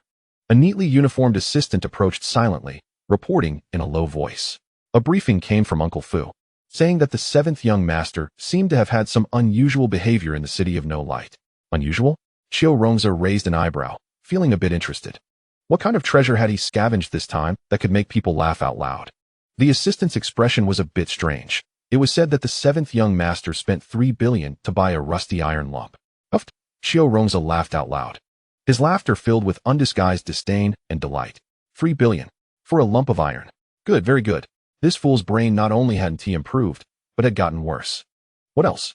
Qiu Rongzi asked with great interest. The assistant continued. Uncle Fu mentioned in the briefing that the seventh young master's demeanor seems quite different from before. He even reprimanded Captain Qiu Tianjue. As the assistant spoke, he felt it was somewhat absurd himself. However, the smile on Qiu Rongzi's face gradually faded. And after a moment of silence, he let out a more disdainful sneer. Grown some skills, have we? He stood up and walked to the huge floor-to-ceiling window, looking down at the streams of vehicles that resembled ants. After being wild outside for a few days, he suddenly started to grow a temper. He dared to show off in front of the family's ninth-level martial artists. He knew his brother too well, born with timidity, weakness etched into his bones. It was all just a show. Keep a close watch on him. Qiu Rongzi turned around, his voice carrying a calmness that toyed with prey. Make a list of all the treasures he brought back this time. The more detailed, the better. The assistant slightly bowed. Yes. Qiu Rongzi's gaze returned to the window, the mocking smile resurfacing on his face. Just right. I can have another joke to liven up the ceremony for my promotion to governor of the Rongxing Star District. He could already imagine the expressions on the faces of the guests in the hall, as well as his eternally calm father, when he presented the list of those 3 billion iron lumps. As for his useless younger brother, he would probably be scared and crying in a corner again. At this moment, the seventh brother, who was determined by the second brother to be on the verge of tears, unexpectedly let out a loud sneeze. Achoo! Qiu Tianjue rubbed his nose, frowning slightly. Which blind bastard is cursing me behind my back? He stood at the gangway of the Night Crow, his gaze sweeping over the familiar yet strange, empty port. The original owner's resistance and disgust surged up uncontrollably like dark currents from the deep sea, making his chest feel tight. Damn it, this isn't the feeling of coming home at all. How much grievance did this former self suffer in this damn place to accumulate such intense negative emotions? Qiu Tianjue quickly forced down this emotion that did not belong to him, but a deeper doubt surfaced in his mind. With the original owner's cowardly personality, how could he dare to touch that life-threatening forbidden drug? He tried to dig deeper into that critical memory again, but his mind remained shrouded in fog, as if a piece had been forcibly cut out. He only remembered one name, Divine Realm. As for how this drug came about and why it had to be taken to that remote Zibo star, all clues were completely severed. Young master. Ruan Tiangong's voice came from behind, interrupting his thoughts. Qiu Tianjue came back to his senses and saw at the end of the VIP passage of the port an elderly man in a black tailcoat, with meticulously combed hair, standing there with 2 rows of bodyguards in black suits. Even from 100 meters away, Qiu Tianjue could feel the scrutinizing gaze directed at him. Fu Bo, the chief steward of the Qiu family. The man whom the original owner feared like a snake or scorpion, not even daring to make eye contact. Seeing him, the resistance that belonged to the original owner surged even stronger in Qiu Tianjue's heart. Interesting. The corners of his mouth slightly lifted as he walked down. Chief Steward Yuan Tiangang and the others quickly stepped forward, slightly bowing to the elderly man in a respectful manner. However, the man addressed as the chief steward didn't even look at them, his sharp eyes fixed entirely on the slowly approaching Qiu Tianjue. 7th young master. Fu Bo's voice had no fluctuation of emotion, like a machine calculated with precision. The master sent me to pick you up. Qiu Tianjue stopped in front of him, his gaze level with the other, a perfectly measured smile on his face. Thank you for making the trip, Fu Bo. A trace of barely noticeable surprise flashed in Fu Bo's eyes. The 7th young master before him showed no signs of the previous timidity and avoidance.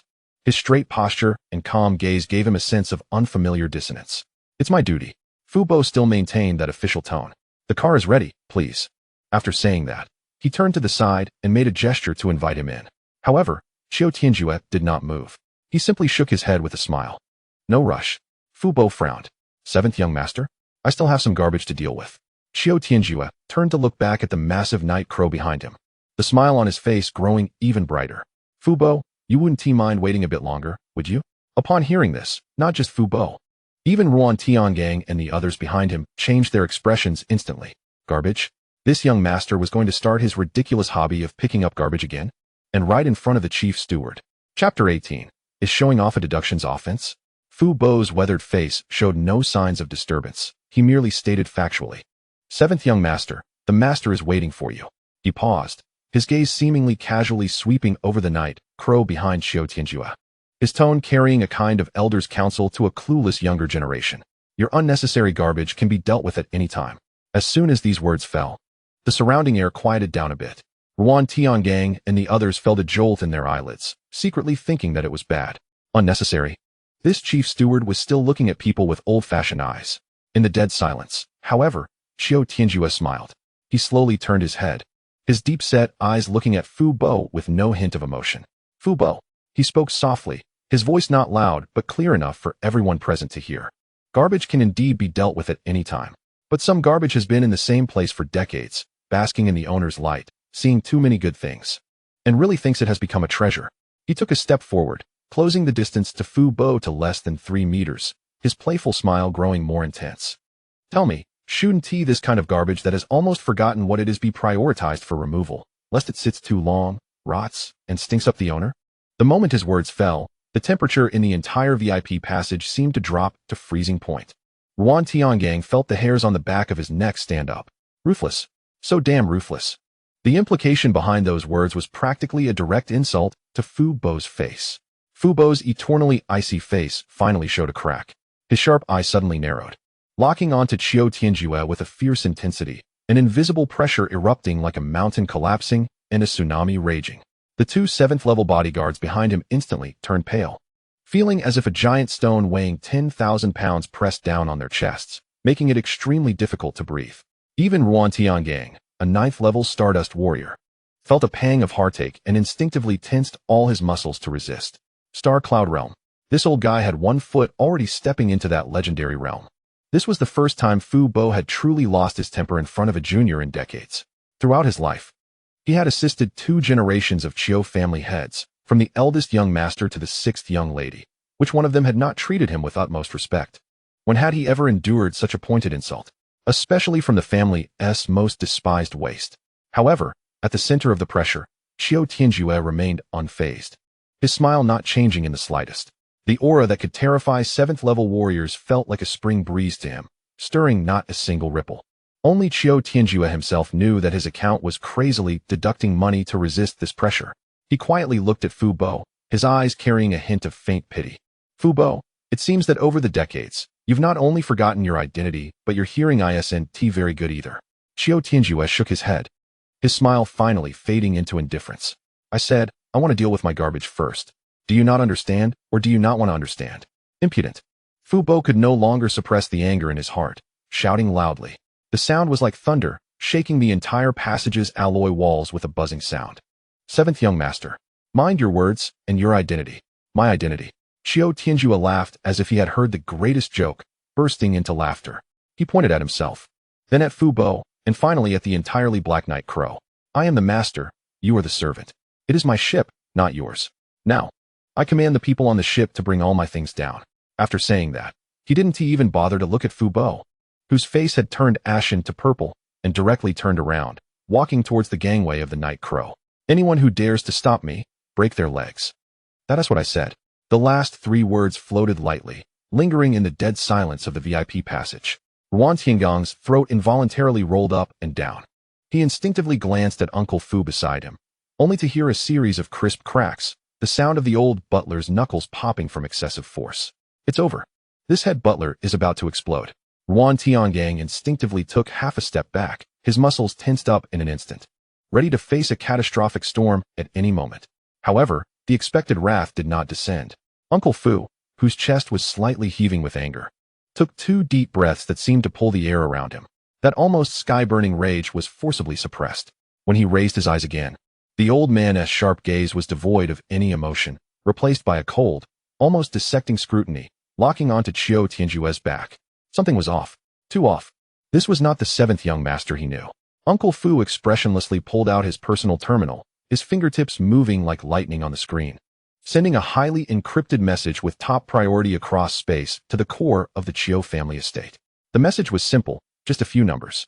Head of the family. I suspect the 7th young master has been switched. Suggestion, immediately conduct genetic tracing and soul verification.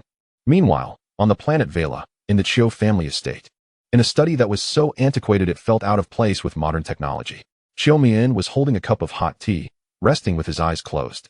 Buzz.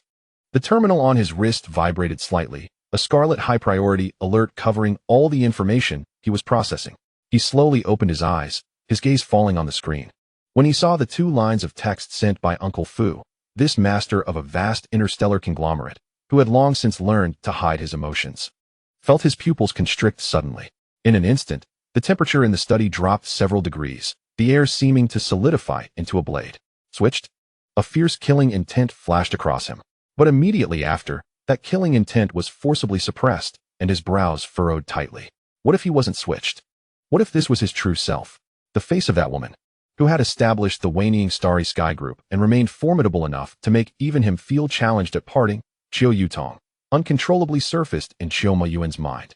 After a full half-minute of silence, he raised his hand and pressed the only red button on the control panel of the desk. A brief command was instantly sent back through the previous communication channel. At the spaceport, Uncle Fu watched as Qiu Tianjue slowly walked up the gangway, his old face dark enough to drip water. He did not move. He was waiting for the head of the family's decision. As soon as the head of the family gave the order, he would not hesitate to take down this uncertain 7th young master, even if it meant dismantling the night crow. Qiu Tianjue stood at the top of the gangway, glancing back at Uncle Fu, who stood still like a statue. But inwardly he was cursing. Damn it, it costs money to put on an act.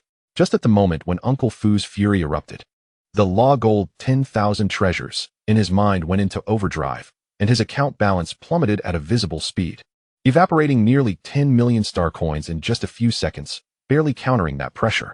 The nebula realm was indeed terrifying. While he was thinking, Uncle Fu's terminal lit up. Uncle Fu looked down, and his ice-cold old face finally showed a slight change in expression, a mix of shock and confusion. He raised his head and looked at Qiu Tianjue again, and his gaze changed. Then, in the ghostly eyes of Ruan Tiangong and the others, this once untouchable head butler, who held a high status in the Qiu family, slowly lowered his proud head that had remained high for decades. The old servant has overstepped. Please, young master, feel free. Chapter 19, The Showy Performance. Huh, just like that?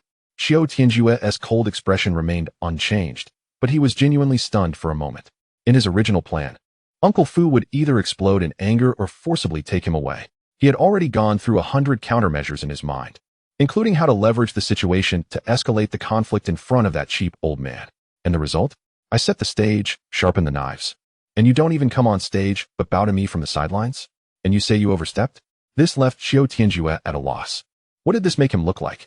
A brat throwing a tantrum because of his status? Damn it, how advanced. This old butler was indeed no simple character. This move of retreating to advance was beautifully played. But soon, Qiu Tianjue understood the crux of the matter. Uncle Fu bowing his head was definitely not because he was scared by a few of his casual words, nor could it be a sudden awakening of conscience. The only reason was that he had received an order from the head of the family. But that made it even more interesting. That father of his, who was cold to the extreme and indifferent to him in his memories, Qiu Mian, actually suppressed Uncle Fu for his sake. Why? The deep-rooted loneliness and fear from the original owner's memories surged again, clearly telling Qiu Tianjue that in this family, he had no one to rely on. Not even his biological father. It was precisely for this reason that he dared to make such a fuss today. After all, they were all enemies. Why hold back? At worst, it would be a fight to the death. He still had a protective mother who controlled the waning starry sky group. Even if he turned Vela upside down, who would dare truly do anything to him? And he himself could stir up a storm with Law Gold 10,000 treasures. However, this situation seemed a bit more complicated than he had imagined. Qiu Tianjue's thoughts raced, but his expression remained calm. He looked at Uncle Fu, who was bowing his head, showing a respectful posture, yet probably grinding his back teeth, and suddenly found it somewhat amusing. All right, he spoke lightly. His voice not loud, but carrying a tone of natural command. Since you know you overstepped, then just wait. After saying that, he couldn't be bothered to look at Uncle Fu again, turning directly to wave at the biomate of the Night Crow. Get all that garbage in my room down here. Piece by piece, he deliberately emphasized the word garbage. Be careful, don't break or bump anything. Those are all my treasures. Upon receiving the order, two biomaidens turned and returned to the ship, their movements showing no hesitation. Soon, the VIP passageway witnessed what could only be described as the most bizarre scene since the establishment of the Vela spaceport. A 3-meter-long metal rod, covered in green rust, was carefully lifted out by the two maidens as if it were not a piece of scrap metal but the scepter of some ancient emperor. Following that was a piece of engine wreckage burned down to half, with a pockmarked surface placed on a dedicated anti-gravity tray for smooth transport. Then came a tangle of cables emitting a burnt smell, which the maidens sorted with silk gloves, neatly arranged on the ground, one piece after another. Each item was uniquely ugly and creatively broken. The two rows of black-clad bodyguards following Uncle Fu were about to pop their eyes out. They exchanged glances, their faces filled with a bewildered expression of who am I, where am I, and what am I doing? That was barely holding together. Yuan Tiangong's eyelid twitched violently. He could no longer bear to watch. So embarrassing, so damn embarrassing. He wished he could find a crack in the ground to hide in. Only Uncle Fu, from beginning to end, quietly watched. His old eyes were cold, devoid of any warmth. As if this absurd farce before him was nothing more than a meaningless string of gibberish in a database. Qiu Tianjue looked at the scene in front of him, comparable to a moving junkyard, and saw Uncle Fu's increasingly grim face. He unexpectedly felt a long-lost, absurd sense of pleasure rising in his heart. This feeling was very childish, even a bit boring, something he would have looked down upon in his previous life. But thinking of the original owner's memories filled with frustration and tears, he felt that this was really worth it. Consider it a way to collect some interest for that pathetic loser who died in misery. Finally, the hunk of iron, Saint Larona's love, which had cost him 3 billion star coins, was pushed out separately. It was securely fixed on a large anti-gravity cargo platform, slowly descending to the ground with a dull thud.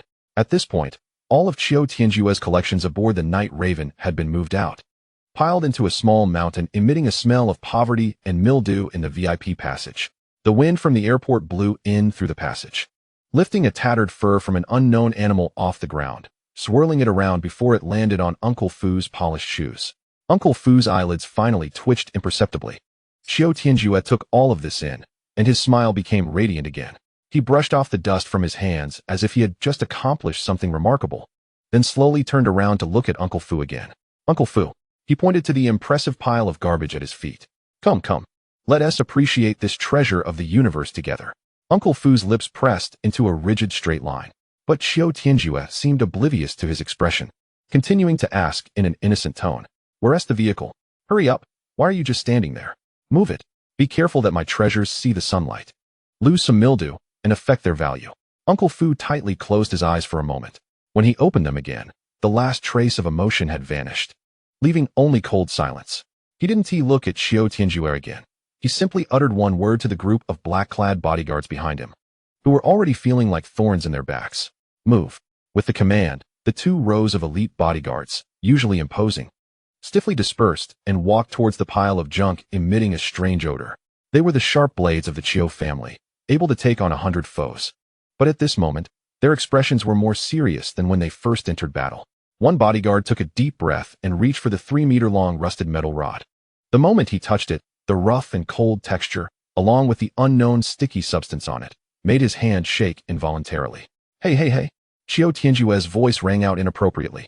He didn't know when he had moved closer, circling around the bodyguard like a supervisor, and tapped the metal rod with his finger. Be gentle. His face showed a pained expression. This is a totem pole of a lost civilization, not a barbell for you to practice on. Do you see this green patina? The sediment of time. Do you understand art? The bodyguard's face instantly turned beet red, his movements even more rigid. Afraid to apply force or let go, his square face turning crimson. Qiu Tianjue ignored him and moved to the other two who were struggling to lift the piece of engine wreckage. You, the one on the left, lower your waist. Do you think you're moving bricks? Feel it. Feel the energy patterns contained within. Although it's already ineffective, the beauty is still there. Beauty.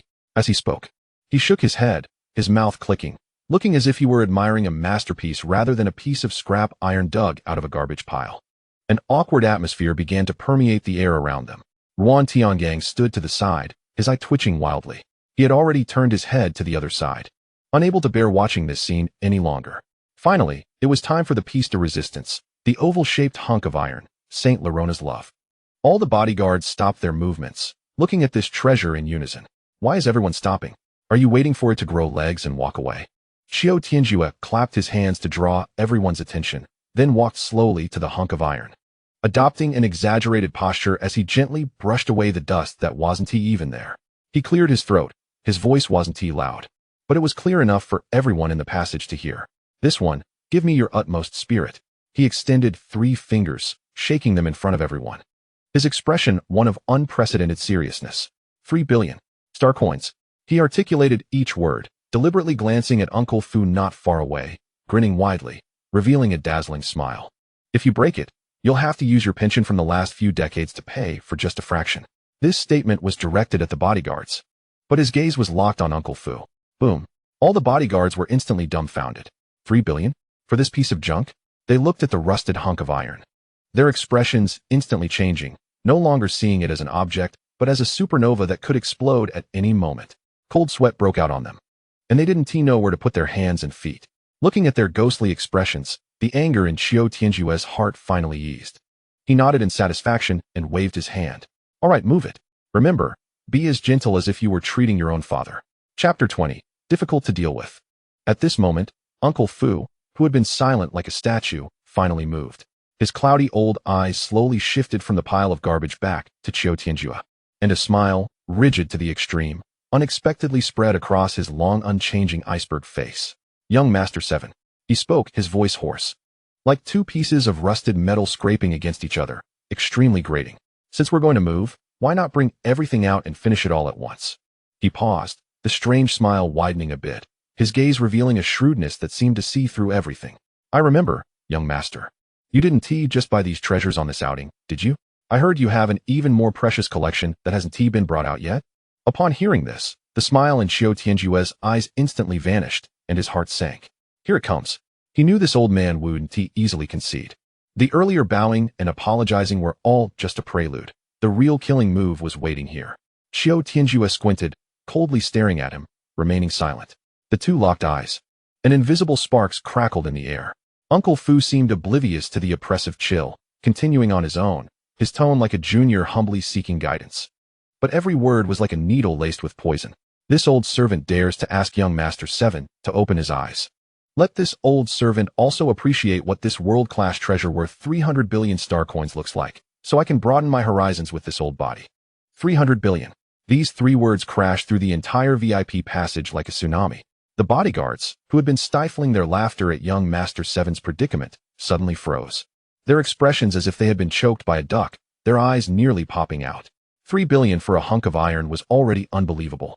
Now, another 300 billion pops up? Has this young Master 7 gone mad? Qiu Tianjue's heart also skipped a beat with those 3 words. He knew this amount of money couldn't be hidden, the sum was too large. Any private transfer exceeding 100 billion would leave a record in the Qiu family's financial monitoring system. But he hadn't expected this old man to choose this moment, in front of so many people, to reveal his trump card. How ruthless. However, That momentary shock lasted less than half a second. Qiu Tianjue's mind was racing. Uncle Fu only mentioned 300 billion, but didn't say the words longevity technique. With that old fox's cunning nature, if he truly knew what he had purchased, he would definitely shout it out clearly to prevent any changes to the item. Since he doesn't know, it means they only check the accounts, but have no idea where the money was spent. The secrecy of Law Gold 10,000 caches is even higher than he imagined. In that case, the initiative has returned to him. Realizing this, the last trace of fluctuation in Qiu Tianjue's eyes disappeared. He looked at Uncle Fu's face, which seemed to say, "Let's see how you explain this," and suddenly laughed. Ha ha ha. He laughed so hard that he bent over, as if he had heard the funniest joke of his life, and his laughter echoed in the empty VIP corridor, leaving everyone stunned. Uncle Fu's face darkened at a visible speed. "What are you laughing at?" Qiu Tianjue finally managed to stop laughing, wiped away the non-existent tears from the corners of his eyes, glanced around at the stunned bodyguards, and finally returned his gaze to Uncle Fu. "Uncle Fu, I'm laughing at your age, living like a dog." He shook his head, looking disappointed. "Do you think you can see something worth 300 billion? He stepped forward, getting closer to Uncle Fu, his voice low but piercing. "Don't even talk about you. Even if my dad were standing here, I would need to be in a good mood to show it to him. You guys?" Qiu Tianjue's gaze was like a sharp knife, slicing through the faces of everyone present, finally landing on Uncle Fu's eyes, which seemed ready to spit fire. "You dare?" The last two words were light, yet more humiliating than any heavy words. The entire corridor fell into dead silence. Even the sound of breathing disappeared. Ruan Tiangang was already sweating coldly on his forehead. He felt that this seventh young master was definitely crazy. Uncle Fu's chest heaved violently, his hands behind his back cracking, a terrifying aura brewing wildly within him, as if he would tear apart the reckless young man in front of him at any moment. However, Qiu Tianjue seemed oblivious. He even wanted more. Leaning closer to Uncle Fu's ear, and in a voice only the two could hear, he whispered, "Old man, guess what? Did I buy a surprise insurance policy for 300 billion? After saying that, he straightened up, patted Uncle Fu's stiff shoulder, and smiled like an innocent child. "Just kidding. Don't take it seriously, don't take it seriously." He turned around, impatiently waving his hand at the group of bodyguards who were already dumbfounded. "What are you standing there for? Don't disturb others, hurry up and move." Upon hearing this, the group of bodyguards felt as if they had been pardoned, each moving quickly as if injected with adrenaline. However, their eyes occasionally darted towards Qiu Tianjue and Uncle Fu, as if watching two gods who might explode at any moment. But Qiu Tianjue couldn't be bothered to care about anyone else. He even hummed a tuneless little tune, striding past the ashen-faced Uncle Fu. One step, two steps. The moment he brushed past, he didn't stop his pace and didn't even spare a glance. Uncle Fu stood there frozen until Qiu Tianjue's figure disappeared into the luxurious hovering vehicle beside him, and then he slowly, inch by inch, turned his head.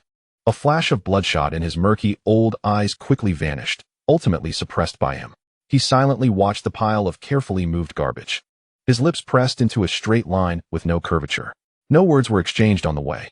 The convoy silently passed through the bustling aerial routes of Veristar, finally arriving at a magnificent complex floating above the sea of clouds. The Qiu family ancestral residence, Sky Garden. The flying car landed smoothly, and Qiu Tianjue was the first to step down, not even glancing at the servants waiting to greet him, striding straight towards a remote direction deep within the estate. As for meeting his cheap old man, no rush. After the group of bodyguards behind him, with grim faces, huffed and puffed to move the treasures to his private courtyard, Qiu Tianjue finally waved his hand impatiently. "All right, you all can leave." He casually swiped 1,000,000 stardust coins from his terminal and tossed them to Ruan Tiangang like he was giving alms to a beggar. "Buy some food and drinks for the brothers, calm their nerves." Ruan Tiangang's face instantly turned into a palette of colors. After sending everyone off, Qiu Tianjue focused his mind and stored away the few real treasures into his storage space, then turned to walk towards an inconspicuous building in the corner of the courtyard. This was the true secret base of the original owner, the garbage dump of the seventh young master, ridiculed by the entire family. He stood in front of a seemingly ordinary but made of heavy alloys door, extended his hand, and pressed his fingerprint on the verifier beside the door. Beep. Fingerprint verification passed. Please enter the iris password. Please enter the voice command. A series of complex biometric verification procedures completed, and the long silent heavy protection door finally began to slowly open inward with a low, rumbling sound. As soon as the door opened a crack, a strong odor mixed with metallic rust, decaying dust, and the degradation of unknown materials burst forth like a flood, hitting Qiu Tianjue's face. The smell was overwhelming. Qiu Tianjue instinctively took a half step back, looking at the darkness behind the door completely covered in dust, but the corners of his mouth couldn't help but rise. Garbage? Junk. The light in his eyes grew brighter. Come on, it's time to start the inventory. Chapter 21. Value. Unknown. He took a deep breath, inhaling that strong, almost tangible stale odor into his lungs, then exhaled heavily. The frustration and depression that belonged to the original owner, accumulated for over a decade, seemed to clear away with that breath. Garbage? Junk. He didn't completely think so.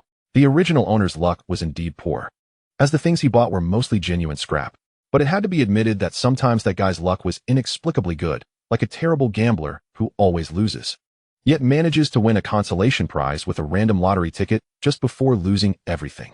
It just depended on whether he could dig out a first-class grand prize from this pile of consolation prizes this time. Qiu Tianjue raised his hand and gently pressed a button on the control panel on the wall. Buzz. The long silent energy pipeline emitted a low hum, and one old light after another struggled to flicker a few times before finally lighting up in succession, dispelling the darkness in the warehouse. As the light spread, Qiu Tianjue's pupils constricted slightly. Even though he had mentally prepared himself, he was still shocked by the sight before him. This was not a warehouse.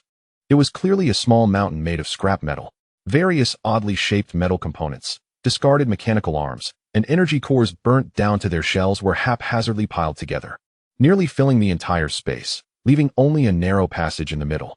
Qiu Tianjue's gaze passed over the small mountain before landing on the most conspicuous object at the entrance.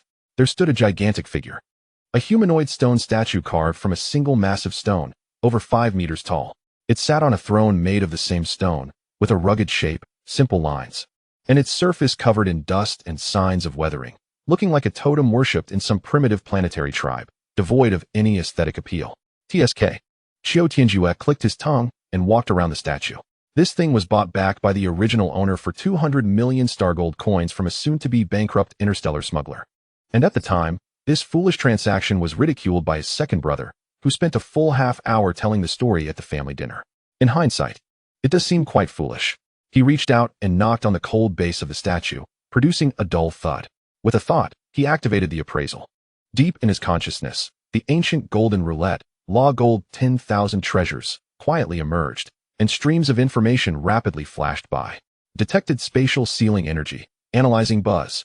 A row of clear golden characters exploded in his mind. Name, Qiu Clan Emperor Stone Carving, sealed. Type, one-time clan suppression artifact. Effect, once unsealed. It can awaken the Emperor's battle spirit attached to the statue, granting peak combat power at the 9th level of the Nebula Realm for 30 minutes. After that, the carving will completely shatter. Value, 600 million star gold coins. The playful expression on Qiu Tianjue's face instantly froze. His breath stopped. He stood there as if paralyzed, staring intently at the string of zeros in his mind. Hundreds, thousands, tens of thousands. 600 million? He blinked hard, thinking he had misread it. No, it was indeed 600 million. An extremely ridiculous feeling arose in his heart. Just like that, right at the door. The very first one? Huh. A dry laugh squeezed out from his throat. Ha ha ha. The laughter grew louder and more unrestrained, echoing wildly in the garbage-filled warehouse, causing dust to fall. He pressed his hand on that cold statue, feeling its rough texture, the smile on his face radiant to the extreme. Peak combat power at the 9th level of the Nebula Realm. He thought of Uncle Fu's old face, that pressure that nearly suffocated him. Old man, aren't you capable? Come on, let me give you a taste of this. 30 minutes, enough to turn the entire Qiu family estate upside down. 600 million. This amount of money was enough for him to collect all the good items at the next Law Gold 10,000 treasures auction. Qiu Tianjue let out a heavy breath, forcibly suppressing the wild beating of his heart. His gaze slowly moved away from the priceless statue, sweeping over the small mountain made up of countless scraps of metal. At that moment, the heart that had been silent for many years suddenly thudded heavily. Bang! Blood rushed to his brain, bringing a momentary dizziness and shiver. How long has it been since he took that position overseeing the underground world in his previous life? He thought he would never feel this primal, pure excitement again. Unexpectedly, today, in this garbage dump that everyone laughed at, he found it once more. He exhaled long and forced himself to calm down. With a flick of his fingers in the air, the statue worth 600 million instantly vanished from its spot, securely stored in his storage space. With the biggest treasure in hand, his confidence immediately thickened by 3 points. His gaze, like the most precise scanner, began to inch its way over the small mountain of scrap in front of him. Soon, he stopped. His eyes locked onto an inconspicuous corner in the wall, where lay a black stone that looked much like a coal ball. Anyone else would probably kick it away without a second thought. But just now, Qiu Tianjue's peripheral vision had caught a nearly negligible energy fluctuation. He walked over and bent down to pick up the coal ball. It was icy cold to the touch, rough in texture, and still smeared with a layer of sticky grease. He frowned and rubbed it with his fingers. Just as the grease was wiped away, a faint, almost otherworldly glow flashed briefly from within the stone. With another thought buzz, the Law Gold 10,000 treasures in his mind provided feedback again. Name, Eye of the Abyss. Type, special biological material. Description, one of the compound eyes of the Abyss Eye Demon, containing twisted mental power, core material for crafting mental equipment. Value, 280 million star gold coins. Heh. A sinister smile curved at the corner of Qiu Tianjue's mouth. Another large sum. He casually tossed this 280 million coal ball into his storage space, feeling increasingly elated. This feeling was addictive. He no longer hesitated, diving into the pile of garbage like a hungry tiger pouncing on its prey. This iron rod, treated as a fire poker, Atlantis by energy conduction rod, incomplete. Worth 300 million. Collect. This circuit board, trampled to pieces, Pioneer Civilization star map fragment, worth 500 million. Collect. This tattered collar that even dogs would disdain, Beast Tamer's soul shackles, capable of forcibly enslaving any star beast below the nebula realm, worth 1,200 million. Collect. Collect. Collect. One item after another, which seemed worthless to outsiders, revealed their astonishing true value under the appraisal of Law Gold 10,000 treasures. Although the individual values could not compare to that emperor statue, the quantity was overwhelming. Qiu Tianjue felt like a rat that had stumbled into a grain warehouse, everything around him exuding an enticing fragrance of money and power. He stood at the center of the garbage mountain, looking around at the unappraised scraps, an involuntary, childlike, fervent smile appearing on his face. This feeling was simply addictive. Damn it, he muttered under his breath, his voice filled with uncontainable excitement. He flexed his wrist, producing a series of crisp cracks. However, this fervent excitement did not last long. After Qiu Tianjue identified yet another ordinary civilian-grade alloy fragment, worth 35 star gold coins, and tossed it aside, the smile on his face had completely vanished. He straightened up and looked around. The once towering pile of garbage had now been turned upside down by him, leaving only the very bottom layer of truly worthless industrial waste. A full 3 hours. After the initial half hour of frenzied treasure hunting, he had not found a single item worth more than 10,000 star gold coins in the subsequent 2.5 hours. That feeling was like a boring buddy who had prepared all the necessary elements to watch an adult film, only to be served 2 pixelated figures instead. Damn it. Qiu Tianjue cursed softly, the heat in his heart cooling rapidly. Suddenly, he realized, the things in this warehouse were collected by the original owner over several years. The priceless treasures at the entrance were likely bought recently, when that poor bastard's luck was at its peak. Meanwhile, the worthless items beneath his feet were probably his earliest collectibles, purely bought with enthusiasm and countless pocket money, blindly purchased with eyes closed. Thinking of this, Qiu Tianjue curled his lip, completely losing interest. It seemed that today's treasure hunt was coming to an end. He brushed off the dust from his hands and turned to leave this stale-smelling ghost place. However, just as he turned, his peripheral vision was drawn to something on the wall at the deepest part of the warehouse. It was a door, a stone archway that looked extremely ancient, completely out of place with the modern alloy style of the entire warehouse. It quietly embedded in the wall, its surface covered with strange and intricate patterns, as if it were not a creation of this world. At first, Qiu Tianjue thought it was just a maintenance passage of the warehouse. But as he took a few steps closer and examined it carefully, his brows suddenly furrowed. No way. The door was made of a completely different material than the alloy door behind him. It had no electronic locks and didn't even have visible seams, as if it had grown directly out of the wall. This thing, did the previous owner buy it? What was the point of buying a door? As decoration? He reached out and gently stroked the cold, rough surface of the stone door, feeling a strange energy sensation travel along his fingertips. A thought flashed through his mind. Identification. Buzz. The Law Gold Vault, in his consciousness, gave an unprecedented reaction. The flow of information didn't flash by as usual. Instead, it paused for a full 3 seconds, as if performing some extremely complex calculation.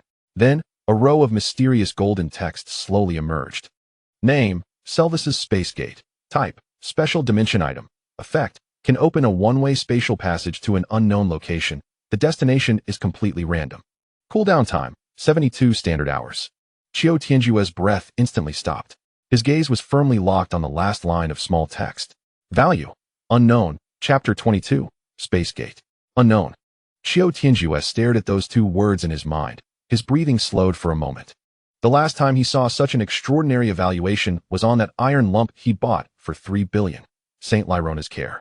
But that item's evaluation was immeasurable. Immeasurable means the value was so high that his current authority couldn't estimate it, but it was still within the realm of value. But what the hell is unknown?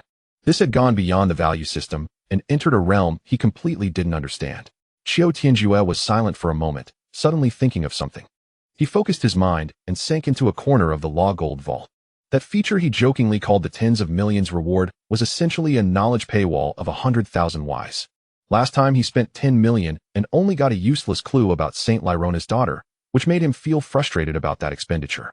But now, facing this strange stone door, it seemed this was the only method left. He concentrated his consciousness on the stone door and decisively activated that feature. Buzz. A familiar golden question mark slowly emerged in the depths of his consciousness. The next second, a new line of small text condensed into form below the question mark. Would you like to spend 100,000,000 star coins to obtain the activation clue for Selvis's Space Gate? Qiu Tianjue's eyelid twitched violently. He stared at that string of zeros and counted it back and forth twice. 100 million. Not 10 million, but 100 million. This damn thing learned to raise prices on its own. Last time it was only 10 million, and this time it directly increased tenfold? Qiu Tianjue could barely hold back from cursing out loud. Is this thing dynamically adjusting prices based on his account balance? Seeing that he just came into a fortune, it couldn't wait to come and fleece him? One question, 100 million? They don't rob money this fast. He was so angry he almost wanted to laugh. But the desire for exploration in his heart was completely ignited by this outrageous price. The more expensive it is, the greater the secret hidden behind this door. 100 million star coins. Just a few hours ago, that amount would have made him lose sleep from the pain. But now, he had just tallied assets worth over 600 billion, and his confidence was completely different.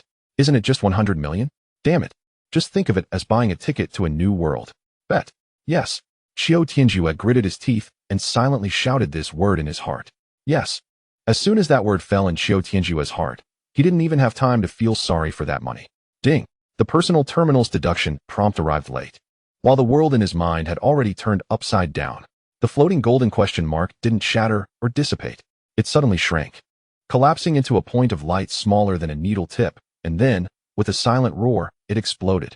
Billions of fine golden lights, like brush strokes given life, rushed through the void, intertwining, sketching, and finally condensing into a segment of ancient and profound text. This door opens here and now, and exists there and then. I do not open it. I merely acknowledge its existence. I do not move. The destination comes to me. Open.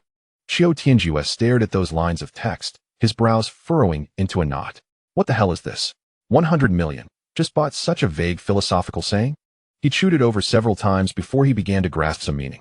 This thing is the incantation to activate this door. Moreover, the last two words open should be the core keyword for activation. However, knowing the incantation, the heat in Qiu Tianjue's heart was suddenly doused with a bucket of ice water, instantly extinguishing. This door had 3 fatal pitfalls. First, the destination is completely random. Random? To what extent? Is it randomly teleporting on Vera's star, or is it a lottery in the entire known universe? If he has bad luck and is directly teleported to the core of a star for a bath, who is he supposed to reason with? Second, it's a one-way spatial passage. Once he goes, he can't come back. This isn't called teleportation. This is called exile. Third, the cooldown time is 72 standard hours.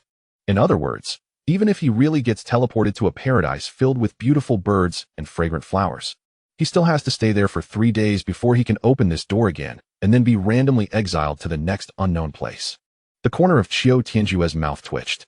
100 million star coins bought a one-way ticket to an unknown location, with no accommodation provided, no round trip included. And it doesn't even guarantee survival at the destination. This deal is a total loss. This thing isn't an opportunity. It's the ultimate version of Russian roulette, with 6 chambers. Possibly 5 being nuclear bombs, and 1 being a blank. Damn it, I can't stay here. The uncertainty of this thing is too great. Leaving it here is like a ticking time bomb. It must be put away. He focused his mind on that ancient stone archway. Buzz. A strong suction force came from the storage space. Qiu Tianjue's heart suddenly tightened. He was afraid this thing was a space attribute item and would repel the storage space, causing it to be uncollectible. Fortunately, his worries did not come true.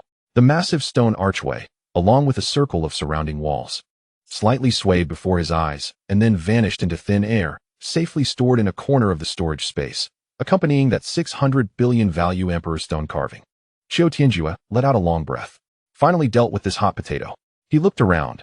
The warehouse, which was originally piled high, was now half empty, leaving only some truly worthless industrial waste. After the inventory was completed, he pulled up his personal terminal and began to calculate his gains. Kuwait Clan Emperor Stone Carving. Value 600 billion. Eye of the Abyss. Value 28 billion. Beast Tamer's Soul Shackles. Value 12 billion.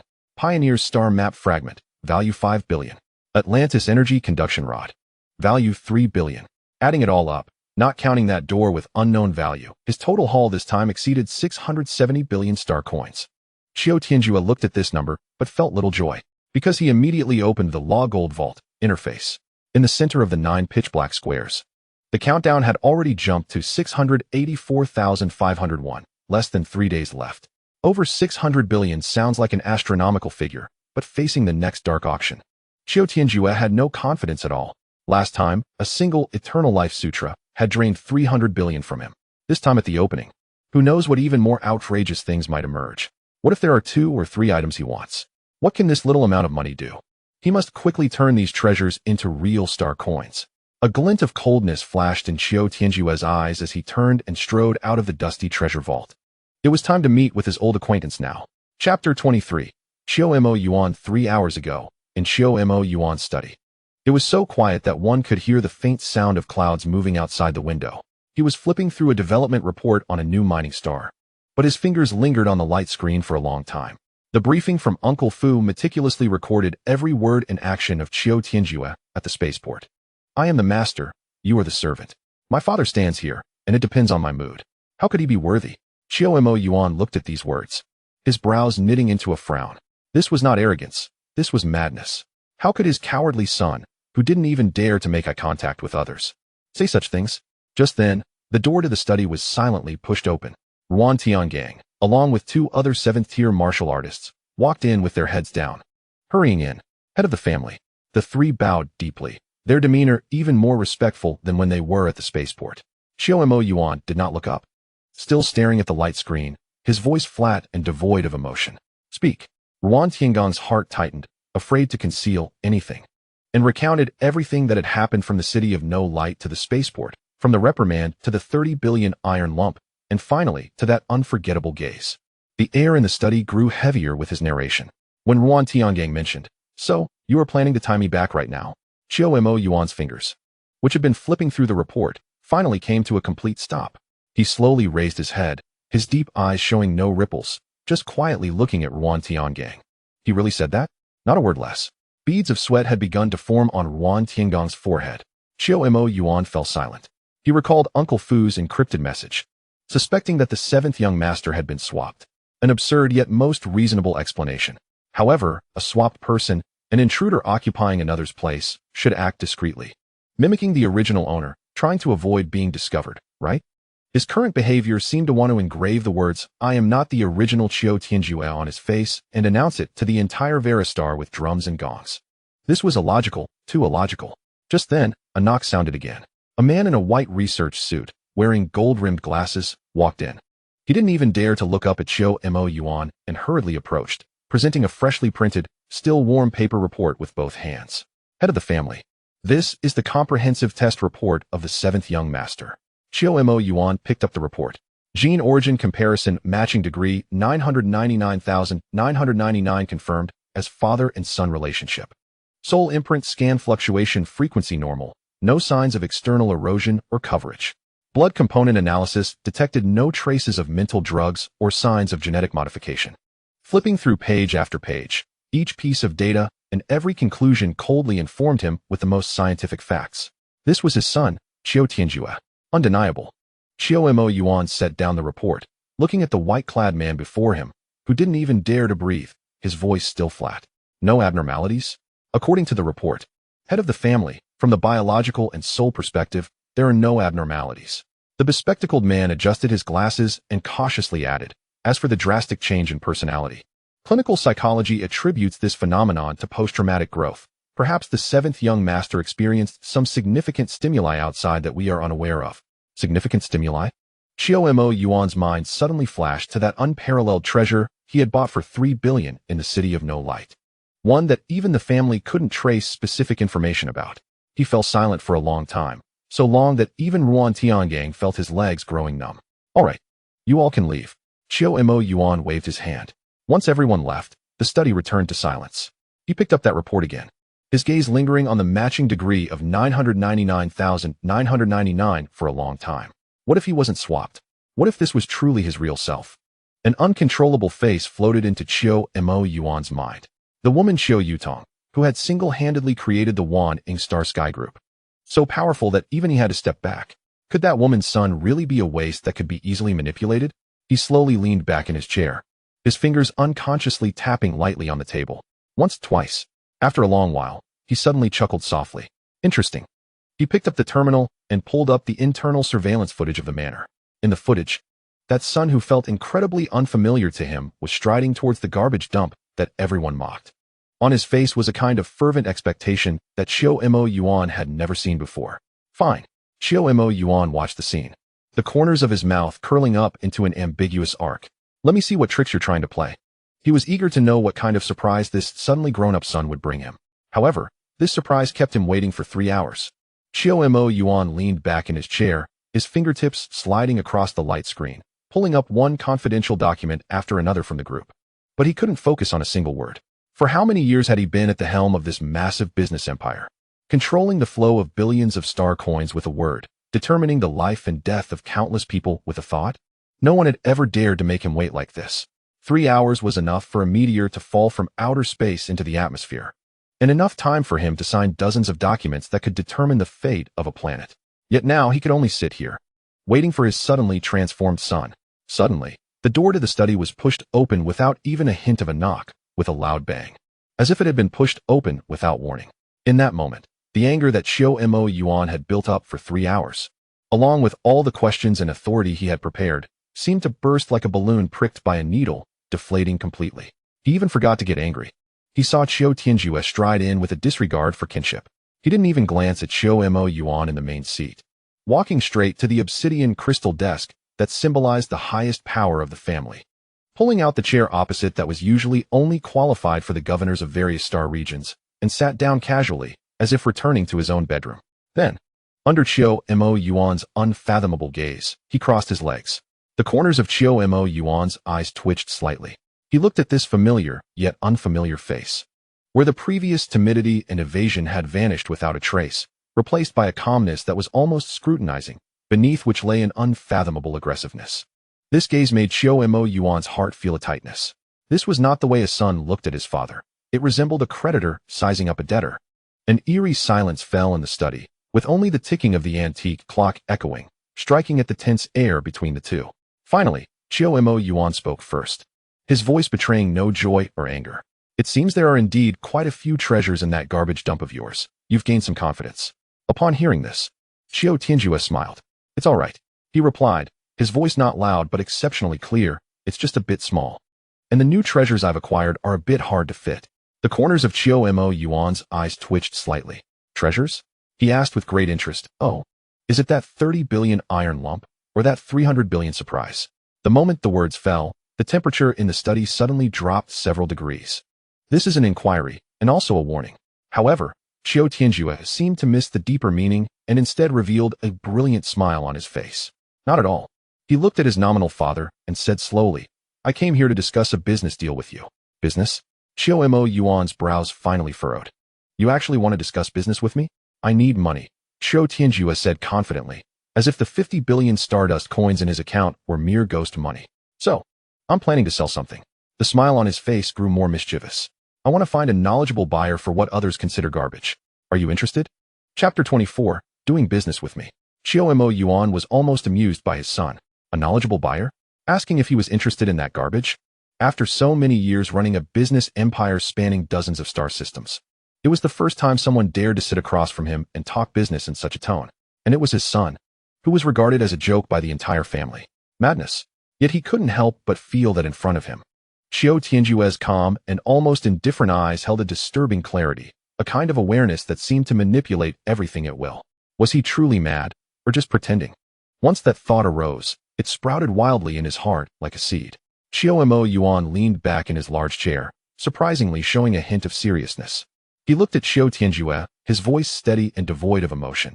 Since you want to do business, fine. But I don't deal in ordinary garbage. Qiu Mo Yuan's fingertip lightly tapped the smooth obsidian table. You must present something I find valuable. Deal. Qiu Tianjue had been waiting for this sentence. His smile instantly became genuine and radiant, revealing a set of white teeth. Selling to anyone was just selling, but selling to the family had a completely different meaning. It was not only about making money, but also about vindication. It was about throwing back the label of a garbage collector that had been placed on him. Both for the cowardly, unfortunate soul who had already died, and for the present self, right back into the faces of those who had once mocked him. Of course, some things were absolutely not for sale. For instance, that 30 billion iron lump, the care of Saint Lyrona, and that unknown value spatial gate of Selvis. His intuition told him that these two items would be immensely useful in the future. As for the others, Qiu Tianjue looked at his nominal father and already had a plan in mind. The 600 billion Kawi clan emperor stone carving was his trump card, meant to be saved for last to make the biggest impact. For now, he would start with some appetizers to open his cheap old dad's eyes. With a thought, he activated his wrist terminal, and with a flash of light, a black, coal-like stone appeared on the obsidian table. As soon as the stone appeared, it rolled around twice and stopped next to a galaxy development plan worth over 1,000 billion, leaving a greasy mark on the otherwise immaculate surface. Qiu Mo Yuan's eyes twitched again. His desk was usually spotless, not a speck of dust in sight. This brat just threw garbage on his desk? Is this what you call something I would find valuable? Qiu Mo Yuan's voice had taken on a chilly tone, and he couldn't even be bothered to look at that coal-like stone. Don't rush, Dad. Qiu Tianjue shifted into a more comfortable position, crossing his legs and swaying them. Good things need to be savored. He nodded towards the stone, signaling Qiu Mo Yuan to look, suppressing the urge to throw both the stone and his unfilial son out. Qiu Mo Yuan finally fixed his gaze on the coal-like stone. It was unremarkable, something one would avoid picking up off the street for fear of dirtying their shoes. However, the next moment, Qiu Mo Yuan's pupils suddenly constricted. Just now, out of the corner of his eye, he caught a glimpse of an extremely faint, ghostly light flickering within the stone, a light that did not belong to this dimension, filled with distortions and chaos. As someone who controlled a vast empire, his mental strength far exceeded that of ordinary people, and he was extremely sensitive to energy. This item was no ordinary thing. A ripple surged in Qiu Mo Yuan's heart, but his expression remained unchanged. He didn't reach out to grab it. He just stared at the stone and asked in a deep voice, "What is this?" Seeing the slight change in his father's eyes, Qiu Tianjue's smile widened even more. "You've taken the bait. This thing is called the Eye of the Abyss." He elongated the syllables, leisurely revealing a name that even Qiu Mo Yuan found unfamiliar. Its function is quite singular. It's the core material for crafting mind-related equipment. As for its value, you should know better than I do. So, Dad, does this appetizer suit your taste? Upon hearing this, Qiu Mo Yuan finally moved. He extended his hand and pinched the black, coal-like stone between his fingers. With a slight exertion, a series of crisp cracking sounds erupted as the seemingly solid stone shattered into powder, scattering across the smooth obsidian table. A deep light that seemed to absorb all light burst forth from his fingertips. What lay in his palm was a true eyeball. It lay quietly in Qiu Mo Yuan's hand. Deep within the pupil, a twisted vortex seemed to rotate slowly, exuding a chaotic and sinister aura. Qiu Mo Yuan examined it for a moment and nodded. Indeed, it could only be considered an appetizer. His voice was flat, as if he were holding not a rare material worth 28 billion, but a pebble picked up off the street. Once he said this, it was Qiu Tianjue's turn to be taken aback. The series of pretentious lines he had prepared instantly choked in his throat, stuck in limbo. Right? He almost forgot who the man sitting across from him was. This was the master of the Wanjiao Star Group, a galactic tycoon whose assets were calculated in trillions. For ordinary people, or even for those distant relatives within the family, tens of billions of Stardust coins could drive them crazy. But for Qiu Mo Yuan, this amount of money probably didn't even qualify for his personal attention. The signatures he executed were often worth hundreds of billions for galaxy development projects. In his eyes, this 28 billion Eye of the Abyss was merely a barely acceptable appetizer. Realizing this, Qiu Tianjue's momentary pride immediately cooled down. he suddenly realized that his original plan might have been flawed from the start. He had been thinking of taking things out one by one, gradually increasing the stakes, and finally pulling out the 600 billion trump card to completely subdue this cheap old dad. Now it seemed too petty. In the face of absolute wealth and power, this sort of gradual flaunting was no different from a child showing off their marbles to an adult. It not only failed to create a shocking effect, but also made him appear shallow and small-minded. Qiu Tianjue, oh Qiu Tianjue, how did the skills you once possessed become diminished after crossing over? In a single breath, he understood all the key points. Since simmering slowly was uninteresting, he might as well set the pot on fire. The astonishment on his face vanished instantly, replaced by a more playful smile. All right, since you think it's not enough.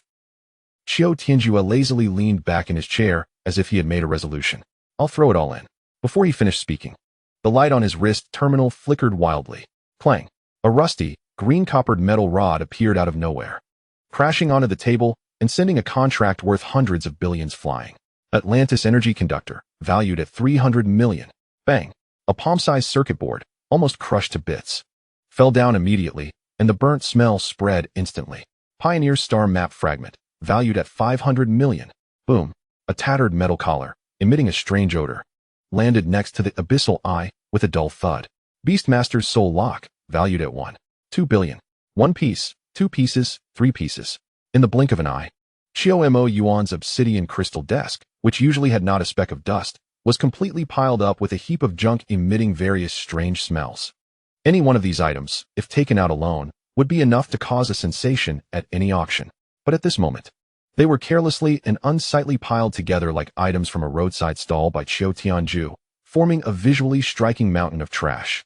The entire study was instantly filled with a complex smell of rusting metal, decaying materials, and dissipating energy. Qiu Tianjue, with his legs crossed, leisurely watched his cheap old dad, whose face had completely darkened. He pointed at the spectacular mountain of trash on the desk, grinning like a mischievous child who had just pulled off a prank. How about it, old man? Is there enough food now? Chapter 25. Influenced by the previous self.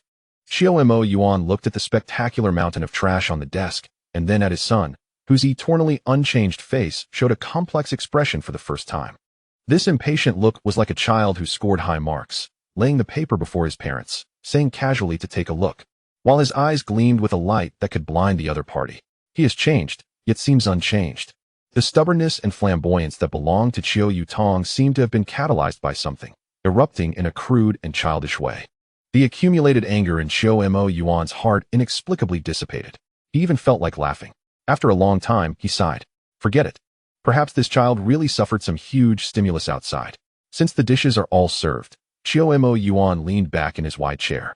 His tone is flat, as if he were commenting on a regular business report. Then I will take it. He extended a finger and casually swiped it across the light screen. I want to haggle with you.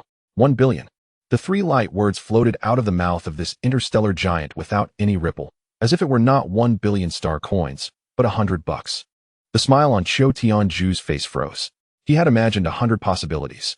He thought Qiu Mo Yuan would be shocked, would question, would send someone to appraise each item, and then re-evaluate his son. But he never expected it to be like this. There was no sense of victory. No triumphant shock to the audience. Only a feeling of hitting a fist against cotton. 1 billion bought out all his bragging and build-up. The treasures he valued immensely, in the eyes of the other party, were just junk worth 1 billion, which could be taken away in one go. He suddenly felt that his previous behavior resembled that of a clown. Indeed, he had too few trump cards accumulated. Qiu Tianjue instinctively thought of that true trump card, the Kawi clan emperor stone carving. But he looked around at the ancient and elegant study, and just that obsidian crystal desk was worth a lot. If he threw that 5-meter-tall thing out of the storage space, this study would probably be declared scrapped on the spot.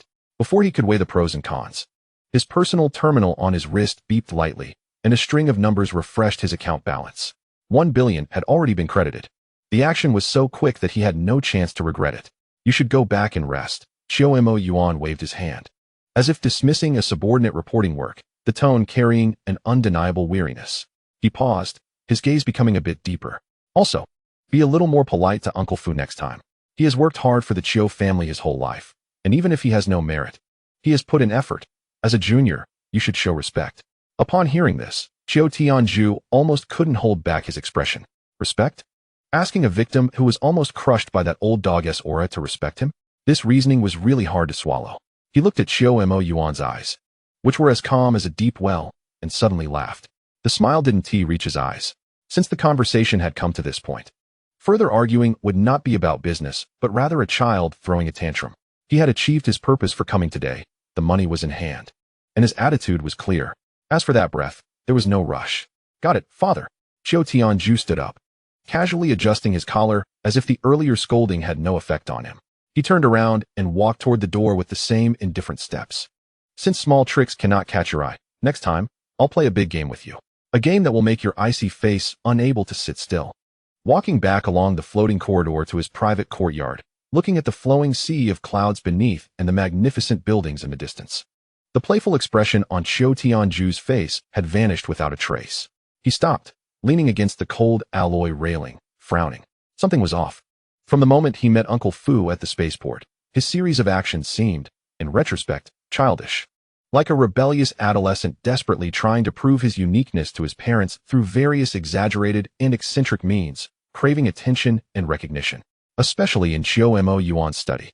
That impatient act of dumping all his treasures on the table did not seem like something a cunning old fox who had lived 2 lifetimes would do. It was more like a display, an almost treasure-showing invitation for praise. Show off? Seeking praise? Qiu Tianjue self-deprecatingly tugged at the corner of his mouth. He had reached that position in his previous life through calculation, ruthlessness, and by hiding all emotions beneath an iceberg. When did he need to use such primitive means to prove himself? He closed his eyes, carefully savoring the feelings he had in the study earlier. When Qiu Yuan casually bought out all his performances for 1 billion, the sense of frustration and grievance that surged in his heart was abnormal. It wasn't the annoyance of a disrupted plan, but a sense of loss from not being understood. A thought unexpectedly surfaced from deep within his consciousness. This emotion did not entirely belong to him. Or rather, it did not entirely belong to the current him. It was the original owner, that unfortunate wretch who was weak, lonely, eager to prove himself, yet terrified, residual instinct left in this body. That deep-rooted obsession would surface like a ghost when meeting key figures like Uncle Fu or Qiu Yuan, subtly influencing his judgment and behavior. Qiu Tianjue opened his eyes, looking at the magnificent clouds in the distance, exhaling a long breath, his voice carrying a hint of helpless laughter. What a fool. He was scolding the original owner, as if he was also scolding the childish version of himself from earlier. But after the scolding, the inexplicable frustration in his heart dissipated a lot. He suddenly understood that unfortunate fellow a bit. Growing up under the halo of older siblings and the indifference of his father, being regarded as a waste and a laughingstock by the entire family. Even his only hobby was seen as a wasteful endeavor of picking up trash. That kind of grievance and unwillingness suppressed for over 10 years. That desperate desire to prove to his father that he was not useless, that the trash he picked up was treasure, had become a pathological obsession. Thus, after gaining the capital to turn the tables, this obsession would instinctively drive him to show off in the most direct and clumsy way, seeking affirmation. Even if such boasting seems ridiculous to true strong individuals, Qiu Tianjue suddenly felt enlightened after realizing this.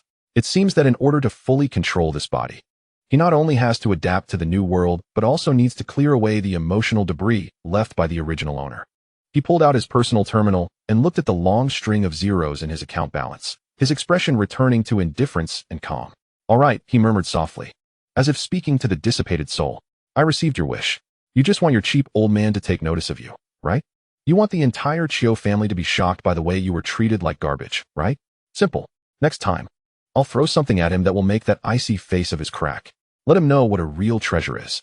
With this thought, Qiu Tianjue's mood inexplicably brightened. He took a step forward, continuing toward his courtyard, but this time, his steps were much lighter. However, after just 2 steps, he seemed to remember something. His pace suddenly halting, and his expression instantly turned strange. Wait a minute. Since the original owner's emotions can affect him, what will happen when he meets his cheap old mom, Qiu Yutong, the controller of the Wanying Shinkong Group, who dotes on him and gives him 300 billion in pocket money every year? What will happen to him then? A 3-year-old child clinging to her leg begging for candy?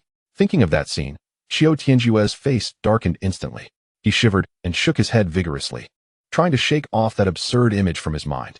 A dignified black market overlord, a ruthless hero who fought his way through mountains of corpses and seas of blood. Reduced to hugging a woman's leg and crying for mommy? Just thinking about it made his scalp tingle.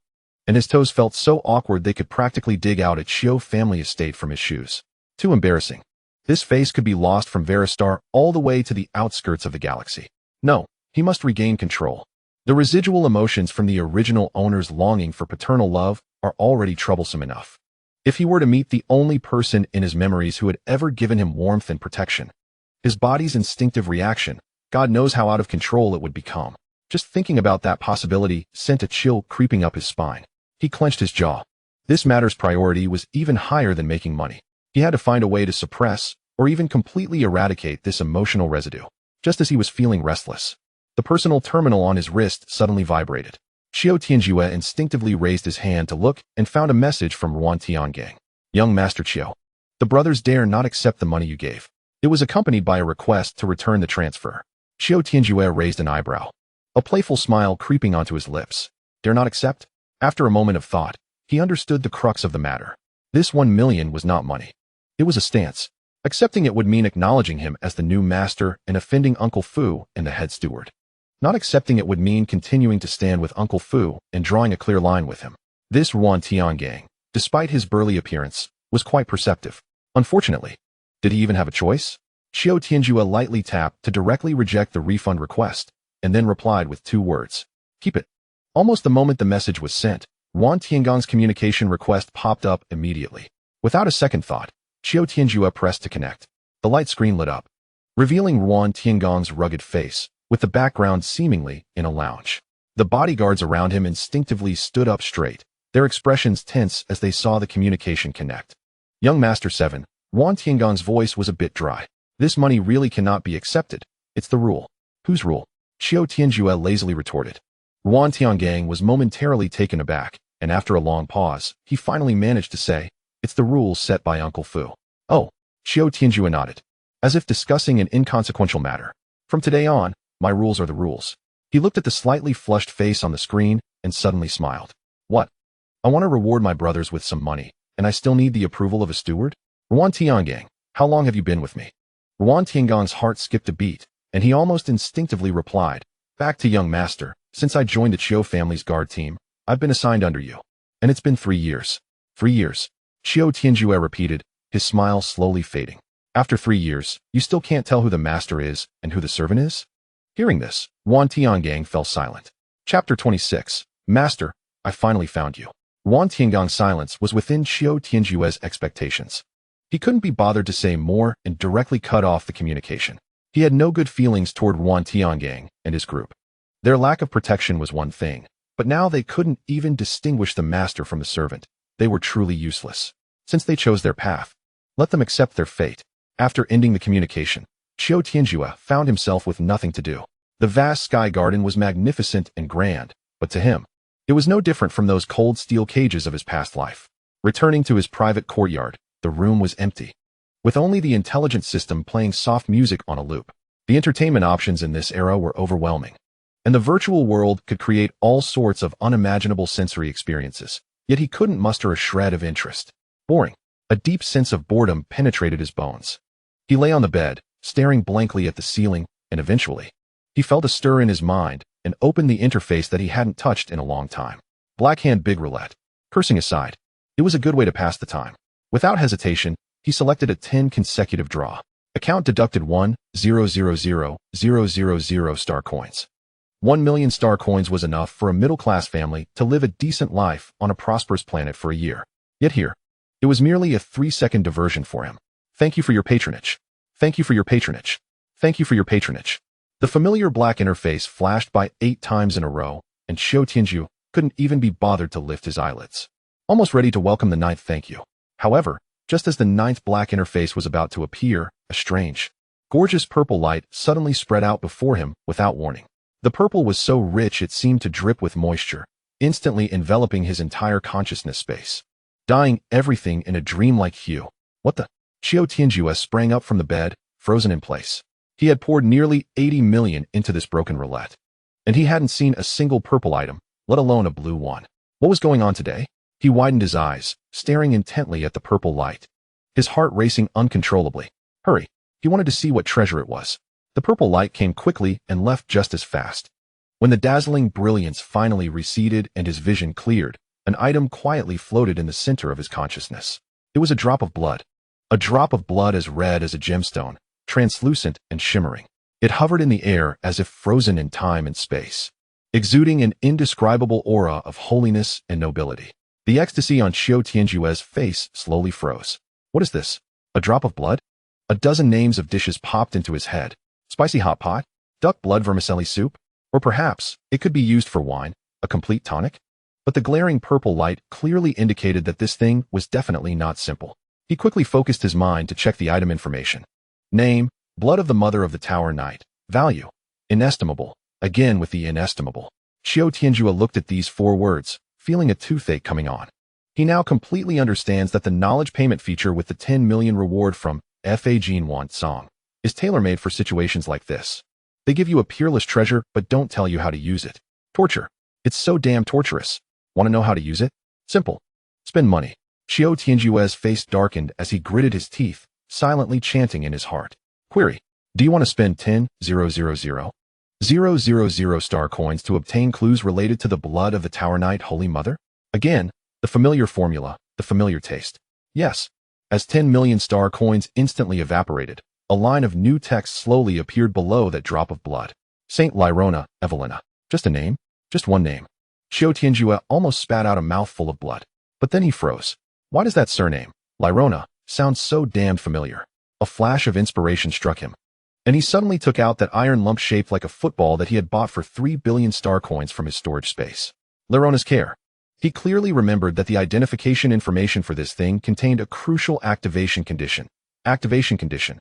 A drop of blood from a direct descendant of Lyrona. Qiu Tianjue's breath suddenly stopped. His gaze moved back and forth between that drop of suspended holy blood and the cold iron lump beneath his feet. Is this the key to activation? It's unbelievable how lucky this is. A strong impulse surged in his heart, making him eager to drop this blood immediately and see what astonishing thing it hides inside.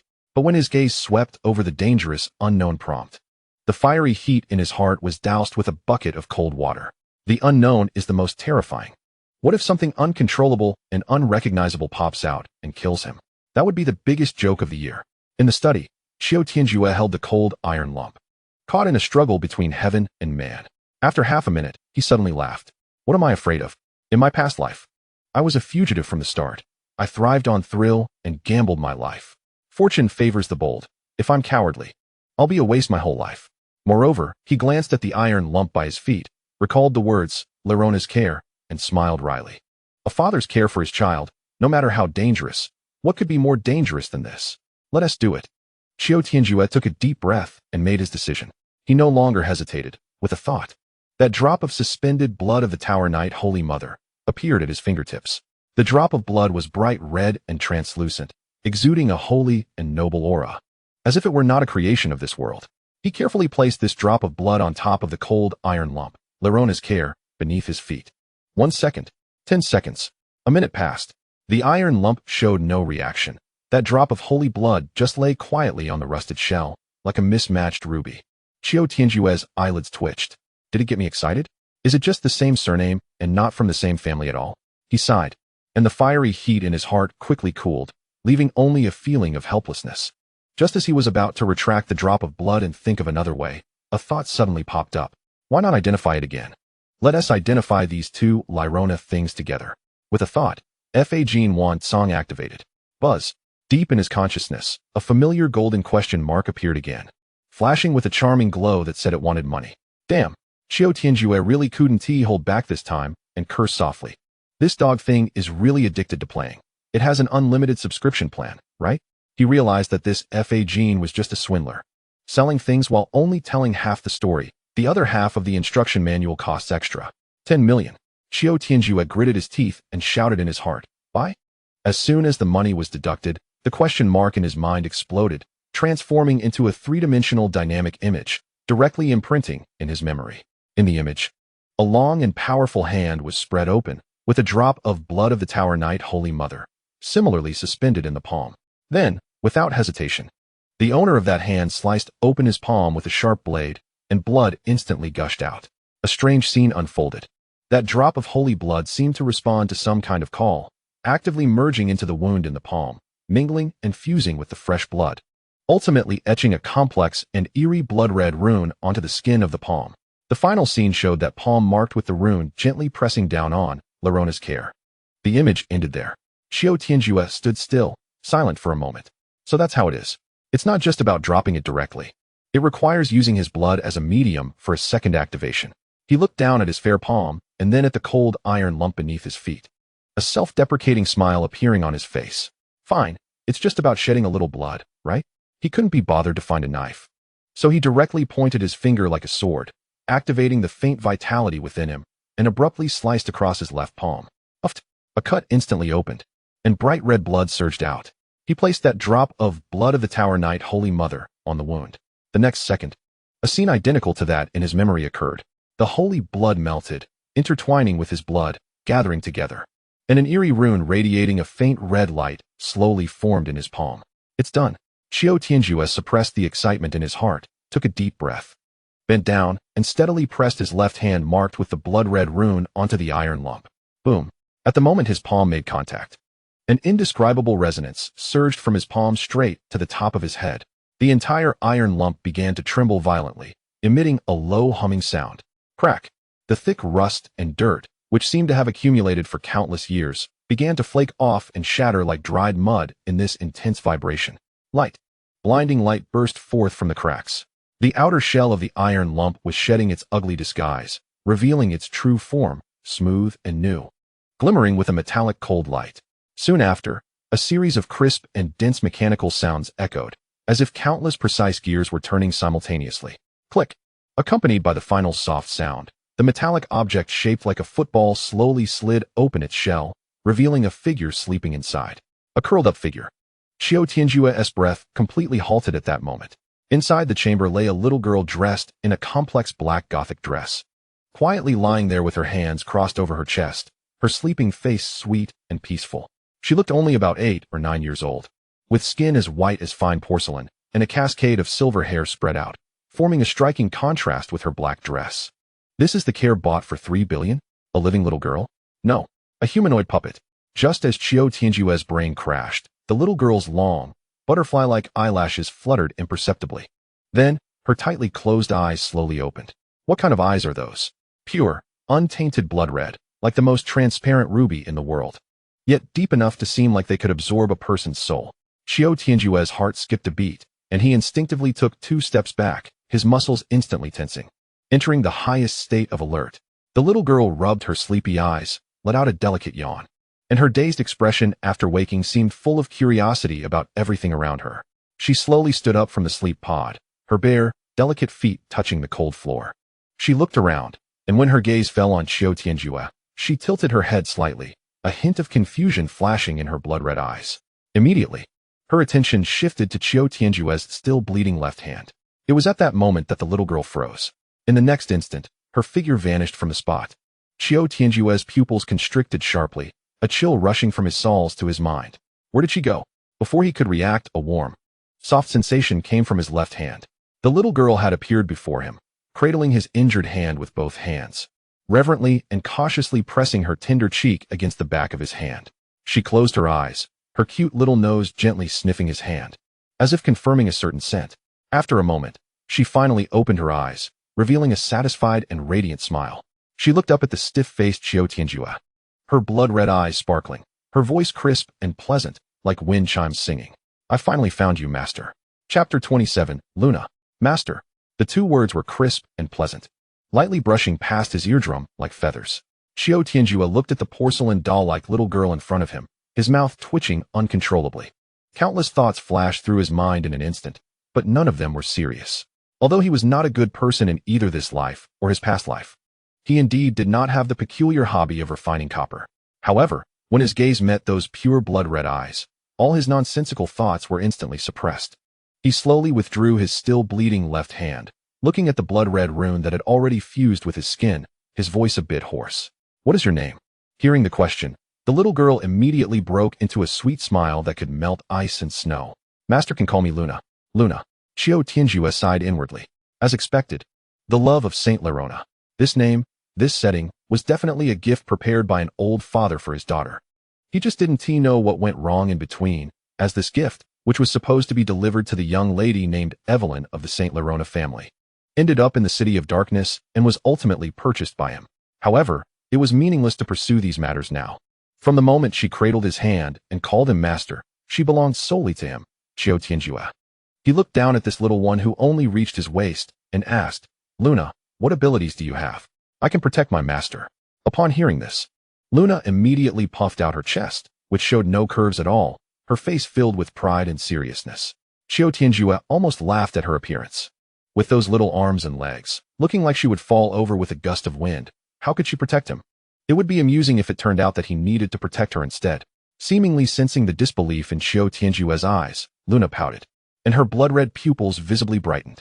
An indescribable, terrifying energy began to surge outward from her small body as the center. Buzz. The lights in the room began to flicker violently. The air seemed to turn thick like glue, and a heavy pressure pressed in from all directions. Just then, beep beep beep, a sharp, piercing alarm rang out throughout the entire sky garden without warning. Warning. Detected unknown high-risk energy reaction. Intensity is rapidly rising. Energy level assessment. Nebula level. Initiating highest level defense plan. Boom, boom, boom. All around the manor. Automated defense mecha hidden within the walls and floors were instantly activated.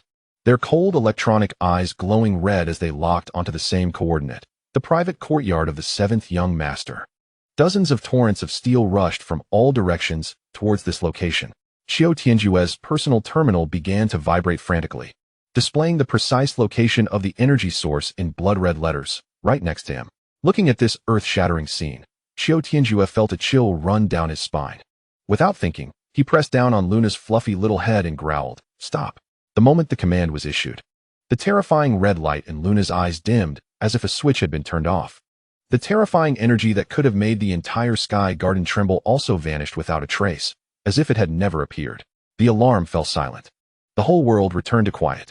But just as the silence was about to last 3 seconds, a series of hurried footsteps echoed from the corridor, drawing nearer, mixed with the deep humming sound characteristic of anti-gravity engines.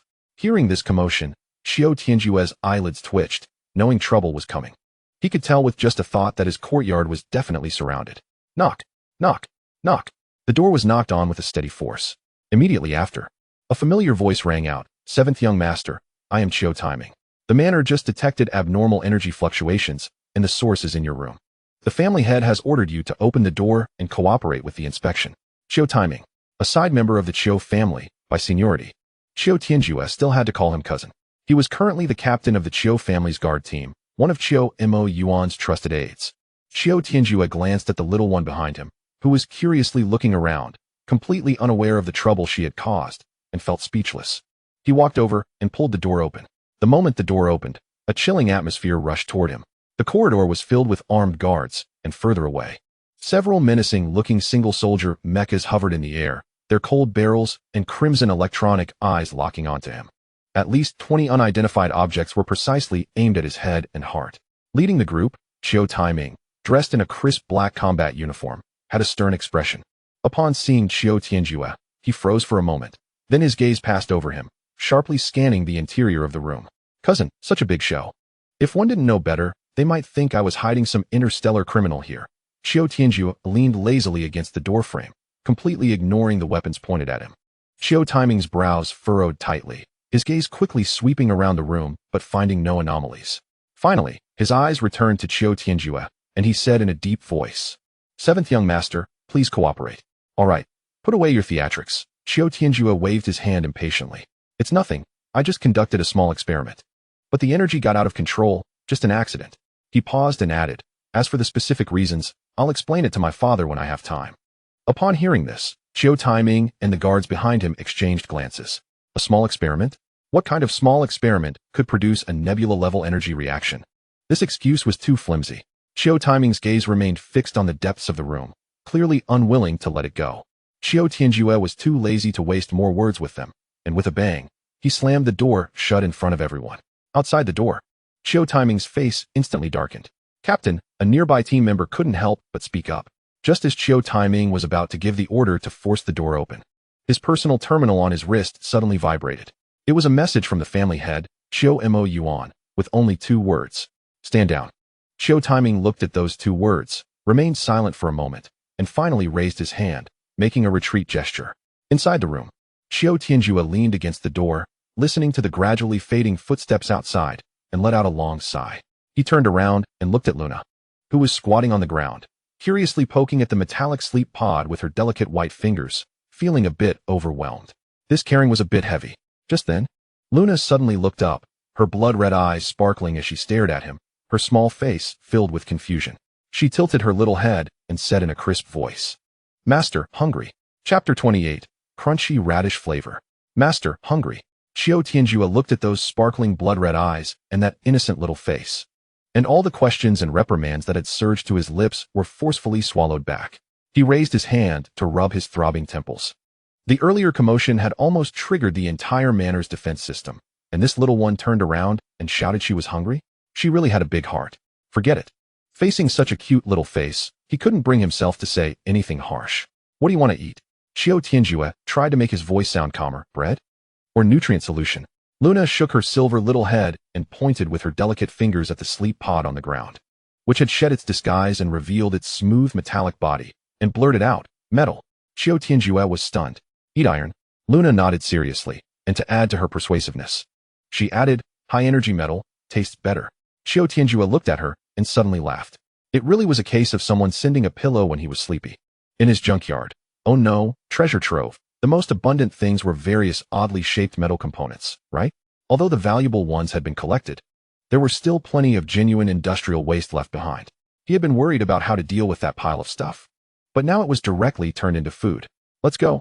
I'll take you to a good place. You'll eat your fill." He took Luna's icy little hand and turned to walk towards the junkyard that everyone mocked. Along the way, Luna was like a newborn cub, full of curiosity about everything around her, looking here and there, bouncing along beside Qiu Tianjue, completely unaware that she had almost caused a huge disaster just moments ago. Meanwhile, in another luxurious courtyard of the manor, bang! An expensive antique vase was smashed to the ground, instantly shattering into pieces. Qiu Rongzi, the second young master of the Qiu family, had a dark expression that could almost drip water. He had just learned from a friend in the guard team that the culprit behind the chaos that had thrown the entire manor into disarray was actually his useless younger brother. "Qiu Tianjue, a waste dares to cause trouble in my Qiu family's territory?" A flicker of violence flashed in Qiu Rongzi's eyes, but the corners of his mouth curled into a cruel smile. Bullying that cowardly brother, who didn't even dare to make eye contact with others, had always been his greatest pleasure. He enjoyed watching the other party's face, filled with anger but unable to speak, with red-rimmed eyes that could only bite their lips in silence. Until that day, that woman, Qiu Yutong, arrived at the manor without warning. He clearly remembered that the moment she stood there, looking at him with a gaze like she was staring at a corpse, without doing anything, she made him feel a shiver from the depths of his soul. Even his father, who was omnipotent and seemed like a god in his heart, lost his former dominance in front of that woman. That day, Qiu Yutong's figure became an indelible shadow in his heart. It was also from that day that he developed a twisted, perverse habit and intensified his bullying of Qiu Tianjue. He wanted everyone to know that even with Qiu Yutong's protection, Qiu Tianjue would always be a worthless waste. A servant hurried in and reported in a low voice, "Second young master, the family head has ordered the team to disband and has no intention of pursuing the matter with the seventh young master." "Not pursuing?" Qiu Rongzi sneered, his eyes growing colder. "Not pursuing is better. If his father wasn't pursuing the matter, then as the older brother, he had to take good care of his younger brother who had just returned home. Just wait." Qiu Rongzi looked out the window, muttering to himself, his voice filled with suppressed excitement. "In 5 days, there will be a good show to watch. Waste. I hope by then you can be as tough as you were today." When Qiu Tianjue pushed open the heavy alloy door, the same stale air greeted him. He turned slightly so that Luna behind him could see the scene inside. "Here we are." He nodded towards the little mountain made of actual industrial waste inside. "Your buffet. Eat as you like." Luna, who had been following him, originally had bright eyes filled with anticipation, but the moment she peeked inside, her excitement abruptly stopped like a duck whose neck had been grabbed. The expected feast did not appear. What greeted her was a mountain of rusty metal scraps, covered in solidified black oil, exuding a nauseating smell of rust and decay. Luna's cute little face froze. She slowly raised her head, her pure blood-red eyes first showing confusion, then grievance, and finally turning into glaring disdain. She reached out her delicate little hand and tugged at Qiu Tianjue's clothes. Qiu Tianjue looked down and met her accusing big eyes. "Master," Luna's voice trembled slightly, Her little nose wrinkled. Eating this will make me blow bubbles. Qiu Tianjue's brain didn't process that immediately. Blow bubbles? Yes, Luna nodded seriously, even using her little hands to gesture, indicating brown bubbles with a rusty taste. In an instant, a picture flashed in Qiu Tianjue's mind. A porcelain doll-like little lowly walking along while puffing out brown bubbles like a broken steam engine, leaving behind a trail of mottled rust wherever she went. That image was too vivid. The corners of his mouth twitched as he forcibly shook that ridiculous image out of his head. Forget it. He had already taken her in. He couldn't mistreat her. He opened his personal terminal and quickly operated it. In less than 3 minutes, a uniform buzzing sound approached from afar. Dozens of disc-shaped household cleaning robots, like a well-trained swarm, flew orderly into the warehouse, precisely hovering above the waste materials. Zzz. High-pressure airflow, cleaning lasers, and ultrasonic vibrations shot out from the bottoms of the robots, like invisible brushes sweeping back and forth over the pile of waste. To the naked eye, the thick rust, oil stains, and unknown attachments rapidly vaporized and peeled away under the laser's illumination. The originally dirty and blackened metals gradually revealed their original silver gray or bronze luster. Although they were still waste, at least they were clean now. Luna, who had been frowning, finally had her eyes light up again. She released Qiu Tianjue's clothes, took her little short legs, and ran toward a pile of freshly cleaned metal components. Her gaze locked onto the thickest ingredient. It was a broken section of an engineering mechanical arm, over 7 meters long and thicker than a bucket, lying there quietly, exuding a cold metallic luster. Qiu Tianjue was about to remind her that this thing was too big and suggested she try something smaller first. But the next second, the words he was about to say got stuck in his throat. He saw Luna walk up to the gigantic mechanical arm, take a deep breath, and then wrap her arms around it. The huge metal arm, weighted in tons, was effortlessly lifted by her. Then, in Qiu Tianjue's completely numb gaze, Luna raised one end of the arm above her head, aimed it at her little mouth, tilted her neck back, and opened her mouth to bite down. Crunch. The crisp sound was like biting into a radish. Qiu Tianjue felt a sharp ache in his back teeth. The hard special alloy, under Luna's delicate little white teeth, was as fragile as a cookie. Crunch, crunch, can you imagine? A little lowly, barely reaching your waist, wielding a huge metal rod 7 times her height, gnawing on it like sugarcane, stuffing her mouth while enjoying every bite. That scene was beyond strange, it was simply breathtaking. Qiu Tianjue silently watched, and suddenly felt that his previous assessment of Luna seemed a bit conservative. Forget about being a humanoid puppet or a personal bodyguard. She should just be renamed Iron Eater. Chapter 29. The Conditions to Become a Psychic. Qiu Tianjue leaned against the cold alloy doorframe of the warehouse, arms crossed, curiously admiring this spectacular scene before him. The crisp sound of chewing was incessant, piercing through the air. The image was absurd, yet exuded a strange harmony. Just then, a light chime came from his wrist personal terminal. Starry Bank. Your account ending in XXXX spent 100,000 star coins at XX time. Another daily fixed deduction. The maintenance fee for the longevity technique, used to combat the damn forbidden drug in the original body system. In the past, spending 100,000 star coins daily would have made him wince, but now, he simply glanced at it and dismissively closed the notification, because he realized that this expenditure seemed more worthwhile than he imagined. As the longevity technique operated day after day, the process of combating the forbidden drug was not merely simple consumption. It felt more like a tempering, a repeated honing of the spiritual essence. Qiu Tianjue closed his eyes and carefully sensed it. His consciousness was unprecedentedly clear, and his thought process sped up a bit. Details he used to struggle to recall now felt as vivid as if they had happened yesterday. Even his perception of the surrounding environment had become sharper. He could hear the distant hum of electricity within the cleaning robot, smell the oil residue on the metal scraps, and even vaguely see pure metal energy being drawn from the mechanical arm into her small body. A word that made his heart race suddenly jumped into his mind. Psychic. A new cultivation system formed from a mutation of mental power, ultimately aimed at controlling all things. He concentrated his mental power intensely, locking onto a fist-sized piece of alloy not far away. Rise, he silently shouted in his mind. The quiet alloy piece on the ground trembled violently, dust falling from its surface. It struggled, shaking and producing creaking sounds as if an invisible hand was trying to lift it. But ultimately, it lacked the strength. Qiu Tianjue opened his eyes, not disappointed. Instead, there was an uncontainable excitement flickering in his gaze. It moved. Although it couldn't be lifted, it indeed moved. This proved his speculation correct, as long as he continued down this path. Breaking through the critical point of mental power and becoming a true psychic was only a matter of time. Upon thinking of this, he immediately opened his personal terminal and logged onto the Star Alliance network. Psychic cultivation techniques. How to quickly become a psychic. However, the results yielded nothing but urban legends and flawed street literature with no valuable information. These core knowledge pieces could never be found on public networks. Qiu Tianjue frowned slightly and began to delve deeper into the original owner's mixed memories. Soon, he found the answer.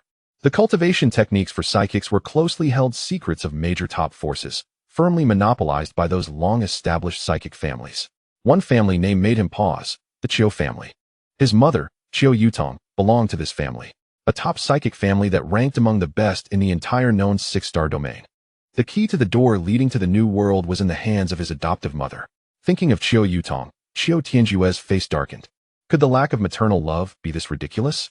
The previous owner must have been incredibly immature. To gain power, he had to face the source that could lead to his social death. What the hell was this? Crash. A loud noise interrupted his thoughts. Qiu Tianjue turned to see the mechanical arm, originally over 7 meters long, now reduced to less than a meter, casually thrown to the ground by Luna. She patted her flat little belly, let out a dainty burp, and then trotted over to Qiu Tianjue, looking up at him with her porcelain doll-like face.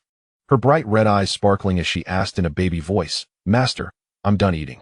She tilted her little head and continued to ask eagerly, "Can I eat more?" Looking at her expectant expression and then at the mountain of ingredients piled in the warehouse, the string of reason in his mind tightened imperceptibly. He understood now.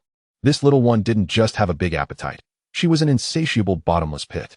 At this rate, forget about this junkyard. Even if the entire Qiu family's lower-tier steel industry were packed up and given to her as snacks, it wouldn't last long. Just as Luna was about to scamper towards another pile of freshly cleaned alloy components, Qiu Tianjue swiftly grabbed her by the scruff of her neck. Huh. Luna was lifted off the ground, her limbs flailing innocently in the air. She turned her head, her blood-red eyes filled with large question marks. No more eating. Qiu Tianjue's tone brooked no argument. Luna immediately became unhappy, pouting her little lips, her cheeks puffed up like a hamster with its cheeks stuffed full of nuts. "But master, you said everything here is mine," she said, her voice tinged with a hint of grievance, as if a child had their beloved toy taken away. "It is yours." Qiu Tianjue set her back down, squatting to meet her gaze, but even if it was hers, she couldn't eat it all at once. He extended a finger and poked her flat little belly. "Binge eating is bad for your health. Do you understand this?"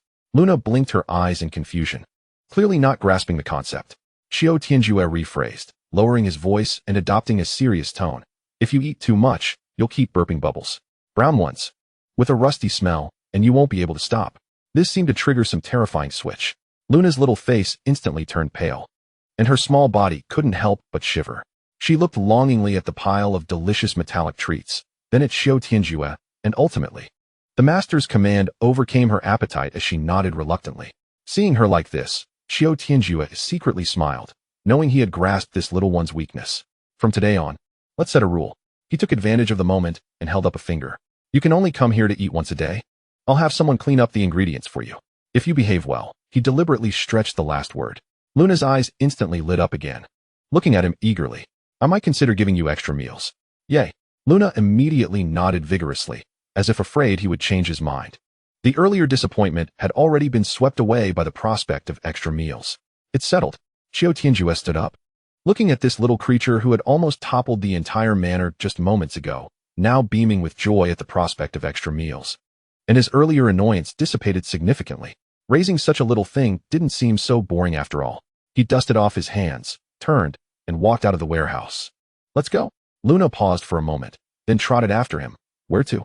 Are we going to have extra meals now?" Qiu Tianjue paused his steps and turned to glance at her, amused by her unusual thought process. "I'll take you out for a walk." He looked at the expanse of blue sky cut by the dome outside the warehouse, as well as the faint outline of the floating city in the distance. His gaze becoming profound. "Staying here all the time isn't a solution," he muttered softly, as if speaking to Luna and to himself. "I'll show you this world, and let you see what better things there are outside of this rusted scrap metal." Chapter 30. What are you, anyway? Qiu Tianjue directly summoned a panoramic sightseeing aircraft used within the manor through his personal terminal. The aircraft silently hovered outside the courtyard, its streamlined shell reflecting a soft sheen under the light of the artificial sun. He pulled Luna in and sat down, to the edge of the dome. A cold mechanical synthesized voice responded. Command confirmed. Destination: Sky City, East District Dome Edge. Estimated travel time: 12 minutes. The aircraft ascended smoothly, passing through layers of floating buildings. Luna's small face was almost pressed against the transparent window, her blood-red eyes reflecting the rapidly passing scenery outside. The grand buildings. The flowing traffic of floating vehicles in the air, the pedestrians dressed in various attire. All of it was novel to her. Qiu Tianjue leaned back in the soft seat, not disturbing her. He was also watching, but instead of the splendor of Sky City, he was observing the order and rules represented by the city behind it. Soon, the aircraft left the bustling central city area, and the surrounding buildings became sparse. Ahead, a translucent energy barrier spanned the horizon, like an inverted giant bowl, enveloping the entire Sky City. This was the dome. The aircraft stopped about 100 meters from the dome, and ahead was an open viewing platform. Qiu Tianjue led Luna outside. The high-altitude wind blew past, carrying a hint of cool moisture. Standing here, the view opened up. Below them was a bottomless sea of clouds, surging and billowing. Through the gaps in the clouds, the true surface of Verastar finally revealed a glimpse of its true form. An endless expanse of pristine jungle spread out like a green carpet across the entire view. The deep ocean shimmered under the sunlight, so clear that the outlines of massive underwater reefs could be seen. Over 90% of the planet's surface retained this most primitive, wild form. Nature and technology formed a peculiar symbiosis here. Luna's small mouth slightly formed an O. Her little head turned back and forth, clearly shocked by the magnificent sight. She tugged at Qiu Tianjue's clothing, extending her delicate little finger to point below. Can we go down there? Maybe next time, Qiu Tianjue replied lightly. He knew that the surface of Verastar was far from as peaceful as it appeared. Countless high-risk alien creatures lurked within, and even professional hunting teams wouldn't dare venture deep. His gaze crossed the jungle and ocean, looking further into the distance. At the horizon's end, towering metal pillars could be vaguely seen, reaching from the surface to the clouds above, like a mythical ladder to the heavens. Those were the energy defense matrix of Verastar. They were the energy cores that sustained the operation of Sky City and the ultimate barrier against asteroid showers and cosmic rays, each representing the pinnacle of human federal technology. Master, Luna's voice rang out again, but this time, it carried an almost imperceptible hint of desire. Qiu Tianjue looked down, following her gaze. He saw Luna staring eagerly at the massive energy defense matrix pillars in the distance, her small nose instinctively sniffing, even making a soft, gulping sound in her throat. She turned her head, her blood-red eyes shining like two rubies. Master, that one. Her small finger pointed at the thickest pillar, and she earnestly articulated. It looks much tastier than that iron stick from earlier. Qiu Tianjue's eyelids twitched violently. He looked at Luna's greedy expression, and a catastrophic image flashed through his mind. This little ancestor hugging one of the energy defense matrix pillars and taking a bite like it was sugarcane, causing all the lights in Sky City to suddenly go out, with countless flying vehicles plummeting from the sky like dumplings. If you dare to take a bite, Qiu Tianjue's voice was devoid of emotion. That pillar will release a lightning bolt thicker than your head, turning you into a puff of smoking charcoal. Hearing this, Luna not only didn't feel scared but instead pursed her lips, seemingly weighing which was stronger, herself or the lightning. Just then, a burst of unabashed laughter came from the side and behind. Ha ha ha, did you hear that? She said that energy pillar looks delicious. Where did this country bumpkin come from? Not even knowing what an energy defense matrix is? Qiu Tianjue caught a glimpse out of the corner of his eye and saw a group of boys and girls around 11 or 12 years old standing not far away, all dressed in the same exquisite school uniforms bearing the emblem of the first elite academy of Verastar. At this moment, they were pointing and laughing at him and Luna, their faces full of self-righteous superiority and mockery, as if looking at fools. The leader of the group, a chubby boy, laughed especially loudly, pointing at Luna. Little sister, you can't eat that thing. It'll kill you. If you're hungry, Big Brother will treat you to some nutrition paste. Haha. Another round of uproarious laughter followed. Qiu Tianjue couldn't be bothered to even raise his eyelids to deal with a bunch of little brats. He found them noisy. However, while he was indifferent, Luna was not having it. The pure, blood-red eyes of hers instantly clouded over with a layer of cold menace. Her master had been mocked. This was something she could not tolerate. Under Qiu Tianjue's slightly surprised gaze, Luna broke free from his hand and stomped over to the group of youths. She lifted her delicate little face, seriously announcing, "Apologize to my master immediately, or I will hit you." The air fell silent for a moment. Then, laughter erupted, even more exaggerated than before. "I must be hearing things. She wants to hit us? Haha. This little girl is shorter than my legs. She's so cute. The chubby boy laughed until he doubled over, stepping forward to poke at Luna's puffed-up face with his finger. Little one, do you know who I am? Before he could finish, a hand reached out from the side and blocked him. A middle-aged man in a similar teacher's uniform approached. He first glanced at Luna, a hint of barely noticeable surprise flashing in his eyes. Then his gaze fell on Qiu Tianjue, his face breaking into a formulaic smile. So it's the seventh young master of the Qiu family. The middle-aged man adjusted his glasses, his tone flat, but carrying a condescending posture. Children don't understand. It's just a joke, so don't take it to heart. As he spoke, he shielded the group of students behind him, as if dealing with a trivial annoyance. However, seventh young master, the middle-aged man's tone shifted, his gaze towards Qiu Tianjue, gaining a hint of scrutiny and lecturing. As a master, you should also discipline your servant well. The dome edge is not a place for play. If something were to happen, it wouldn't be good for anyone. His words were polished and leak-proof, demonstrating his sense of responsibility while subtly stepping on Qiu Tianjue's toes. The surrounding students looked at Qiu Tianjue, their expressions of mockery growing even stronger. So it was the legendary useless seventh young master. No wonder he brought along such a rustic wild girl. Finally, Qiu Tianjue moved. He slowly raised his eyes, and those pitch-black pupils quietly looked at the middle-aged man in front of him, his face showing no expression. He spoke calmly. She is my bodyguard. The smile on the middle-aged man's face froze. Since when did it become your place to teach me a lesson? Qiu Tianjue took a step forward, and the invisible pressure made the middle-aged man instinctively take half a step back.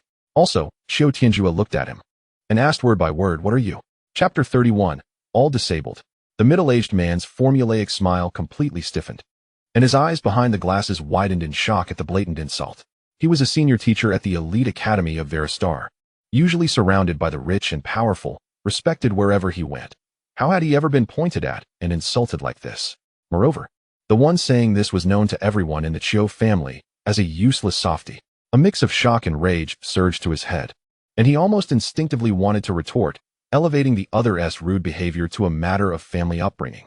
However, he only felt a blur before his eyes. The Qiu Tianjue, who had been standing several meters away, had somehow appeared right in front of him. Before he could react, a fierce gust of wind rushed toward him. Slap! A crisp and loud slap landed solidly on his left cheek. The force was so great that it sent his expensive golden-framed glasses flying off, tracing an arc in the air before crashing to the ground and shattering. The entire observation platform fell into silence.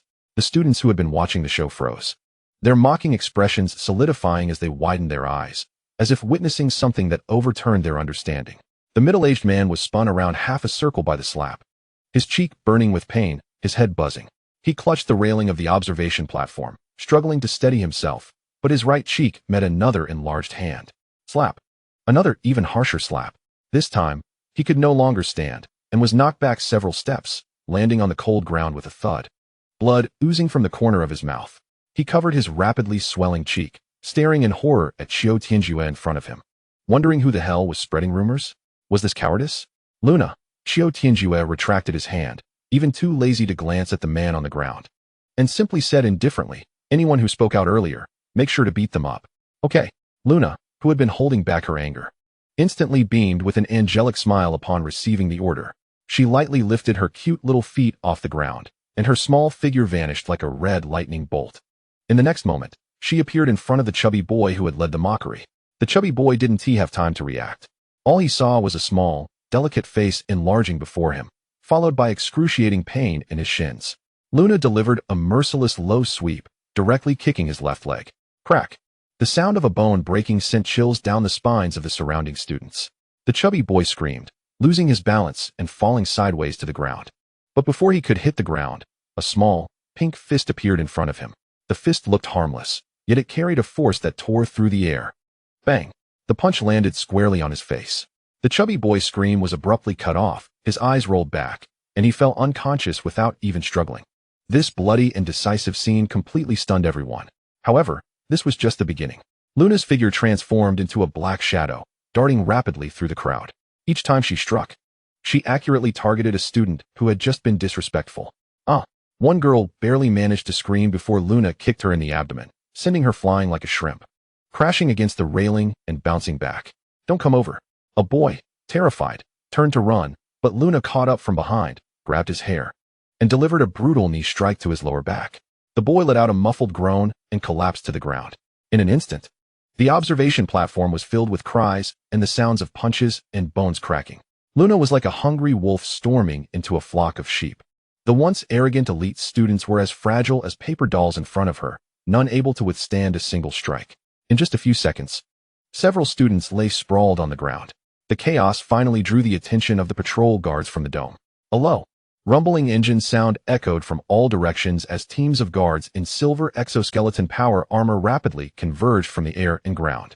The cold muzzles of guns and crimson electronic eyes all locked onto the center of the chaos.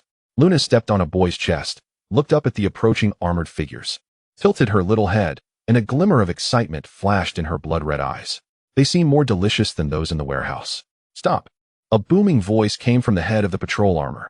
The mechanical faceplate rose with a hiss, revealing a face covered in gruesome scars. His cold gaze swept over the sprawled students, then landed on the small girl who clapped her hands innocently. Finally, his gaze fixed on the indifferent Qiu Tianjue not far away. Can someone explain what happened here? The guard captain's voice was like metal scraping, carrying an undeniable authority. It was him. He struck first. The middle-aged teacher, now resembling a pig's head on the ground, seemed to grasp at straws, trembling as he pointed at Qiu Tianjue. His voice filled with resentment and grievance. He assaulted an academy teacher and allowed his servant to commit violence. Before he finished speaking, a foot rapidly enlarged in front of his eyes. Qiu Tianjue stepped directly on his face, grinding it down hard. Uffed. The middle-aged teacher's half-finished sentence turned into a spray of blood mixed with broken teeth, his head hitting the ground heavily, stars flashing before his eyes. This kick ignited the powder keg completely. Warning. Raise your hands immediately. Cease all aggressive actions. The guns of all the patrol guards instantly turned to aim. Dozens of red dots locking onto Qiu Tianjue's forehead and heart. The atmosphere was tense, ready to explode. However, the moment they locked onto Qiu Tianjue, a warning sounded. Beep. Beep. Warning. Permission conflict. Warning. Target is a high-level exempt subject. Weapon system forcibly locked.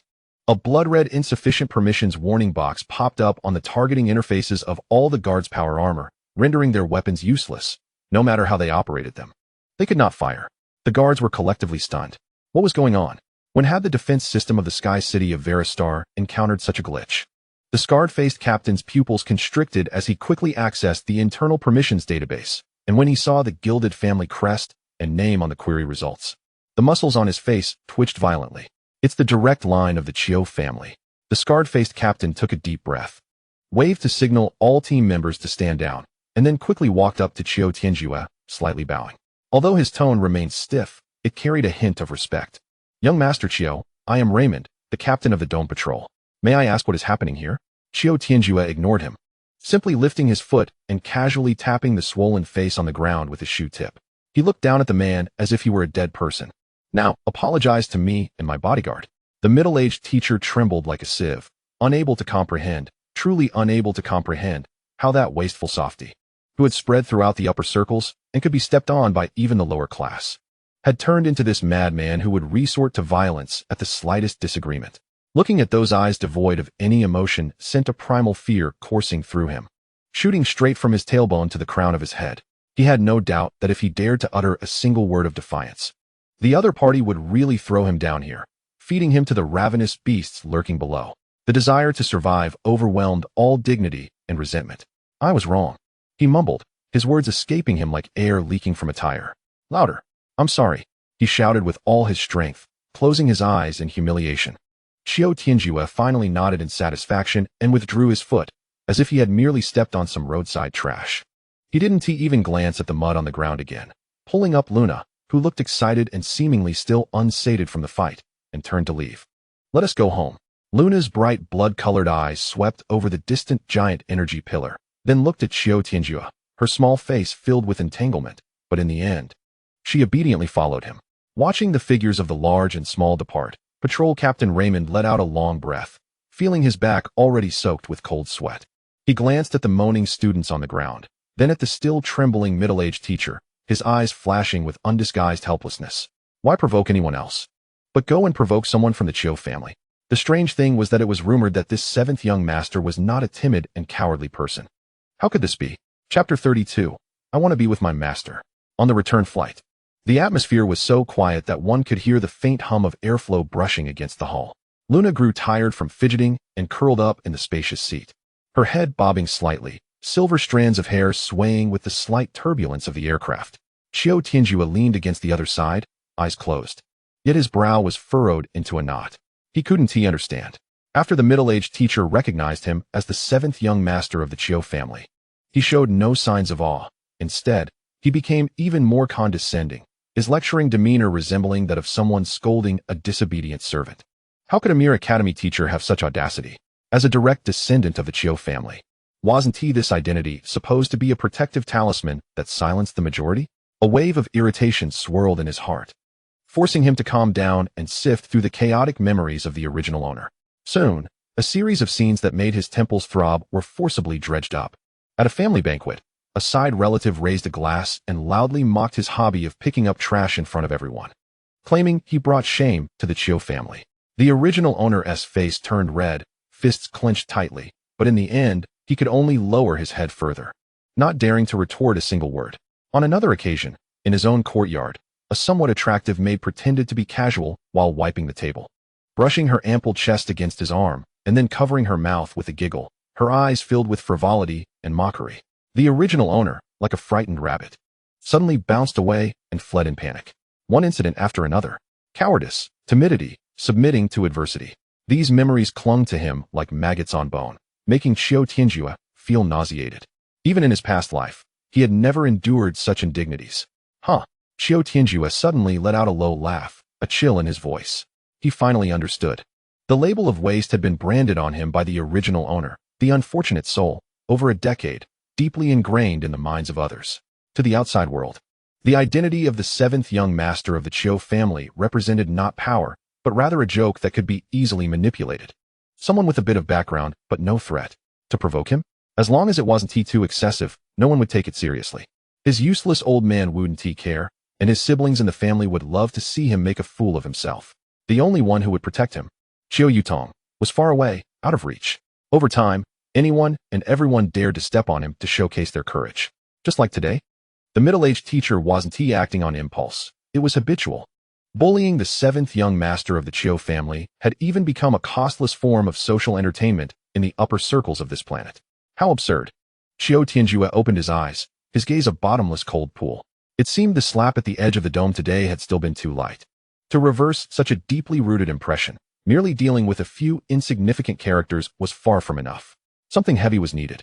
He had to find a target significant enough, one that everyone could see, to take down with a thunderous blow, to intimidate that group of restless monkeys. Just then, the corner of his clothing was gently tugged. Master. Luna rubbed her sleepy eyes, lifting her small face, her blood-red pupils reflecting his figure, clear as day. Aren't you happy? The anger in Qiu Tianjue's heart was somewhat dispersed by her soft inquiry. He looked at Luna's pure face, then thought of those disgusting people and events in his memories, suddenly finding it somewhat ridiculous. No. He reached out to rub Luna's fluffy little head, the corners of his mouth curving into a playful arc. I'm very happy. Finally, he had a legitimate reason to let loose and have some fun with them.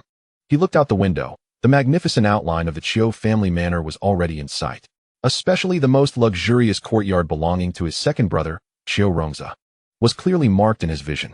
Let us start with you, my dear second brother.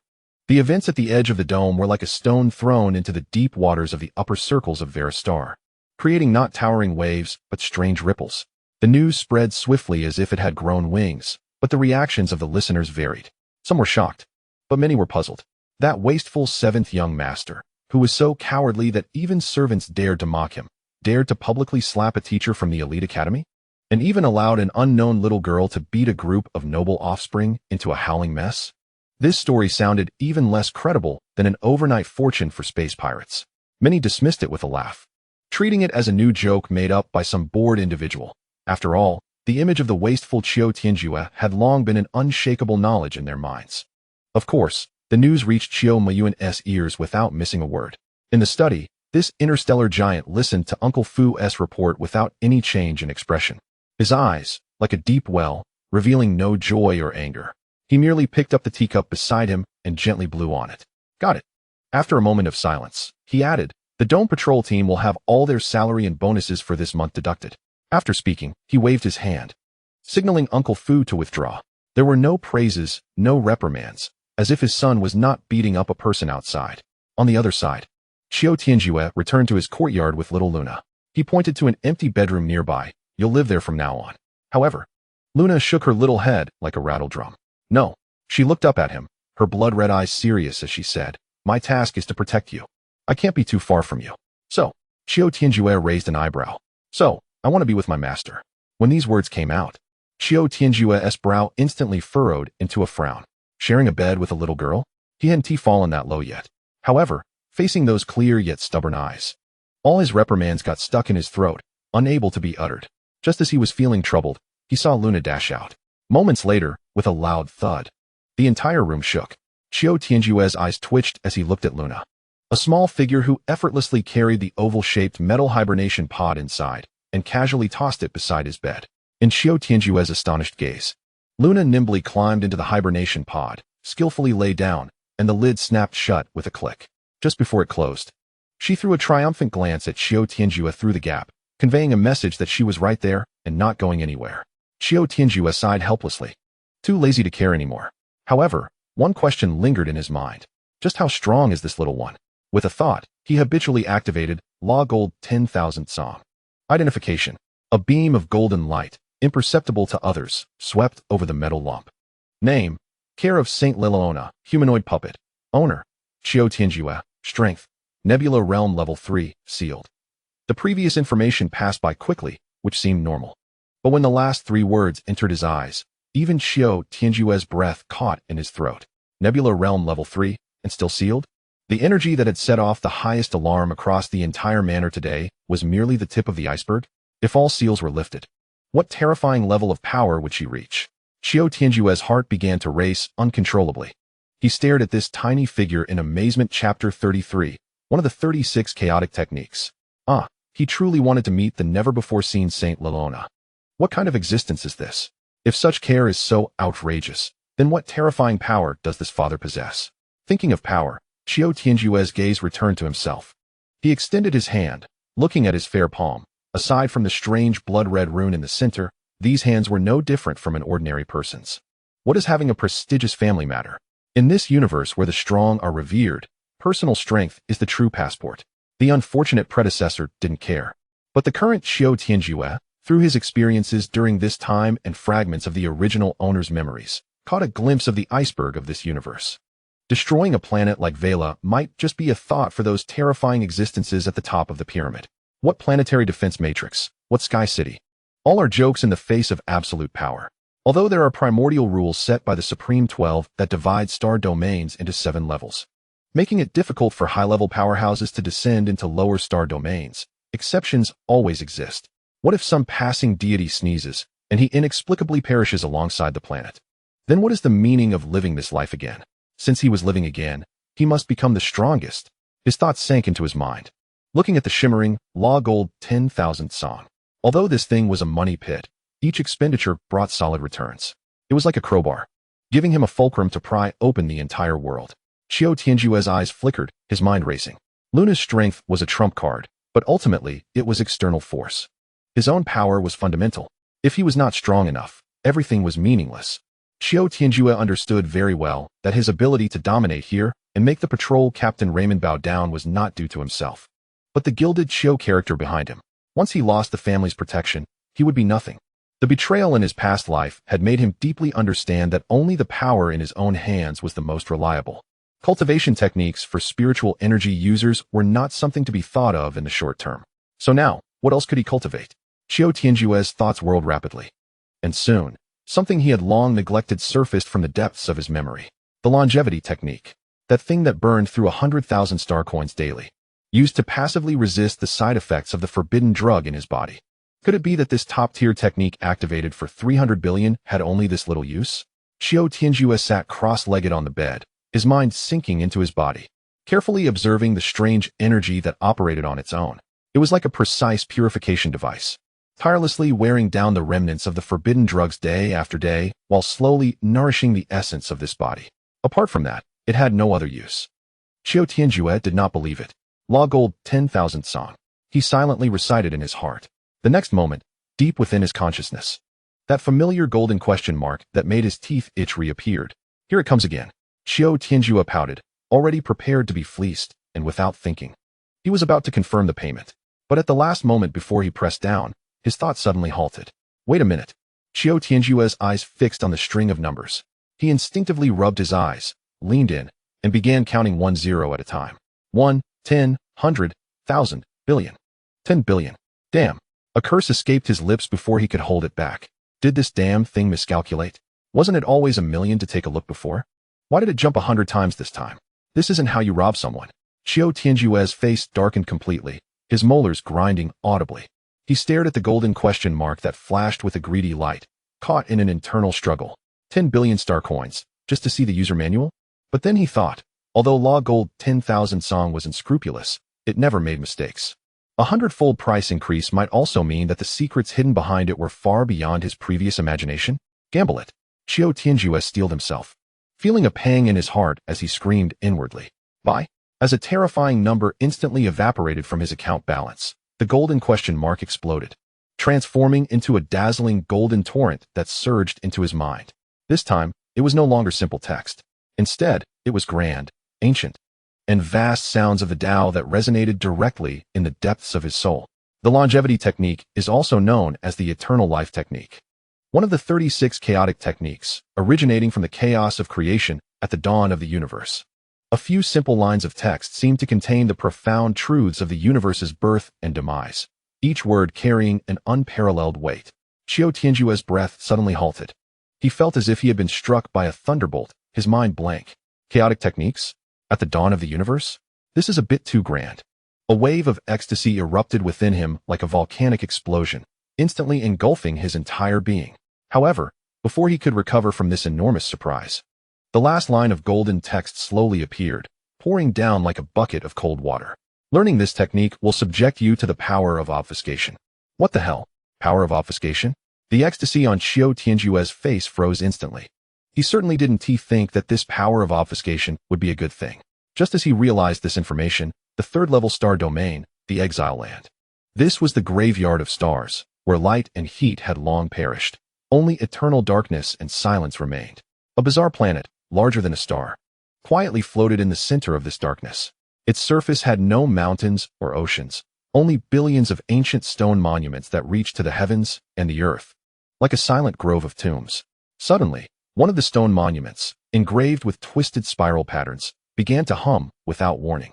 And those ancient runes that had been silent for countless epochs lit up with a faint glow from within. How many ages had it been? An ancient voice, indistinguishable in gender and seemingly composed of countless wills, echoed simultaneously from each stone monument, resonating in this dead star domain. The voice held no emotion, only the weariness of time flowing, and a hint of disturbed awakening. Eternal life technique. When this name was uttered, the entire planet trembled violently. The source of chaos. The seeds of taboo have sprouted once again.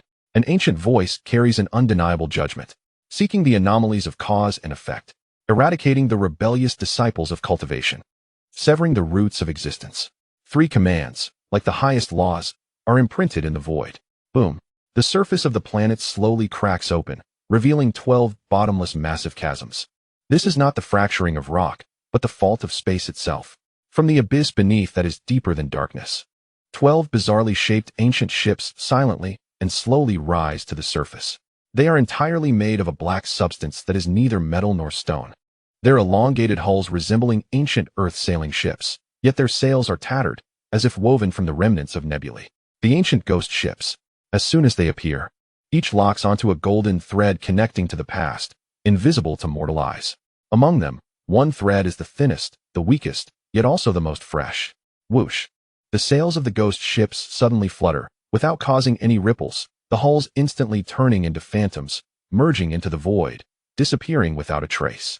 Chapter 34, Shadow of Death. Meanwhile, Qiu Tianjue, who was still pondering what the obscure power was, suddenly shivered without warning. A chill surged from his tailbone, racing along his spine, instantly spreading through his limbs and bones. This was not cold, but a kind of tremor originating from the instinct of the soul. He was all too familiar with this feeling. It was like the moment before a plane crash in his past life. The despair and helplessness shrouded by the shadow of death. Why? Cold sweat instantly seeped from his forehead, sliding down his cheeks. The hairs on his arms stood on end. His heart felt as if gripped tightly by an invisible hand, each contraction bringing excruciating pain, and his breathing became rapid and hot. "Master, what's wrong?" A faint mechanical sound rang out. Luna had climbed out of the sleep chamber at some point, her blood-red eyes reflecting his pale face at that moment. "Are you sick?" She reached out her cold little hand, wanting to touch his forehead. "Don't touch me." Qiu Tianjue instinctively growled, stepping back sharply. He couldn't say a word, just staring intensely at a certain point in the void, his eyes filled with unprecedented fear. This was definitely not a whim of sixth sense. Something terrifying had absolutely occurred, something he could not predict or comprehend, and it was triggered by him. The words "obscure power of the longevity technique" flashed wildly in his mind, like two bolts of lightning cleaving through the fog. "It's unmistakable, it's this. But why is it like this? What the hell is that damned thing?" Just as he was preparing to use any means necessary to investigate further with the Law Gold 10,000 treasures, buzz, the golden light in the depths of his consciousness. The Law Gold 10,000 treasures suddenly moved on its own. He saw the ancient disk's edge, without warning, extend 24 sharp golden cones, resembling a crown of thorns in full bloom. Each cone's tip shone with a brilliance surpassing the sun. Whoosh, whoosh, whoosh.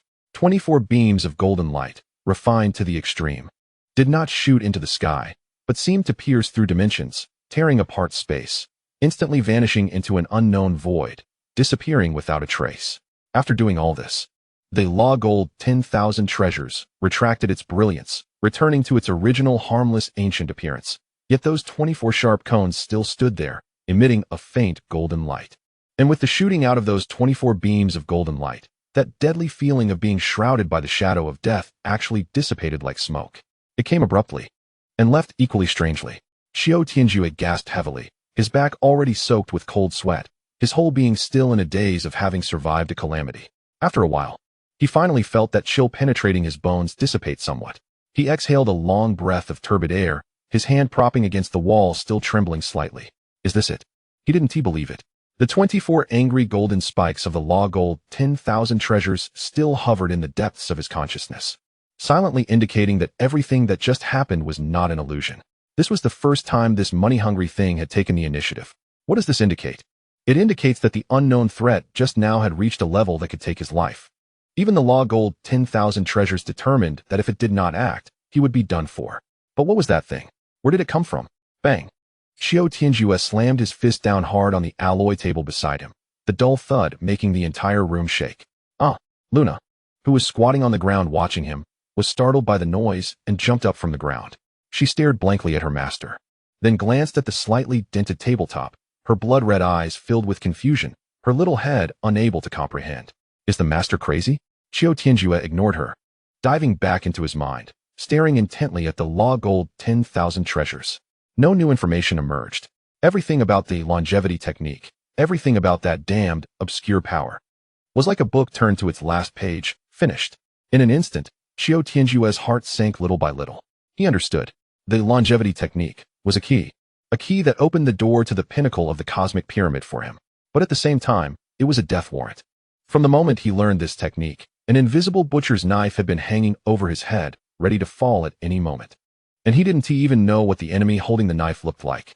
This feeling was more powerless and suffocating than being betrayed by the most trusted subordinate in his past life. Master, Luna cautiously approached with her little short legs, reaching out her fair little hand, tugging at his clothes. Are you angry? She raised her porcelain doll-like face, a hint of unease in her blood-red eyes. Is it because I ate too much and finished all the good food? Looking at her clear and innocent eyes, the overwhelming anger and sense of powerlessness in Qiu Tianjue's heart unexpectedly faded somewhat. He took a deep breath, forcibly suppressing the irritation in his heart. Fear? Is fear useful? In his past life, he rose from nothing to the throne of the black web, relying not on fear. He slowly crouched down to meet Luna at eye level, the gloom on his face dissipating. As the saying goes, anger rises from the heart, evil grows in the gallbladder.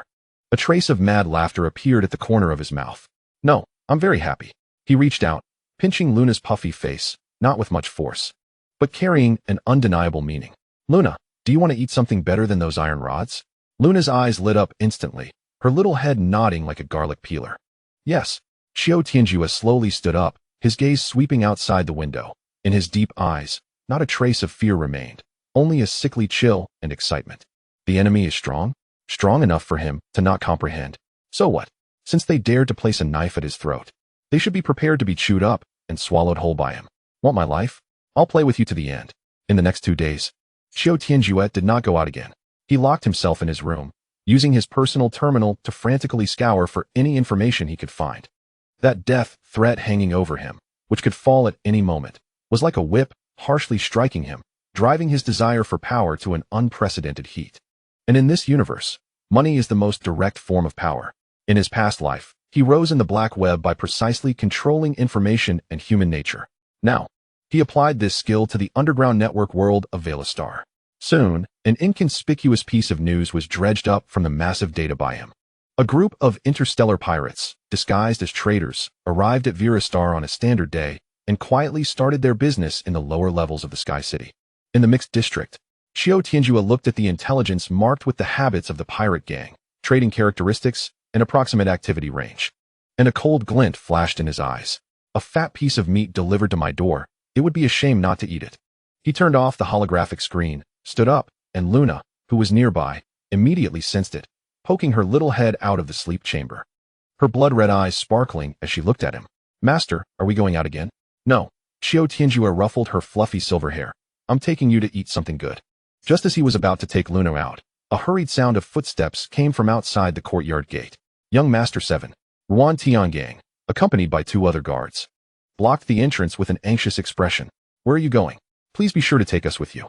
Uncle Fu specifically instructed that your safety is the most important. Qiu Tianjue stopped in his tracks and glanced back at them. His calm gaze made Ruan Tiangang and the others feel an inexplicable tension in their hearts. Protect me? Qiu Tianjue suddenly laughed, but the smile did not reach his eyes. Did you spend that 1 million I gave you the other day? Ruan Tiangang's face went pale. I heard about the situation in my courtyard. It spread pretty fast outside. Qiu Tianjue interrupted him, his voice not loud, but piercing. It seems your mouths are much quicker than your legs. The 3 guards' heads instantly drooped, not daring to breathe. Since you don't even dare to take the money delivered to your door, then I can't afford to keep you 3 big Buddhas. Qiu Tianjue couldn't be bothered to look at them again, his tone indifferent as if he were dealing with garbage. From today on, you are fired. Get lost. After dismissing these useless people, Qiu Tianjue took Luna and headed straight for the flying vehicle docking point of the estate. The destination this time was the mixed district market. That area was the lowest level of Velastar, the shadow beneath the glamorous surface of the bustling Sky City, a paradise for all those abandoned by order and opportunists. When the flying vehicle landed on the public platform at the edge of the mixed district, a completely different atmosphere hit them. Above, the cold metallic base of the Sky City obscured the brilliance of the artificial sun, leaving only colorful cheap holographic advertisements casting mottled shadows on the dim streets. The air was mixed with the exhaust of low-quality fuel, the sour smell of food, and a unique scent of sweat and despair that belonged to the lower class. Luna looked around curiously, wrinkling her delicate little nose. Master, the smell here is not good. She pointed to a pile of rusty metal scraps by the roadside and quietly asked, and those iron rods look so dirty, they must bubble. Qiu Tianjue was amused by her innocent words, the coldness in his heart dissipating somewhat.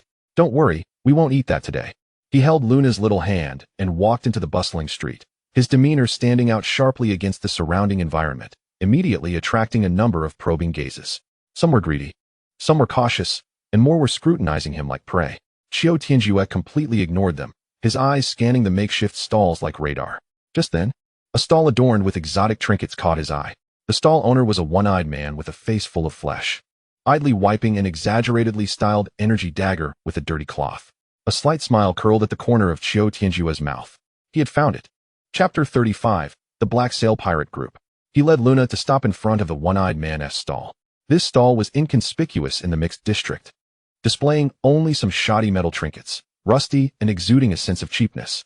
However, Qiu Tianjue's gaze was fixed on a corner of the stall's table leg. There, a very concealed symbol was carved, a 3-headed sea serpent entwined around a broken anchor. The Black Sail Pirate Group. He had dealt with this gang that occupied the lower star domains a few times online while hunting for items, so he was not unfamiliar with them. The one-eyed man behind the stall was lazily wiping his dagger, barely lifting his eyelids, until the shadows of Qiu Tianjue and Luna fell on his stall. He lifted his one eye, his murky gaze sweeping over the two, finally landing on Qiu Tianjue's clean clothes that obviously did not belong to the mixed district.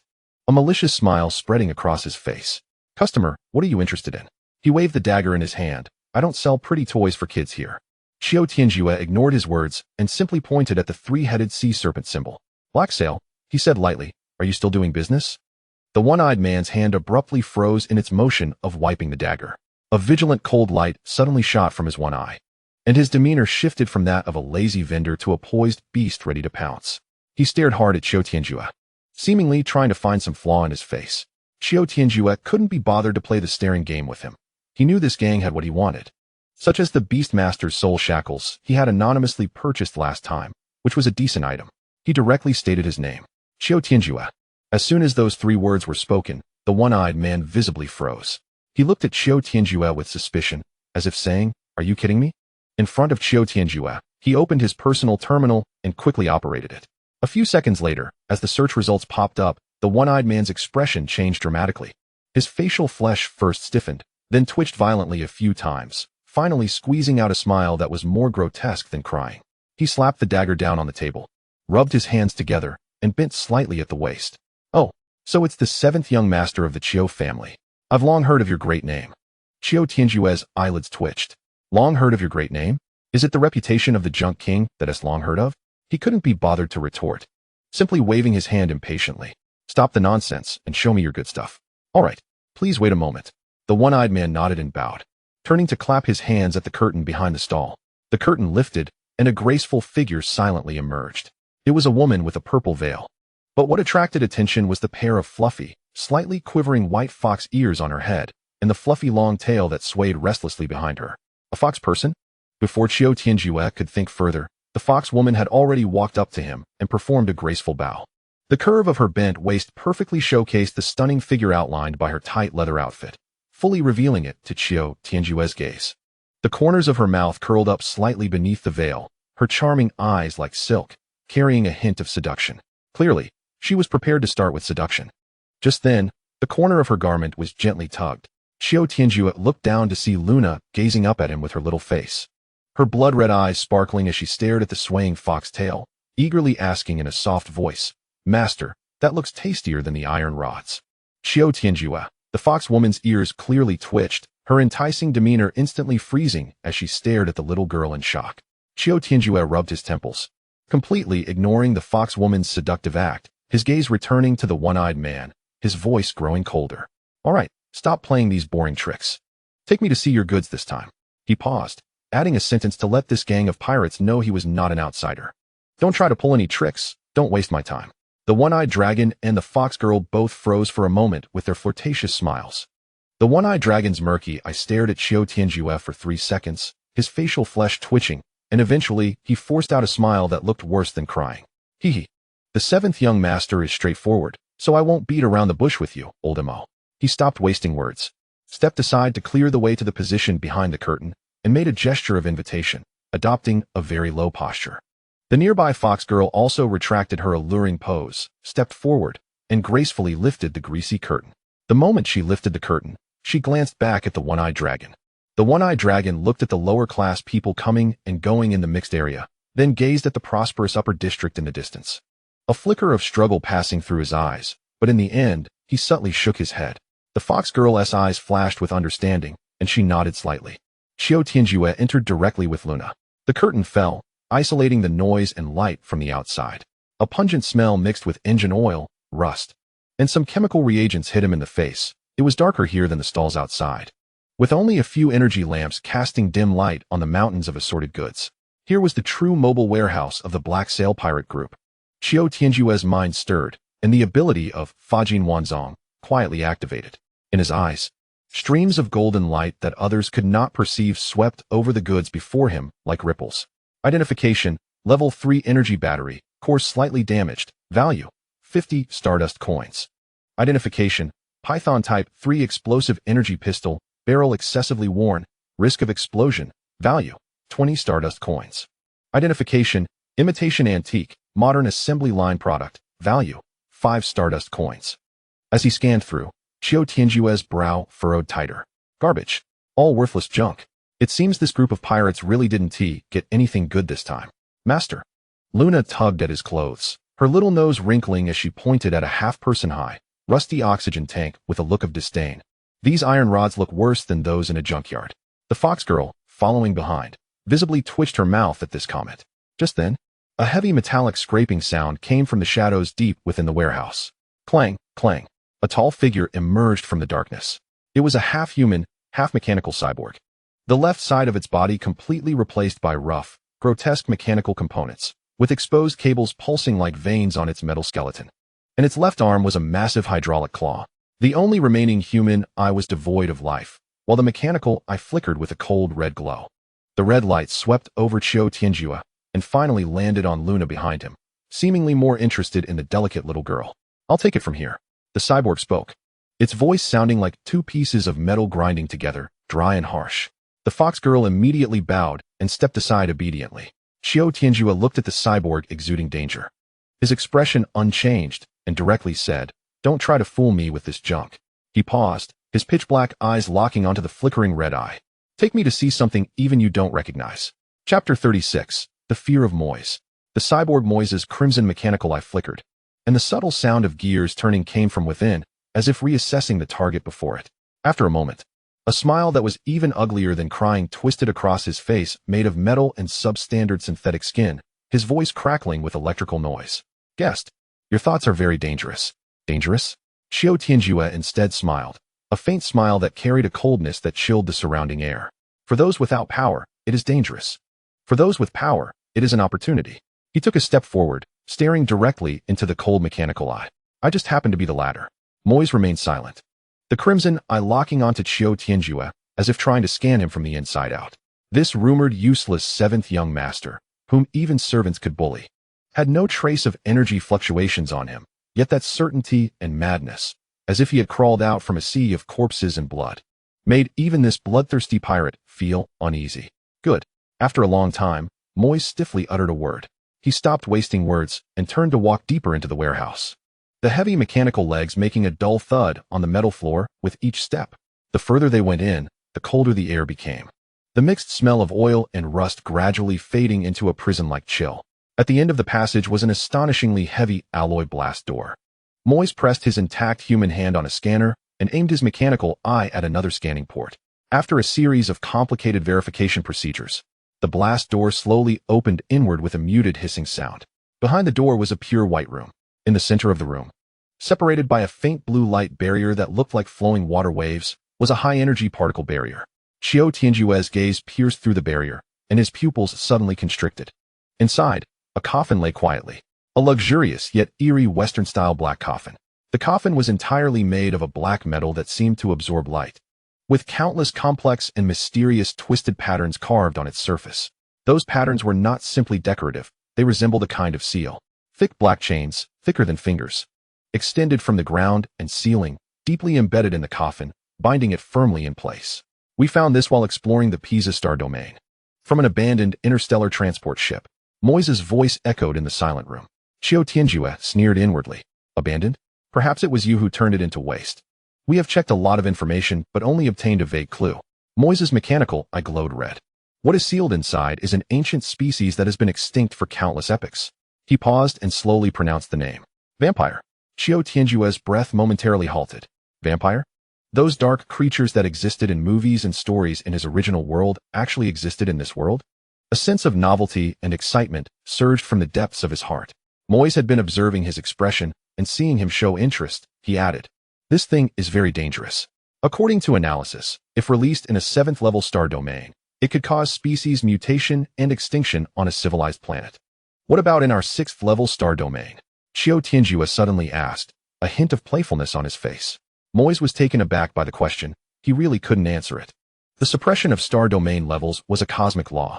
An entity that could turn the tides in a 7th-level star domain might not even make a splash in a 6th-level star domain. But what if?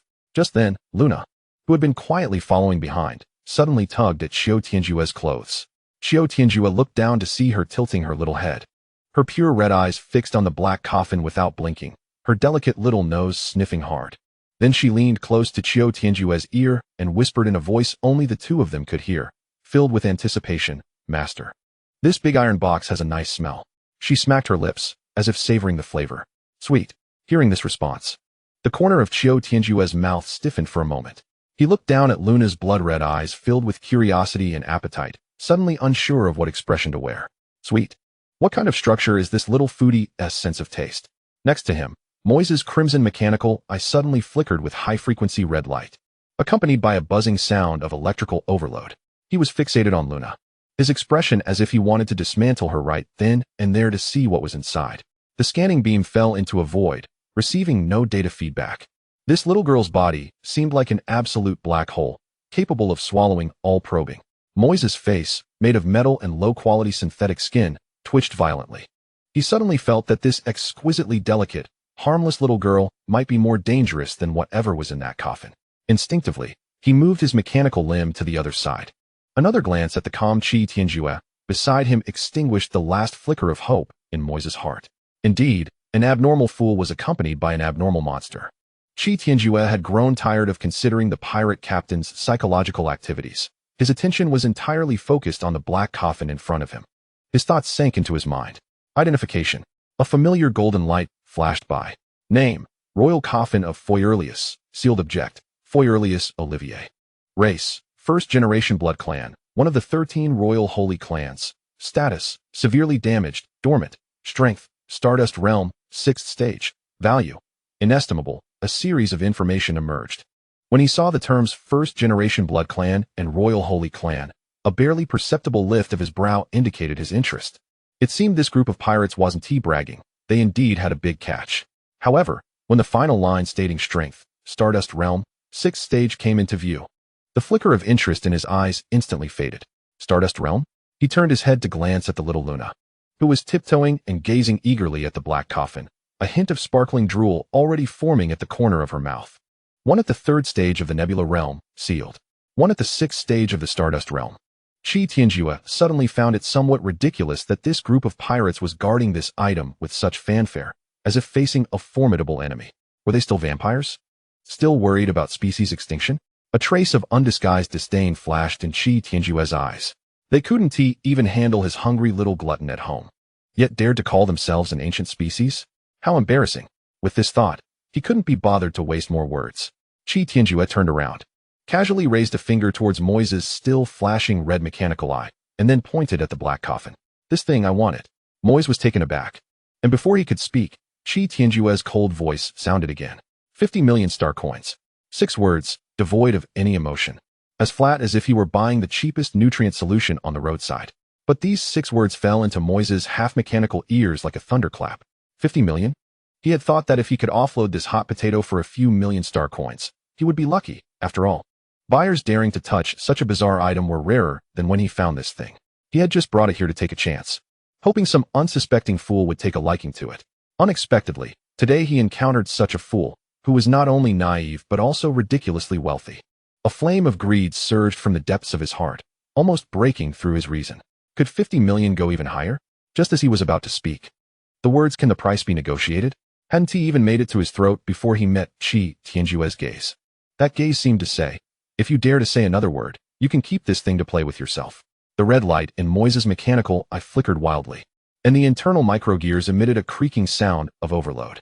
He quickly weighed his options. Should he gamble, keeping this ticking bomb in hand for the uncertain higher price? Or should he immediately accept this sum of money that was enough for him to enjoy life for a while? After struggling for less than 3 seconds, his instinct for stability overwhelmed his greed. Deal. The 2 words squeezed out from between his metal teeth, dry and difficult. Upon hearing this, Qiu Tianjue showed no reaction. But Luna beside him suddenly jumped up, her small face glowing with a brilliant smile. "Yay, master." The little one was so happy that she spun around on the spot, then hugged Qiu Tianjue's thigh, looking up at him with her porcelain doll-like face, her eyes filled with little stars. "I want this for a midnight snack." Her crisp, soft voice echoed in the silent room, clearly reaching everyone's ears. The air froze. Qiu Tianjue reached out, pressing his hand against his forehead, feeling his temples throb. Meanwhile, Moise's face, made of metal and low-quality synthetic skin, was completely frozen. His crimson mechanical eye was fixed on Luna, the red light shifting from flickering to a steady glow. And the internal alarm system was likely sounding the highest alert. Midnight snack? Eat what? Eat this ancient vampire. In the next moment, this half-human, Half-mechanical fierce pirate made a move that surprised even Qiu Tianjue. He seemed to see a ghost, and his heavy mechanical body burst forth with uncharacteristic agility, quickly retreating 5 or 6 meters until his back slammed heavily against the cold wall, producing a dull thud before he finally stopped. He stared at the little girl who was clinging to Qiu Tianjue's thigh and acting cute. His eyes no longer showing vigilance, but a fear that came from the depths of his soul. What the hell is this thing? Why does looking at her feel like facing a cosmic beast? Chapter 37. Rumors are unreliable. Qiu Tianjue looked at his ghostly expression and shook his head inwardly. With such little courage, he dared to be an interstellar pirate? Moy seemed to realize that he had overreacted among a group of desperate outlaws. He was known for his fearlessness, yet today he was scared out of his wits by a little yellow-haired girl's words. His face, made of metal and low-quality synthetic skin, twitched violently. To cover up his embarrassment, he moved his stiff body to the control panel on the other side and began pressing buttons erratically. The faint blue high-energy particle barrier in the center of the room made a soft sound and dissipated like ripples in water. Immediately afterward, he pressed another button. With a clatter, the dozens of thick chains binding the black coffin seemed to lose all strength, falling helplessly to the ground. The seal was lifted. Before Qiu Tianjue could raise his hand to store this trophy in his storage space, a shadow flashed. Luna, who had been staring intently, could no longer hold back. Her small body shot towards the black coffin like a cannonball. She opened her little cherry mouth and unhesitatingly bit down on a corner of the magnificent coffin. Crack! A crisp sound that made one's teeth ache suddenly echoed in the dead silence of the room. Qiu Tianjue reacted quickly, grabbing her by the back of her collar. However, he was still a step too late. The coffin, made of an unknown metal and having existed for who knows how many epochs, now bore a row of neat bite marks, missing a piece the size of an almond. Looking at Luna, who was dangling in midair, her little mouth was quickly chewing, and her 2 blood-red eyes were still fixated on the black coffin, displaying an insatiable craving. This child is starving. Qiu Tianjue felt speechless and, without hesitation, summoned his thought to instantly store the coffin with a big hole in it into his storage space. He feared that if he waited a few more seconds, the ancient vampire royalty inside would be forced to experience what it meant to be destitute. The giant cookies suddenly disappearing caused Luna's chewing to stop, and the piece of the coffin board that she had swallowed seemed to lose its flavor. She turned her head, her 2 watery, blood-red eyes gazing at Qiu Tianjue. Her expression was full of grievance and confusion, resembling a begging little puppy. Faced with this silent accusation, Qiu Tianjue felt a dull pain starting in his temples again. "I'll make sure you eat enough when we get back," he promised expressionlessly, but not now. Upon hearing the words "eat enough," Luna's eyes lit up a little, still filled with grievance, but she reluctantly nodded. Then, she turned her gaze to another metallic lump in the room. In the corner was Moise, who trembled suddenly under the gaze filled with appetite, and the mechanical limbs emitted a series of creaking sounds as the parts misaligned. Ding! A crisp notification sound rang from the personal terminal at his waist, jolting him awake from that soul-originating fear. He instinctively looked down. The balance column of his personal account displayed a string of zeros, making his intact human eye widen in shock.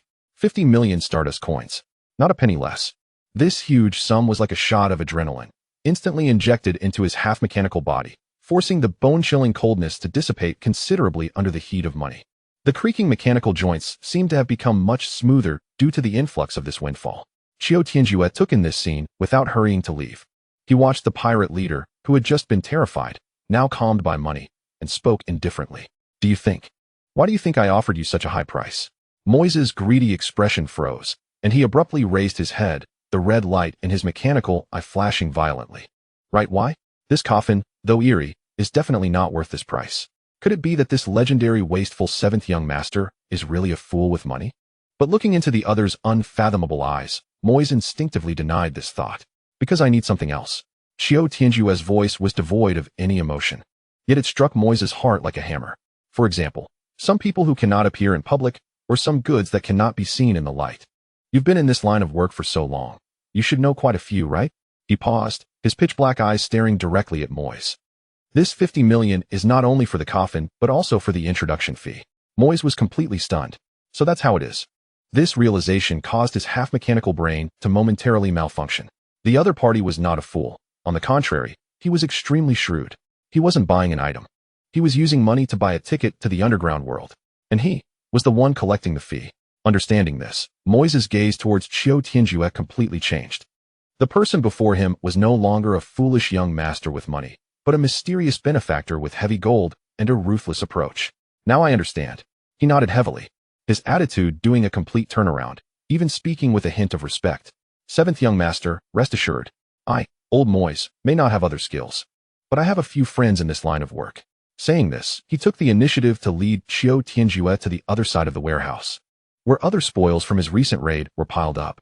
Seventh young master, take a look and see if there's anything else you fancy. Qiu Tianjue's mind stirred, and the ability of Law Gold 10,000 treasures quietly swept over. Damaged shipborne shield generator, value 150 stardust coins. Expired military nutritional paste, box. Value, edible but not recommended. A pile of worthless metal ores. All junk. Just as he was about to leave, his gaze landed on a corner where a palm-sized, cracked black metal piece lay haphazardly, looking like a part that had fallen off some large machinery. Identification, fragment of a broken star core. Status, energy depleted, structure damaged 97. Value, 63 million stardust coins. A glimmer flashed in Qiu Tianjue's eyes, but his expression remained unchanged. He strolled over, kicked the black metal piece with his toe, and spoke with a hint of disdain. What is this broken thing? Moise glanced at it and said indifferently, I don't know. It blew out from the engine room of that transport ship. Probably a useless part. Looks a bit interesting.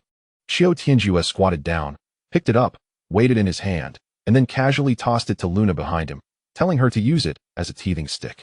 Luna caught it, looked at it curiously, and then opened her mouth to take a bite. Eat it when we get back. Qiu Tianjue promptly stopped her. He stood up, looked at Moise, and said casually, as if dealing with a piece of trash, I'll take this junk and give you 3 million. No. Moise waved his hands repeatedly. Seventh young master, it's a blessing that you like it. I'll give it to you. I never take advantage of others. Qiu Tianjue's tone left no room for refusal. With the conversation reaching this point, Moise dared not reject it any longer, eagerly nodding and bowing to complete what he considered a purely rewarding transaction. After collecting the star core fragment worth over 60 million, Qiu Tianjue no longer lingered and turned to leave. Seventh young master. Moise hurriedly chased after him, sending over a string of encrypted terminal codes. This is the contact information for the ghost. He has many good things, but he's a bit strange. Please bear with him. Qiu Tianjue did not stop his steps, only nodded slightly, leading Luna out of the dim warehouse.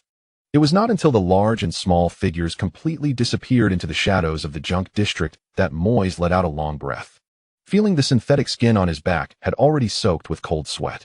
He glanced at the huge sum in his account and recalled the pure and longing gaze of the little girl when she looked at him, and his towering mechanical body involuntarily shivered. Indeed, some rumors are not to be trusted. Chapter 38, Peculiar Little Shop. On the way back, Qiu Tianjue was in a good mood.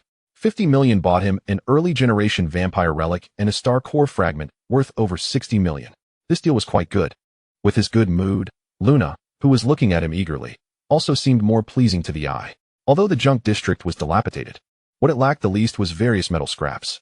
Qiu Tianjue decided to be generous and took Luna on a sweep of a few scrap stations, buying a large pile of relatively clean metal scraps to take back as snacks for her. Just as he was about to raise his hand to put the mountain of scrap iron into his storage space, Luna tugged at the corner of his clothes. Master, let me do it. You? Qiu Tianjue raised an eyebrow, not yet reacting. He watched as Luna extended her delicate little hand. Fingers splayed out towards the pile of scrap iron. In the next moment, a strange scene occurred. Her small palm rapidly darkened in color, changing from fair to pitch black, until it became as dark as ink, even swallowing the surrounding light. Then, the entire palm began to blur and twist, eventually transforming into a miniature black hole that emitted a chilling gravitational pull. The heavy metal scraps, like iron filings attracted by a magnet, uncontrollably flew up and were swallowed by the tiny black hole, disappearing without a trace.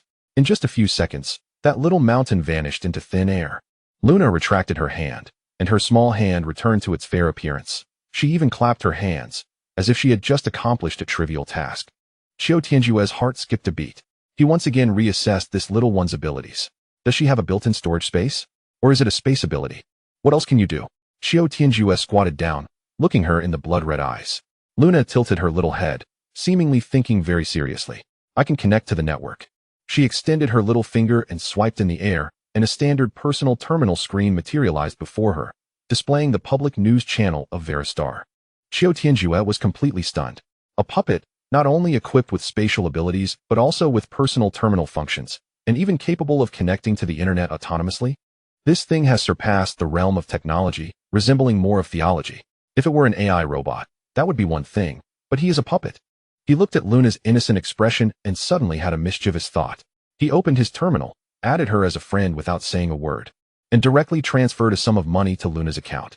Immediately, a notification popped up on the light screen in front of Luna. Ding! Your account has been credited.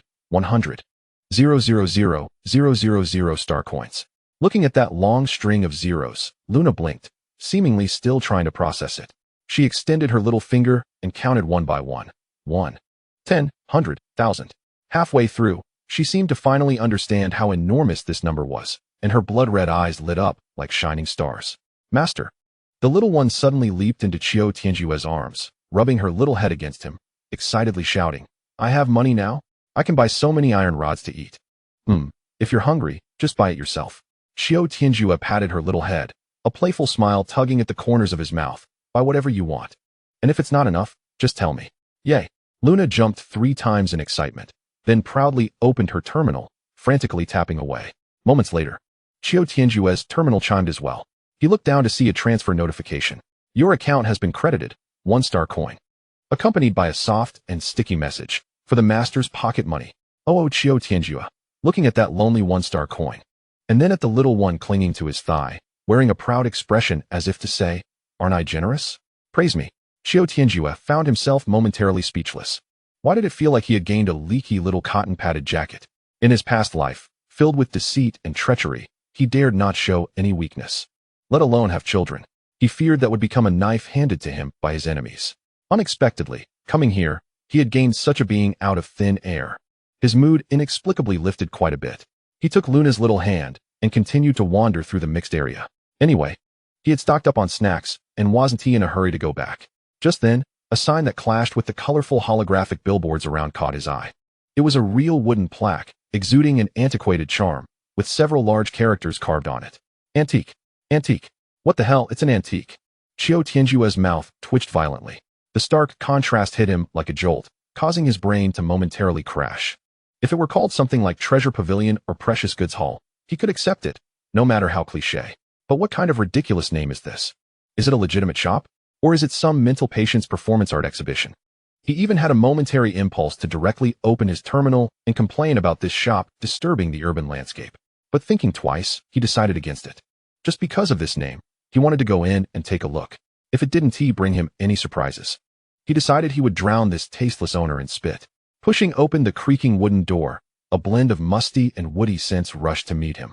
The wind chime by the door didn't ring, but a sharp voice came through first. Congratulations, boss, on your arrival. Qiu Tianjue raised an eyebrow and turned to look in the direction of the voice. He saw a parrot with messy feathers crouching on a redwood shelf by the door. Its most striking feature was its eyes, surrounded by a ring of heavy black, looking as if it hadn't slept for 7 days and nights. Yet its small eyes were darting around nonstop. When Qiu Tianjue looked over, the scruffy bird even tilted its head in a surprisingly human-like manner and blinked at him. Immediately, it squawked out 4 words. Annoying, dead ghost. Cough, cough, cough. Even with Qiu Tianjue's 2 lifetimes. He was momentarily choked by this sudden cheeky remark and couldn't help but cough a few times. Master, are you okay? Luna looked up at him. Her blood-red eyes filled with confusion. Before Qiu Tianjue could respond, that damned bird actually interrupted, its voice rising an octave, filled with the excitement of discovering a new continent. Oh, a copper refining enthusiast. The moment those words fell, the air in the shop seemed to freeze. The last trace of leisure on Qiu Tianjue's face vanished without a trace, and his dark eyes instantly turned cold. He even couldn't be bothered to move. Just narrowing his gaze, an invisible force suddenly enveloped the now self-satisfied parrot. Caw! The bird's squawk changed pitch. Feeling as if it were being gripped by an invisible giant hand, flapping its wings desperately, but unable to take off. Instead being pulled towards Qiu Tianjue by an irresistible force. Although his spiritual power did not meet the standards of a psychic, could he not control this feathered creature? Just as the parrot was about to be dragged in front of him, a languid, somewhat helpless voice came from inside the shop. Oh, customer, have mercy. It's a mouthy creature. I'll pluck its feathers once I turn around. Accompanying that voice, Qiu Tianjue suddenly felt his consciousness gently tugged by an invisible thread. The invisible force enveloping the parrot was not forcibly dispelled, but seemed to have been loosened like a live knot, instantly dissipating into thin air. This situation made Qiu Tianjue's heart tighten. Whoosh! The freed parrot let out a terrified screech, made a sharp turn, and flew like lightning into the back room, landing on the shoulder of a plump middle-aged man, desperately rubbing its head against its owner's cheek, evidently scared out of its wits. Qiu Tianjue narrowed his eyes. He slowly raised his head to look at the fat man stepping out from the shadows. The man appeared unremarkable, dressed in a dirty Tang suit, with a friendly smile plastered on his face, but Qiu Tianjue sensed a wave from him that was strikingly similar to the earlier subtle force. He could be 100% sure. This seemingly harmless fat man was a psychic. Chapter 39, Abyssal Demon Codex. Something sank deep within Qiu Tianjue's eyes. Psychic. He understood better than anyone the weight of these 3 words in the universe. In this broader universe, the rules are equally ruthless. On an ordinary cultural star with a population of billions, the number of people who can awaken to become psychics is often no more than 3 digits. They are walking disasters, strategic weapons, and truly exist at the pinnacle of the pyramid overlooking all beings. Even a colossal entity like the Wuqiu Interstellar Group only has a little over 300 psychic guards under its command. Each of these 300 is assigned to protect the family's most core assets and the most important individuals. Obviously, he, the neglected and dilapidated young master of the family, was not qualified to have such luxurious guards. Yet now, in the most chaotic mixed area at the bottom of Vera Star, in a seemingly inconspicuous antique shop, there was actually a living psychic hidden away. It was like discovering an uncut perfect diamond in a slum dumpster. Just as Qiu Tianjue's thoughts raced, the friendly fat flesh on Tang Yuanbao's face seemed to freeze for a moment, his squinting eyes fully opened for the first time, a glimmer of elusive sharpness flashing in his murky gaze. Although the faint spiritual power emanating from the young man before him was still tender, like a freshly sprouted seedling. Far from meeting the standards of a psychic, the quality of that spiritual power carried an inherent resilience and sharpness. Tang Yuanbao's heart also stirred. He believed that given time, this seedling would surely grow into a towering tree, becoming an existence like his own. Since that's the case, hiding it any longer would seem petty. The 2 people's gazes met in midair, and an invisible mental field began to collide and probe, making the surrounding air feel thick. Just at this tense moment, that damned parrot cleared its throat again and began to screech in a tone reminiscent of an aria. Once familiar, now 2 hearts entwined, spring waters flow eastward. A horizontal banner reads, so damn flamboyant. The air was deathly silent. The atmosphere that had just felt thick as glue shattered with a snap. Even though Qiu Tianjue had lived 2 lives and his temperament had been tempered to be as solid as a rock, the muscles on his face twitched uncontrollably at this moment, and his gaze momentarily became somewhat distracted, as if he was seriously studying a speck of dust in the corner. On the opposite side, Tang Yuanbao's chubby face had turned from pale to a deep pig liver color. You flat-feathered beast. Tang Yuanbao roared, lightning fast, grabbing the still smug parrot from its perch and clutching it in his hand. If you keep yapping, believe it or not, I'll pluck your feathers tonight for a drink. The parrot, held tightly, rolled its eyes and stubbornly retorted, if you have the guts, fry me. Just remember to eat my poop too. It's a great supplement. Tang Yuanbao was so infuriated that his body shook with fat, and veins popped out on his forehead. He truly had no way to deal with this foul-mouthed bird. So he swung his hand hard. Get lost. The parrot's body flew uncontrollably toward the inner room like a cannonball, tracing a tragic parabolic arc in the air. Its defiant cries echoing. A warrior can be killed, but not humiliated. I will return. The parrot's wailing still reverberated in the room. But the atmosphere in the shop had become awkward to the freezing point. On Tang Yuanbao's chubby face, the smile squeezed out by his fat became extremely stiff, desperately trying to find a way to ease the situation. Qiu Tianjue, however, couldn't be bothered with him. This fat idiot was a psychic, so what? As long as he didn't provoke him, he couldn't be bothered to create unnecessary trouble. In this strange silence, his pant leg was gently tugged. Master. Luna tilted her small face, her blood-red eyes blinking, pointing to a corner piled with miscellaneous items, where there was a tin book that smelled strange. This soft and sticky voice instantly broke the deadlock. Qiu Tianjue looked in the direction she pointed, and there, on the bottom shelf of a dusty wooden rack, among other rusty parts and broken pottery, was a black book. He released the barely there energy confrontation with the fat man and walked over casually. Seeing him shift his attention, Tang Yuanbao secretly breathed a sigh of relief and quickly squeezed out a more enthusiastic smile. Oh, customer, you have a good eye. I got that from a discarded space station. It looks sturdy and has been used as a paperweight. Qiu Tianjue ignored him, squatted down, and picked up the book. It felt cold and heavy to the touch. The cover of the book was not paper but a peculiar black metal, smooth yet with a hint of something eerie, resembling the skin of a living creature. The surface bore no text, only some twisted and abstract dark patterns. Not carved, but as if they had grown from within the metal itself. He felt a jolt in his heart. Identification. A golden light curtain that only he could see unfolded in his mind. Name, Abyssal Demon Codex. Status, sealed, Titan Power Seal. Energy decaying. Content, contains various forbidden demonic spells such as soul enslavement, flesh sacrifice, dimensional curses, and planar coordinate construction. Origin, relic of the abyss, Lord Tyrannal. Special attributes, unstable spatial anchor point. Warning, if the seal is broken, there is a high probability of attracting the attention of the abyss dimension and opening a dimensional passage to this place. Value, incalculable. The existence of this item itself is a source of disaster. Hiss. Even Qiu Tianjue felt his mind buzz with shock upon seeing the last warning, and his spirit trembled. Memories from his previous life surged like a tide. In this universe, demons had never been mere legends. They were synonymous with chaos and destruction. Natural disasters that crossed dimensions, plagues that devoured civilizations.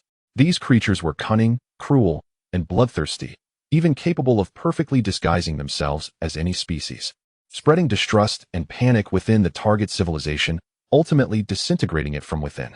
Every star domain targeted by them inevitably turned into a silent wasteland. And now, he was holding in his hands a book that could directly pinpoint this place, a super signal tower that could directly summon demons. Once the seal failed, not just the small Vela star, but the entire Titan star domain would become a demon paradise. This fat idiot actually used it as a paperweight. A layer of fine cold sweat instantly broke out on Qiu Tianjue's back. Master, Luna leaned closer, sniffing the black book with her small nose, tilting her head seriously to comment. It smells like it has been around for a long time, a bit like spoiled dessert. This absurd description made Qiu Tianjue's taut nerves twitch. He slowly raised his head to meet Tang Yuanbao's narrowed eyes. The fat man's smile was still warm, but deep within his gaze, there was a hint of scrutiny. He had clearly sensed the momentary emotional fluctuation from Qiu Tianjue. The air once again became delicate. Qiu Tianjue's face was as calm as water, thoughts racing in his mind, but his expression showed no cracks. He weighed the bomb in his hand as if it were a piece of ordinary scrap metal, then casually lifted his eyelids to look at Tang Yuanbao. How much for this junk? Chapter 40, The God of Bargaining. Tang Yuanbao's face, full of fat, briefly stiffened in his smile, but it quickly melted back into warmth. Like a well-kneaded dough, friendly and profitable. He squinted, sizing up the indifferent young man before him. And the little bit of probing in his heart was blocked by the direct question of how much. Since it was business, that was what Tang Yuanbao liked most. The items in his small shop were all about fate. Tang Yuanbao cheerfully extended a stout finger, waving it in front of Qiu Tianjue. This was both a quote and a probe. However, he hadn't even had a chance to say it. Luna, who had been curiously observing her surroundings, suddenly brightened up and grabbed Qiu Tianjue's pant leg, standing on her tiptoes excitedly to answer, Master, I know. 1-star coin. Tang Yuanbao's smile completely froze. He looked down into those clear, pure, blood-red eyes, where the little girl was gazing at him with full anticipation, as if waiting for him to praise her for guessing right. An unprecedented sense of absurdity surged in his heart. He, Tang Yuanbao, did not consider himself a good person. He had done plenty of shady things, but at this moment, he actually felt a strong sense of guilt. If he said that the finger he pointed represented not 1-star coin, it would be a desecration of this innocence. Ahem. Qiu Tianjue lightly coughed, breaking the strange atmosphere. He couldn't even be bothered to look at Tang Yuanbao's finger and directly quoted a number. 100,000. Upon hearing this offer, Tang Yuanbao finally broke free from that sense of guilt, his facial fat trembling, and a hint of displeasure flashed in his squinted eyes. Customer, you want to buy my paperweight that holds the essence of civilization for 100,000 star coins? Are you slapping my face? Qiu Tianjue couldn't be bothered to lift his eyelids. His thin lips parted to utter 2 words. 90,000. Tang Yuanbao's expression instantly crumpled, and he suspected he had misheard. You're still bargaining down? Kid, are you messing with me? His voice deepened, the friendly facade torn away, and a subtle sense of pressure belonging to a psychic began to emanate. Qiu Tianjue seemed oblivious, his voice devoid of any ripple. 80,000. After saying this, he couldn't even be bothered to glance at the book again and pretended to pull Luna away. That posture of not caring if it was sold or not thoroughly shattered Tang Yuanbao's psychological defenses. No, this kid doesn't play by the rules. He could tell that Qiu Tianjue genuinely didn't want it, just as he saw Qiu Tianjue's lips about to move again. Seemingly ready to blurt out the blood-curdling figure of 70,000, Tang Yuanbao's heart, wrapped in fat, suddenly seized. Stop! Stop it! He almost shouted, his voice changing pitch. Deal. 80,000. 80,000 it is.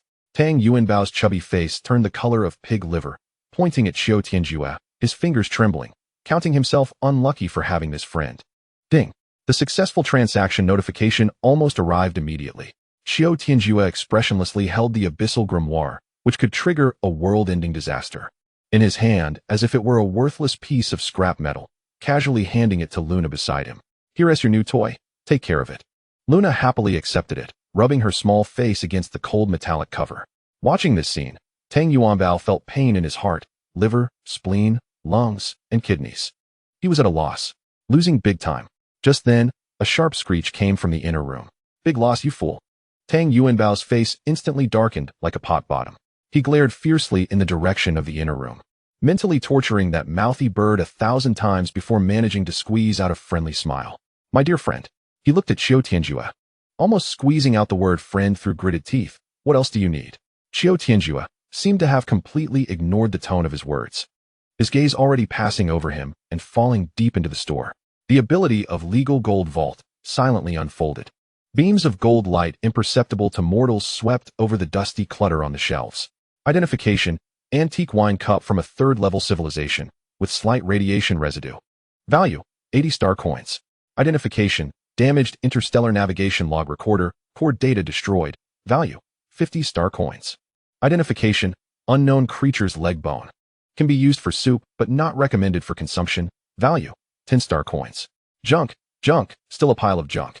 This dead fat man really hid all the good stuff.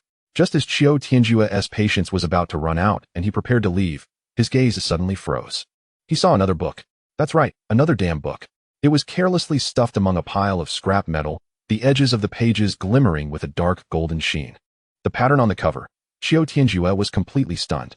It was a complex, twisted design, yet carried a certain mysterious beauty, identical to the emblem of the Legal Gold Vault system in his mind. The moment he saw this item, the string in his heart, named Reason, was suddenly plucked. It must be obtained. Without any hesitation, he walked straight over and pulled the book out from a pile of rusty parts.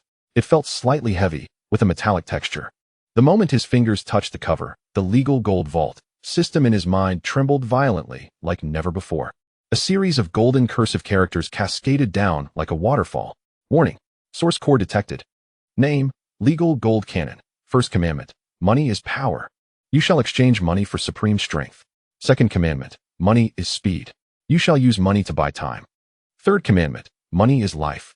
You shall redeem your decaying body with money. Fourth commandment. Money is dignity. You shall use money to construct eternal glory. Ultimate commandment. Within the universe, all things have their price. You shall measure everything with money, purchase everything, and dominate everything. Qiu Tianjue's fingers trembled almost imperceptibly, nearly dropping this item that could be considered the Bible of materialism. Does it have to be this blatant? What kind of madman created this? He slowly raised his head, his pitch-black eyes emotionlessly landing on Tang Yuanbao. In that instant, the smile on Tang Yuanbao's face froze. Is this kid crazy? What is going on? What the hell did I do to provoke him?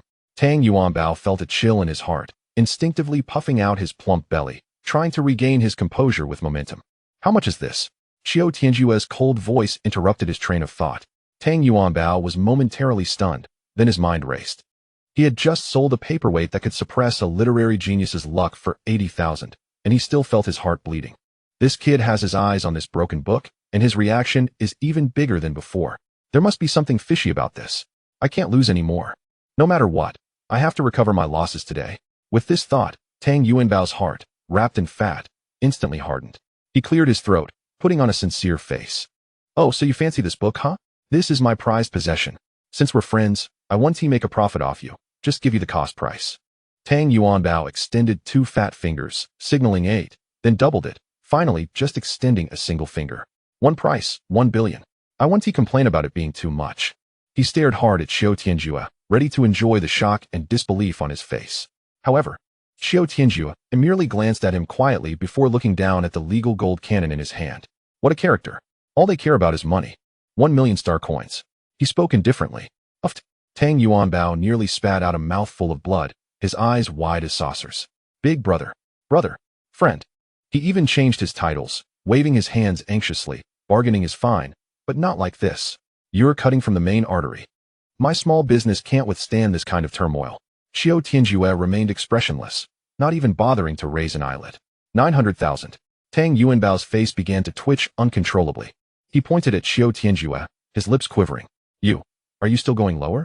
Is there anyone who does business like this? 800,000. Qiu Tianjue said, pretending to put the cannon back in its place. This action became the last straw that broke the camel's back. Stop. Stop, stop, stop. Tang Yuanbao nearly shouted. His voice changing pitch. Kid, don't go too far. 500,000. Qiu Tianjue finally stopped his movements, lifted his eyes, and stared directly at him with his pitch-black gaze. This is the final price.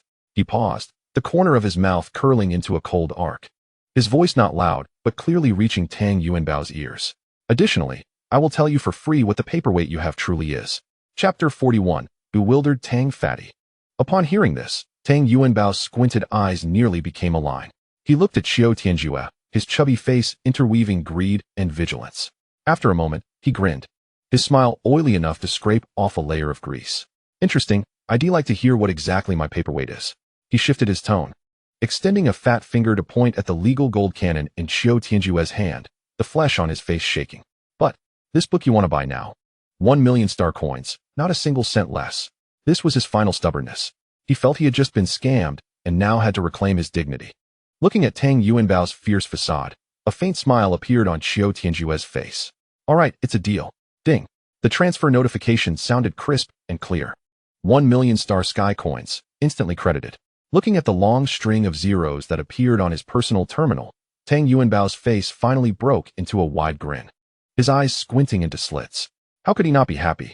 2 old, tattered books, which he didn't even know where they came from, sold for a whopping 1,080,000. These scraps had been sitting in his store for who knows how many years, gathering 3 fingers worth of dust. And today they surprisingly sold for so much money. As for whether he was losing out, how much did he spend when he bought them? 500 star sky coins. Or was it 1,000? He forgot. Anyway, he didn't mind. This deal was a blood profit. In a great mood, he looked at Qiu Tianjue with a much friendlier gaze, rubbing his hands and appearing all ears. Friend, can we talk now? What exactly is the origin of that paperweight of mine? Qiu Tianjue didn't speak, but pointed with his chin at the book Abyssal Grimoire, which Luna was holding in her arms like a new toy. He spoke slowly, each word deliberate. That thing is a relic of a certain abyss lord. As soon as these words left his mouth, Tang Yuanbao's smile froze, and he instinctively dug at his ears. Huh, what did you just say? He thought he must have misheard. Qiu Tianjue's gaze remained calm as he continued. Its name is Abyssal Grimoire. Tang Yuanbao's expression hadn't even had the chance to change. Qiu Tianjue added in a very soft voice, yet it struck his heart like a heavy hammer. It's also a spatial anchor point, a coordinate, a teleportation portal. These words exploded in Tang Yuanbao's mind like thunder. His smile completely solidified, then became stiff. The color drained from his chubby face at a visible speed, turning pale as paper. Beads of sweat the size of beans rolled down his forehead, trickling down his fleshy cheeks. Abyss Lord? A teleportation portal? At that moment, his perception as a psionic user seemed to flip a switch, sluggishly scanning that corner. A faint, almost imperceptible aura of evil and chaos, making his soul tremble, was seeping from where that book had once been. No, this can't be right. Tang Yuanbao's squinted eyes fixed firmly on Qiu Tianjue. With his psionic perception, even if it was dull and lazy, it was impossible not to notice such a level of evil artifact.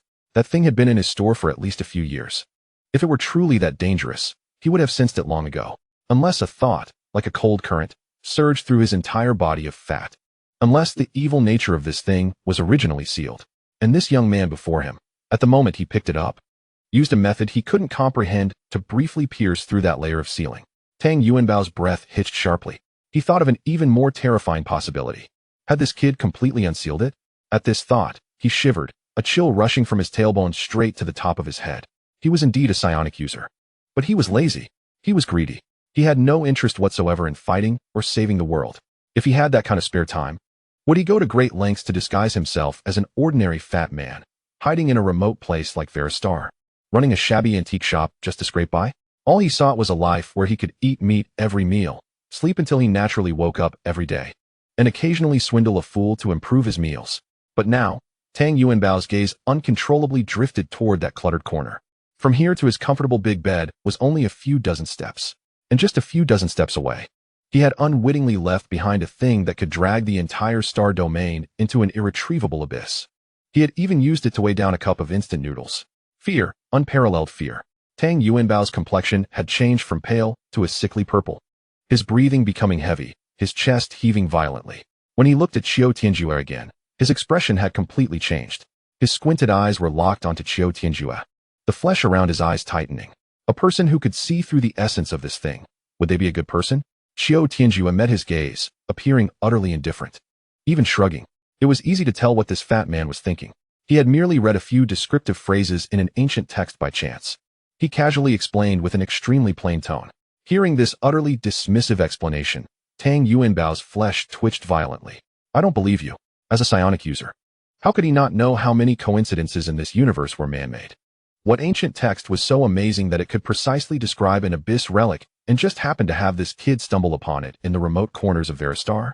This kid's mental strength was clearly pitifully weak, yet he was unexpectedly resilient, able to see through the essence of this thing at a glance. His gaze uncontrollably drifted toward the black metal book being held by Luna. The little creature was curiously tracing her small finger over the cold cover of the abyssal grimoire, seemingly studying the distorted patterns, and as she traced, she brought the book to her mouth and carefully licked it with her tiny pink tongue. Tang Yuanbao's heart nearly leaped out of his throat at that moment. Cough, friend. Brother. He could no longer hold himself together, his voice trembling. Is it appropriate for her to play with that thing like this? He felt every bit of his flesh screaming to let it go. Qiu Tianjue heard him, reached out to pat Luna's little head, his tone still calm. Don't worry. Those two words made Tang Yuanbao's heart settle back down a bit. The seal was still in place. Then came another 4 words that made his heart drop again. Besides, even if something really crawls out from inside, he glanced at Luna, who was holding the grimoire tightly. There's still her. Tang Yuanbao. He hadn't had time to digest the terrifying implications of this statement when little Luna, having understood her master's praise, immediately puffed out her small chest, placed her hands on her hips, and, with a porcelain doll-like face, declared in a baby voice, "Humph. Bad thing, Luna will punch it away." Looking at this confident duo, Tang Yuanbao suddenly felt that the mouthy little bird he raised seemed more reliable than this pair of master and servant. At least that feathered beast only made verbal threats and stirred up no real trouble.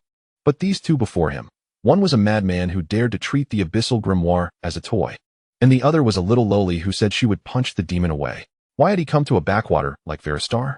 Wasn't it to avoid conflict and live a peaceful life? Why did he have to encounter this? Just as Tang Yuanbao's worldview was crumbling and he was questioning his life, Qiu Tianjue couldn't be bothered to pay him any more mind. He looked down at the Law Gold Codex in his hand, which had the same source emblem printed on the cover, then glanced at Luna holding the abyssal grimoire, and a smile crept onto his lips. Let's go home. He took Luna's small hand and turned to walk out the door, his voice tinged with evident joy. Just to be clear, this is your toy. Take good care of it, and don't bite it. Chapter 42. Money is dignity. Tang Yuanbao watched the duo disappear at the shop's entrance, finally letting out a long breath, all the fat on his body relaxing. He felt as if he had just fought an interstellar war, utterly exhausted. However, before he could finish his words, that sharp, ragged voice from the inner room rang out again, filled with mocking glee. Cut, cut, cut again. So scared you peed your pants. Someone peed their pants. The fat on Tang Yuanbao, which had just relaxed, instantly tensed up again. The color drained from his chubby face, and the veins on his forehead throbbed. You flat-haired beast. He roared, charging into the inner room like a runaway heavy truck, fists clenched. Immediately, the room was filled with the sounds of chaos and angry curses. Help.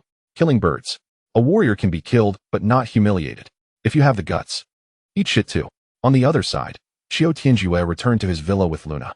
He let Luna play with the book Abyssal Grimoire in the corner of the living room, repeatedly reminding her not to actually bite it, before walking alone into his study. He closed the door, shutting out everything from the outside world. He placed the dark golden Law Codex on the desk, feeling its coldness and strange metallic texture. He extended his finger and gently stroked the pattern that was identical to the Golden Law Vault emblem. In the next moment, the quiet bronze compass in his mind. The Golden Law Vault, suddenly erupted with brilliant golden light. Crack, crack, crack, crack. A series of incredibly precise sounds, like a star clock's gears grinding, echoed deep within his consciousness. The ancient compass surface was filled with numerous intricate scales and runes that spun rapidly, reconfiguring until, at the center of the compass, it slowly concaved, forming a groove that perfectly matched the size, shape, and thickness of the Golden Law Codex. Without a hint of hesitation, Qiu Tianjue pressed the Golden Law Codex into the groove.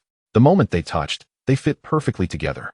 The mechanical structure at the groove's edge activated again, securely locking the codex in place, and the compass slowly returned to its original form, as if the book was always meant to be there. At the same time, a vast stream of information surged into Qiu Tianjue's mind like a flood breaking through a dam. The law activates. Money equals dignity. Law explanation. Your dignity is sacred and inviolable.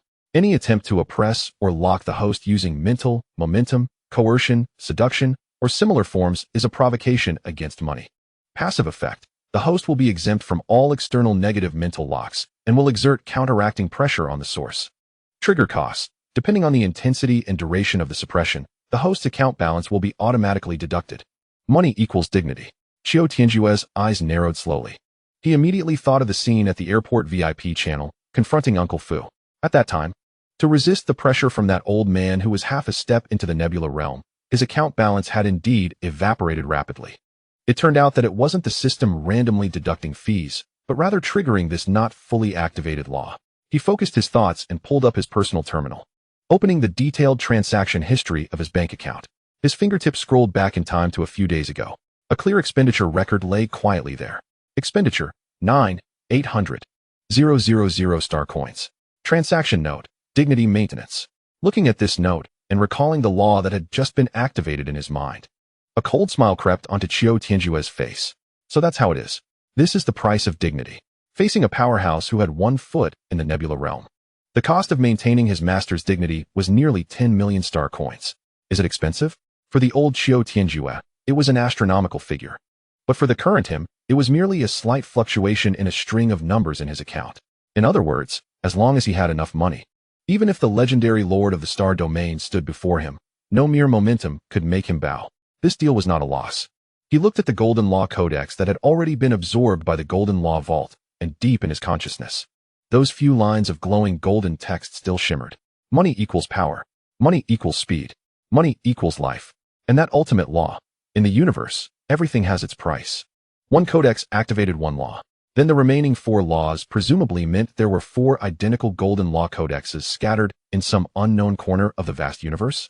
Thinking of this possibility, Qiu Tianjue's brow furrowed slightly. Today was purely a stroke of luck that allowed him to stumble upon one in this corner.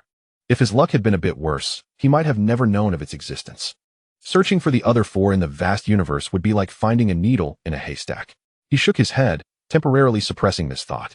A meal has to be eaten 1 bite at a time, and a journey has to be taken 1 step at a time. Hurrying is useless. The urgent task is to clarify what is different about this activated law. He remembered clearly that before obtaining this codex, he had already triggered the passive effect of money equals dignity to withstand Uncle Fu's pressure. Now, after the fusion with the Golden Law Codex, how would the effect change? He couldn't possibly find another Nebula Realm powerhouse to glare at him for a test, could he? That would be too foolish. Qiu Tianjue's thoughts suddenly sparked an odd idea. He closed his eyes, not using any mental power, but began to recall. He remembered in his past life, sitting on the throne of the dark world, deciding life and death with a word, and stirring up a bloody storm with a thought. That wasn't the oppression of power, but an absolute dignity that came from status and authority, transcending all beings. He tried to emit that feeling, that aura, outward through his consciousness. At that moment, his personal terminal on his wrist emitted a very faint beep. Qiu Tianjue abruptly opened his eyes and quickly swiped the light screen. A new transaction record appeared clearly before him. Expenditure, 1 star coin. Transaction note, dignity maintenance, daily version. Looking at the words daily version, the expressionless ice-cold face of Qiu Tianjue, it couldn't help but twitch slightly. With a thought, the system interface of the Golden Law Vault unfolded in his mind. In one corner of the ancient bronze compass, an extremely extravagant roulette, flashing with cheap marquee effects, was spinning tirelessly. Black Hand Roulette. Claimed to change fate with money and leverage miracles with wealth, this was a daily limited lottery activity. Qiu Tianjue clicked it once every day. Not because he believed it's nonsense, but purely to see just how stingy this system could be. Spin. He skillfully issued the command with his thoughts. The marquee on the roulette flashed faster, and the pointer began to spin wildly. At the same time, his personal terminal silently popped up a spending information. Expenditure, 1,000,000 star coins. Transaction note, today's dream. Qiu Tianjue. He was too lazy to even comment on that damn note. Accompanied by a surge of music that seemed to resonate throughout the universe, the pointer of the roulette slowly came to a stop, precisely landing on the area that comprised 70% of the thank you for your patronage zone. 9 gray lights flashed by. Congratulations, host. You have obtained a handkerchief used by the king of the Baram Kingdom, a level 6 civilization, to wipe his nose. Value, recyclable. Suggested to be treated as waste paper. Qiu Tianjue expressionlessly closed the lottery interface, not even interested in taking another look at that king's handkerchief. This daily 1 million lottery had almost become a habit for him. He even suspected that this roulette was just a tool the system used to balance his income and expenses. He casually swiped open his personal terminal and checked his bank account, where a long string of numbers lay quietly. Balance, 14,837,600,000 star coins. After giving Luna 100 million as pocket money and buying a bunch of miscellaneous items, he was left with less than 150 billion. Wealth that would take an ordinary person several lifetimes to spend made him frown slightly. Poor. Still too poor. This amount of money was simply not enough. Time was running out. The countdown to tomorrow was about to start again. Although there was a 3-day bidding countdown, any item inside could have a starting price that was astronomically high and might leave him in a tight spot. However, he was not in a hurry. The day after tomorrow. As long as he waited until the day after tomorrow, money would not be an issue. Chapter 43, 90 million appetizer. Veristar, Upper District. Under the bright sunlight, countless expensive fluorescent flowers exploded in the air, dazzling and brilliant. Today was a big day for Veristar, and even more so for the Qiu family. Qiu family's second young master, Qiu Rongzi, was about to be conferred and promoted to the governor of the Rotterdam Star District. The red carpet stretched from the end of the floating harbor all the way to the ceremony platform, with prominent nobles of Veristar standing on both sides, each wearing just the right amount of flattering smiles. In the VIP seats, several of the Qiu family's children had already arrived. TSK, sixth sister. Look at the quality of the people in Veristar. It really gets worse every year. The fifth young master, Qiu Jingxing, boredly swirled his wine glass, his peach blossom eyes recklessly sweeping over the socialites in the venue, while he whispered complaints to his younger sister beside him. Not as exciting as the 2 young models I randomly found at Star Harbor. Beside him, the sixth sister, Qiu Xinyue, wearing an ice blue long dress, had a cool demeanor and merely cast him a faint glance in response. Mind your eyes, today's protagonist is second brother. Qiu Jingxing pouted and fell silent.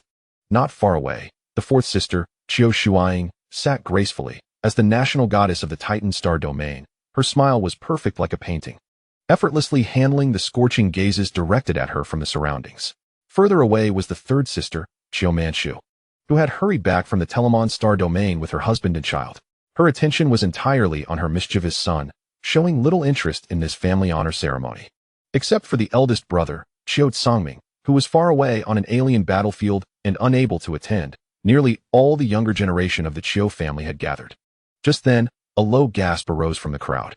A top-tier private floating yacht, entirely silver and sleek in design, silently glided across the sky and steadily landed at the beginning of the red carpet. The cabin door slowly opened, and Qiu Rongzi stepped out in a pristine white suit. Sunlight fell perfectly on his handsome profile, outlining a perfect contour, making him look as if he was glowing. At this moment, he was spirited and the absolute focus of the event. He stepped onto the floating stairs, his figure slowly descending. And at the moment his feet leveled with the red carpet, thousands of nobles in the venue erupted into thunderous applause. This applause was filled with awe and flattery. Qiu Jingxing whistled, wearing a proud smile. Second brother's scene is truly impressive. Once he goes to the Rotterdam Star District, our family's influence in the Titan Star domain will be even more stable. As he spoke, he casually scanned the surroundings and then exaggeratedly slapped his forehead. By the way, it seems everyone is here, except for our distant eldest brother, whereas our great seventh brother. He intentionally raised his voice, his playful tone causing several young nobles nearby to stifle their laughter. On such an important day, how can that ragged king not come to support second brother? Why mention him? The previously silent Qiu Xinyue coldly interjected, her voice revealing undisguised disdain. So embarrassing. Qiu Jingxing shrugged, his smile becoming even more mischievous. True, if he comes. What if he smells something and mistook second brother's limited edition suit for rags? That would be quite a show. Laughter erupted around them. Meanwhile, that so-called embarrassing ragged king was leisurely walking along the outer path leading to the ceremony venue. Qiu Tianjue paid no attention to the urging notifications on his personal terminal that had sounded more than a dozen times. Go welcome that second brother who disgusts me? No interest. If it weren't for wanting to see some fun today, make some money, and find an opportunity to embarrass certain people, he wouldn't have stepped out of the villa at all. Beside him, little Luna was gazing up with her porcelain doll-like face. Her blood-red eyes fixed on the fading fluorescent flowers in the sky, her little mouth unconsciously muttering, "Master, that smells so good, I wonder what it tastes like." Qiu Tianjue did not stop walking, but upon hearing this, the corners of his mouth twitched slightly. He raised his hand and patted her little head. That's high-energy particles. Eating it will explode. His expression remained stoic, his voice devoid of emotion. Didn't I teach you yesterday to buy whatever you want on the Star Network? There are plenty of various ores and metals on there. Upon hearing this, Luna's originally sparkling eyes dimmed instantly, her little mouth pouting, looking pitiful as she tugged at his clothes. But things on there are so expensive. Expensive? Qiu Tianjue raised an eyebrow.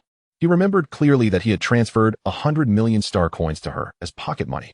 Even if she treated that pile of scrap metal as food, it shouldn't be that quickly deemed expensive, right? Luna extended two delicate fingers, gesturing with a face full of heartache. I bought a metal called vibranium yesterday, and it was only this small, yet it cost me 90 million. Her soft voice clearly reached Qiu Tianjue's ears. His steps came to an abrupt halt. He froze in place as if the surrounding noise and music had been muted at that moment. He slowly turned his head, his pitch-black eyes lowering to fall on that innocent little face, confirming word by word. What thing? Vibranium? 90 million? Star coins? Luna tilted her little head, her blood-red eyes full of innocence, as she extended her little finger and earnestly scratched her porcelain-like face. I also wanted to buy a metal called iridium, but I don't have enough money, she murmured softly, then looked up, her big watery eyes staring straight at Qiu Tianjue, filled with expressions of hunger and obedience. Qiu Tianjue felt that his brain circuit had been fried by this 90 million as a snack. He wanted to ask, did you get scammed? Which black shop dares to sell things like this? He wanted to say, you can't buy such expensive things in the future. But the words were on the tip of his tongue, and looking at that innocent little face, all the questions and reprimands were swallowed back down. Could she understand these arguments? He took a deep breath, forcibly suppressing the absurd feeling in his heart, and finally squeezed out 3 words between his teeth. Is it delicious? Upon hearing this question, Luna's eyes lit up instantly, and the little grievance from not being able to buy iridium just moments ago vanished without a trace.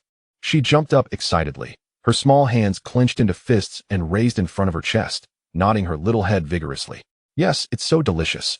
A look of endless enjoyment appeared on the little one's face as she closed her eyes, smacking her little lips.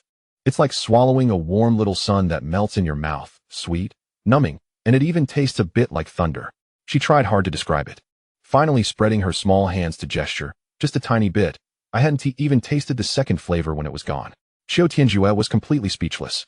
He even felt a sense of guilt, not because of spending 90 million, but because he had only given her enough money to buy a small bite. Look how much the child was craving. She could even taste the flavor of thunder. 100 million in pocket money, in her eyes, was only enough to buy an appetizer?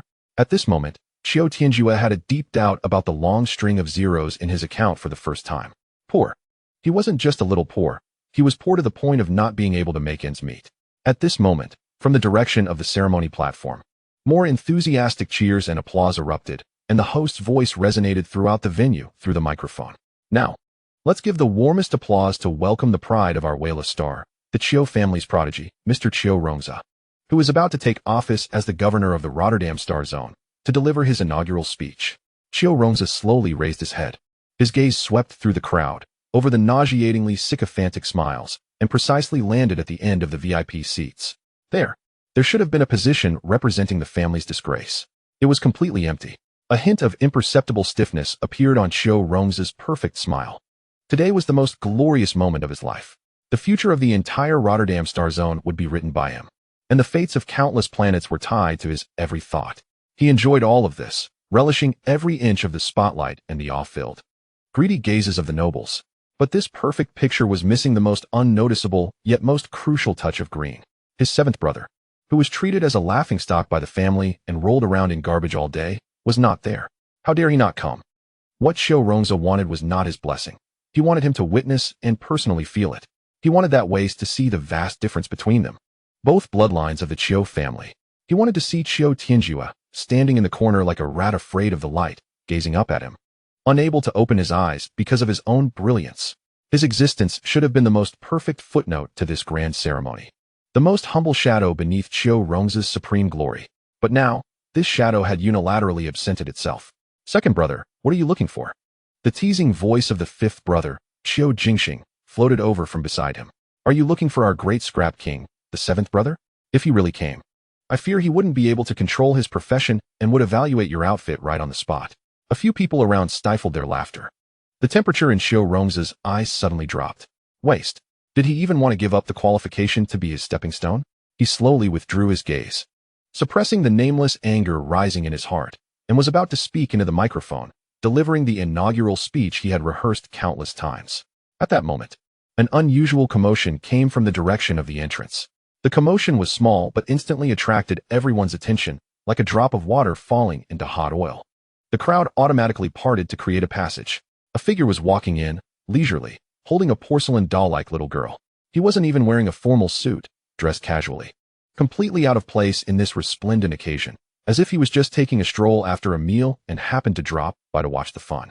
All eyes in the venue instantly focused on the uninvited guest. Qiu Rongzi's pupils constricted sharply. He had come. He actually dared to come. And in this way. Chapter 44, A Fist Hitting Cotton. This was not merely being late. This was humiliation.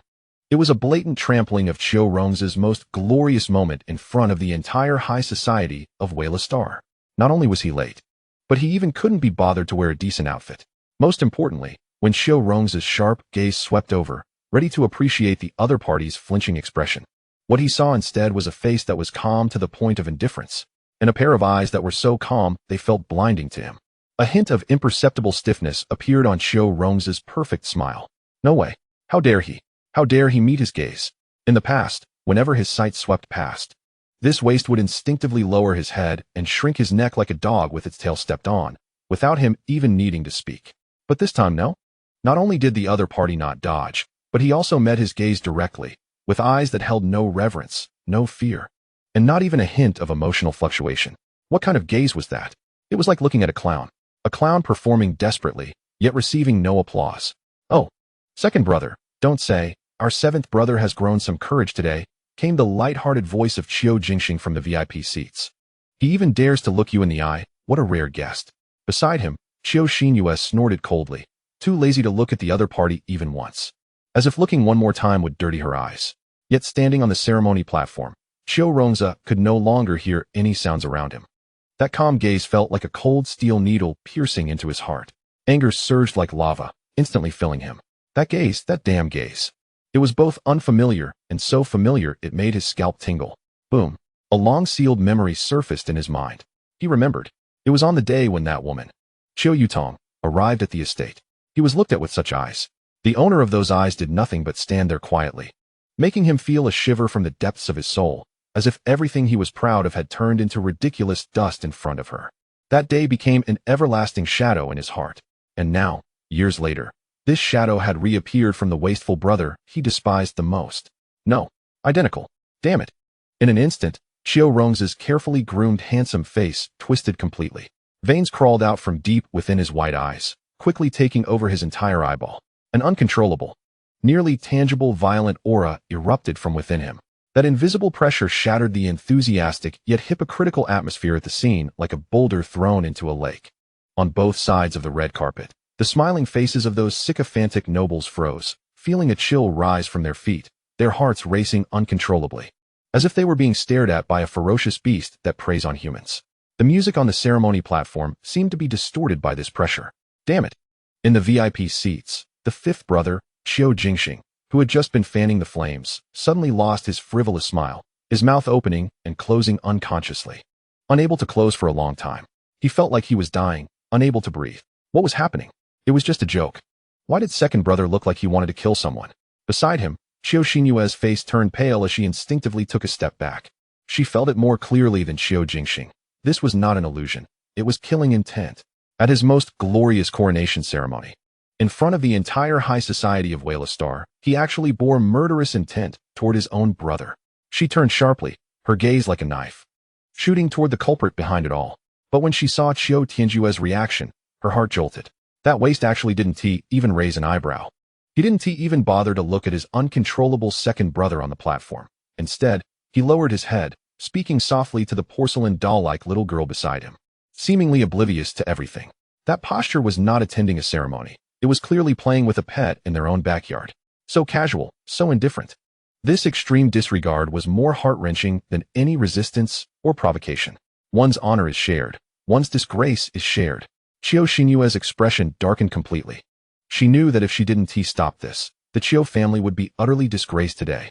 She hurriedly stepped forward and grabbed the tightly stretched sleeve of Qiu Rongze. Second brother. Qiu Tianjue's voice was pressed extremely low, slowly reaching Qiu Rongze's ears. Look at the faces of those people below. Do you want to turn today into a joke for the entire Titan Star domain for the next 100 years over a waste? Qiu Rongze trembled with rage. The word joke poured cold water over the raging fire in his heart. He suddenly closed his eyes, his chest heaving violently as he forcibly suppressed the murderous intent that was about to overwhelm his rationality. When he opened his eyes again, the bloodshot veins in his eyes had faded, returning to a deep blue.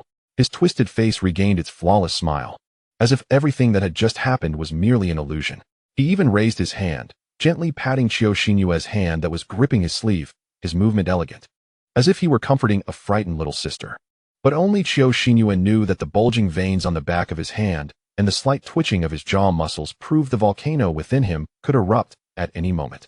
Qiu Rongze turned back to the loudspeaker, his gaze sweeping across the audience, finally landing on the figure that had caused his loss of composure. He looked at the waist who was still talking to the little girl beside him, his smile growing more radiant yet colder. Very good. His passionate inauguration speech echoed through the ceremony hall via the loudspeaker. His voice was magnetic, every word resonating with power and confidence. The guests who had just felt his uncontrollable aura secretly breathed a sigh of relief, attributing their earlier fright to an illusion. Look, this is the demeanor a Qiu family prodigy should have. Qiu Rongze first thanked the family's cultivation and the trust of the star domain's higher-ups, his formalities flawless. However, just as the atmosphere in the hall reached its peak, he suddenly changed his tone. But these two words struck like thunder on a clear day. Everyone's hearts skipped a beat, keenly sensing something was off. Qiu Rongze's smile remained perfect, but a hint of cold pleasure flickered in his eyes as his gaze subtly drifted toward the annoying figure at the back of the hall. Every great family has its shadows. Every glorious era inevitably breeds parasites. They cling to the family's massive body, shamelessly enjoying the glory earned through their ancestors' blood and sweat, squandering enough wealth to arm a small fleet, yet never considering contributing even a tiny bit of strength for this family, for this star domain. Boom. As these words were spoken, the entire hall erupted in an uproar. All eyes, as if they had substance, instantly focused on the back of the hall, on Qiu Tianjue, who was dressed casually and looked out of place. This was no longer a hint. It was a direct accusation. In the VIP seats, the fifth brother Qiu Jingxing nearly spat out his drink, his face filled with excitement at the unfolding drama. The sixth sister Qiu Xinyue frowned, glancing at her second brother, sighing inwardly. On stage, Qiu Rongze reveled in the pleasure of judging a sinner under the spotlight. This was the effect he wanted. He wanted everyone to see just how worthless this waste was, how much of a failure he was. However, the expression of shame, anger, and embarrassment he had anticipated from the waste did not appear. Qiu Tianjue didn't even raise an eyebrow. He simply lowered his head, looking at the little Luna tugging at his pant leg, his voice neither loud nor soft, just enough for those eavesdropping nearby to hear. Master, he's so noisy. Luna tilted her little face, her blood-red eyes filled with impatience. A bit. Qiu Tianjue patted her little head, his tone flat. Maybe he's hungry. People with empty stomachs don't have good tempers. A few nearby noble ladies who were eavesdropping couldn't hold back and burst out laughing, quickly covering their mouths, their shoulders shaking uncontrollably. On stage, Qiu Rongze's smile froze instantly. He couldn't hear what Qiu Tianjue was saying, but he saw the strange reactions of those around him. He felt as if he had thrown a punch full of power into a cotton ball. A stronger sense of humiliation surged within him, and his voice suddenly rose, filled with suppressed anger. Some people, relying on a bit of unearned grace, dare to be late to my ceremony, unable to even show the most basic respect. Such parasites do not deserve to bear the Qiu family surname. As soon as he finished speaking, the hall fell silent. Everyone was stunned by Qiu Rongza's almost face-tearing remarks. In this palpable silence, a soft and somewhat aggrieved voice suddenly rang out. "Master, I'm hungry again." Luna tilted her little face, looking pitiably at Qiu Tianjue. Qiu Tianjue finally lifted his eyelids, glancing at her, his brows slightly furrowed, his tone tinged with mild disdain. 90 million snacks. Is that so unresisting to hunger? His voice was not loud, yet it detonated like a megaton nuclear bomb among the nearby VIP seats. Chapter 45. Finally, the trap is set. What? 90 million snacks? What did they just hear? The closest nobles showed a range of expressions. Some had their hands hovering in the air with their wine glasses. Some instinctively reached for their ears, doubting their own hearing.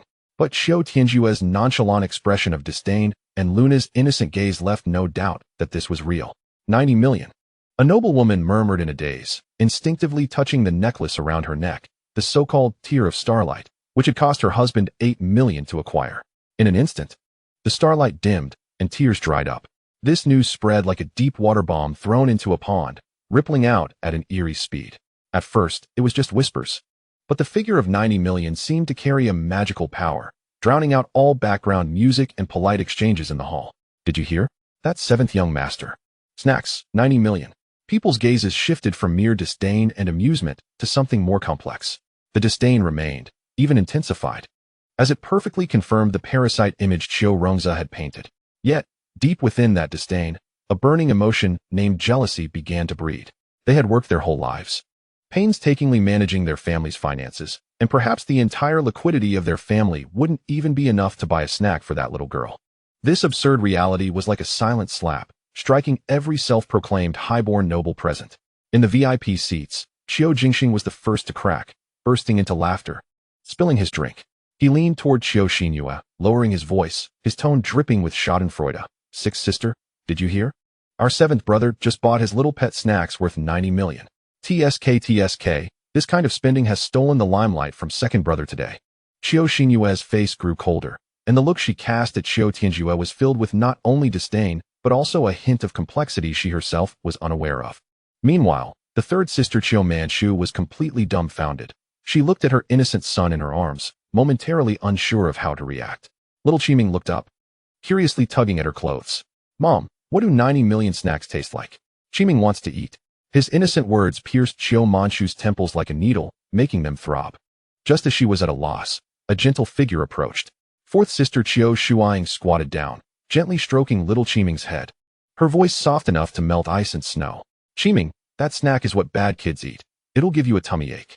How about I take you to buy the best ice cream in Velastar later, okay?" Little Qiming's eyes lit up, immediately forgetting the 90 million snacks, nodding vigorously. "Okay." Qiu Manchu breathed a sigh of relief and gratefully nodded at Qiu Shuang.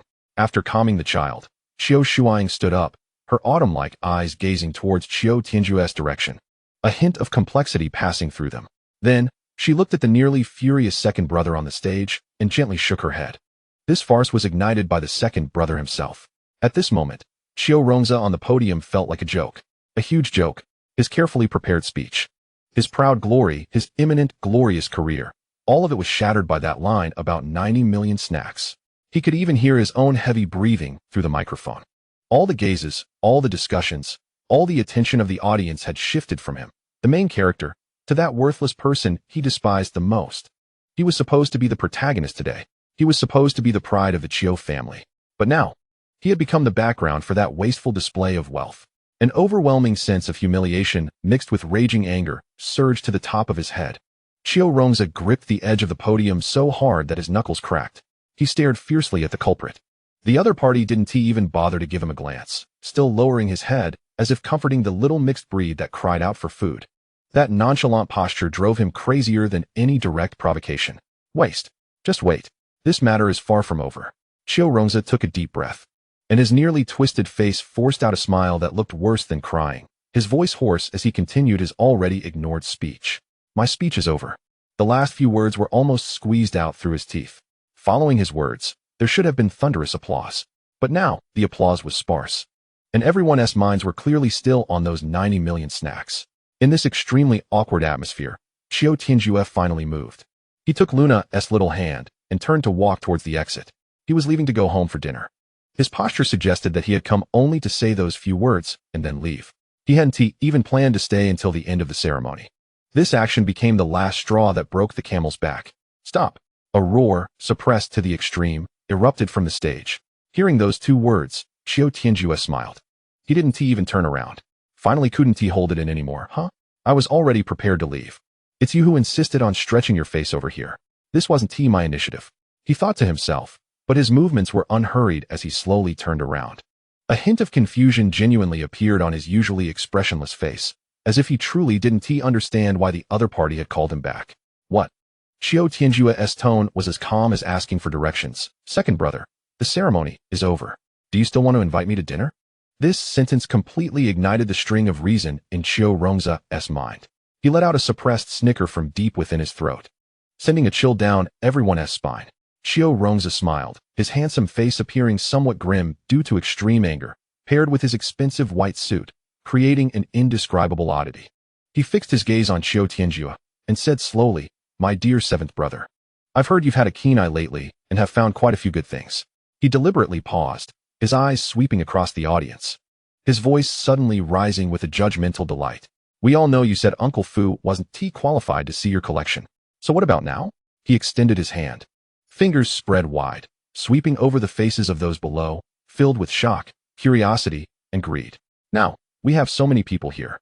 The entire upper class of Wailastar is present. Are we qualified to have a look at your treasures?" Huh. This statement was 100 times more piercing than his previous speech. All eyes instantly shifted from watching a show to scrutinizing Qiu Tianjue, firmly pinned on him. This was a perfect setup. If you dare to show them, and they turn out to be worthless junk, then those 90 million snacks will be solid evidence of your inflated ego, and you will become the biggest laughingstock in the entire star domain. If you don't dare to show them, then all your earlier indifference was just a facade. If you dare to say, like last time with Uncle Fu, that everyone present is trash, then you, Qiu Tianjue, would be equivalent to single-handedly taking on the entire elite class of the planet. Qiu Jingxing's smile grew even wider. He even raised his glass in a toast towards Qiu Tianjue. A deadlock. Feeling the piercing gazes that felt almost tangible, Qiu Tianjue's brows subtly twitched. Drawing hatred for himself, he looked at the face on the stage that was glowing due to controlling the situation and found it somewhat amusing. The situation was still too small. Just when everyone thought Qiu Tianjue would fall silent or fly into a rage, he moved. He didn't look at Qiu Rongza on the stage, but calmly scanned the so-called nobles in the audience. Then, he nodded, his tone serious. "My things," he began slowly, his voice flat, "are indeed not something everyone is qualified to see." Wow. This sentence instantly brought the atmosphere in the room to a freezing point. Arrogant. Too arrogant. Qiu Rongza's eyes burst with ecstatic light. He nearly applauded. "Fool. You actually dared to say that." However, Qiu Tianjue's next sentence froze his smile on his face. But Qiu Tianjue's gaze swept across the audience for the first time, finally landing back on Qiu Rongza, the corner of his mouth curving into a barely noticeable arc. "Since second brother, you are so sincere and have publicly invited me in front of all of Wailastar, if I don't give you this face, it would seem I'm being petty." He paused, uttering a statement that made everyone's minds go blank. "I just don't know if everyone present has brought enough money." Chapter 46. The value of 300 billion. Money? What does that mean? Do we need to bring money to see his things? A deathly silence enveloped the entire venue. Even the background music seemed to abruptly stop at this moment. The expressions on the faces of the 1,000 nobles present shifted from shock to confusion, and finally turned into a collective absurdity. Immediately, an exaggerated snicker broke the eerie atmosphere. Ha! In the VIP section, the fifth brother Qiu Jingxing laughed so hard he nearly fell over, spilling his drink. "Sixth sister, did you hear that? I'm about to die laughing. Our seventh brother has picked up garbage and thinks he is seeing illusions. He wants us to pay to take a look at his junk. What does he think we are?" Qiu Xinyue's face was cold, and she didn't speak, but the disgust in her eyes was thick enough to cut. On the stage, Qiu Rongza's face, which had regained its brilliance from controlling the situation, wore an increasingly cold smile. He looked down at Qiu Tianjue, as if he were looking at a hopeless madman. "Seventh brother, your words are truly interesting." His voice, amplified through the microphone, carried a mocking tone akin to a cat playing with a mouse, echoing throughout the venue. "Don't think that just because your mother gives you a few pocket money every year, you can really consider yourself a figure. That 300 billion credit limit is meant for you to learn how to do business, not to flaunt in front of all of Wailastar. 300 billion. So the rumors were true. Miss Qiu gives him that much every year. Holding so much money, instead of investing or expanding, he spends it on snacks? Right. And also on garbage. The crowd exploded. Contempt, jealousy, schadenfreude, all kinds of emotions intertwined, forming a huge net that descended upon Qiu Tianjue. However, Qiu Tianjue just quietly listened, his face showing no signs of emotion. This was exactly what he was waiting for. When everyone thought he was an irredeemable waste, he, the second brother, stood at the highest point, believing he controlled everything. All right then, Qiu Tianjue finally spoke up, even too lazy to look at Qiu Rongzi on the stage. His gaze calmly sweeping over the faces filled with mockery. Since the second brother said so, I'll give him some face. He paused, his voice not loud, but it clearly drowned out all the discussions. If the item I present is valued at over 300 billion star coins, then everyone present, paying a fee for your visual enjoyment, is not too much, right? As his words fell, the venue first fell silent, then erupted into laughter even more intense than before. He has gone mad. He must be insane. 300 billion? Does he know what that concept means? That's enough to buy a small interstellar fleet. An item valued at 300 billion? Does he think he has stumbled upon a miracle?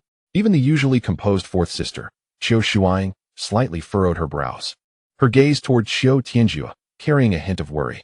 Meanwhile, in the distant, quiet sky garden, the head of the Qiu family, Qiu Moyin, was frowning while listening to Uncle Fu's report. When he heard the number 300 billion, a hint of anger finally appeared on his stern face. Nonsense. He had not attended today to leave all the glory to his second son. Unexpectedly, a ceremony that should have been perfect had turned into a farce of brotherly conflict. Master, should I go? Uncle Fu quietly inquired. Qiu Mian rubbed his temples and waved his hand, his voice tinged with fatigue. Go, control the situation.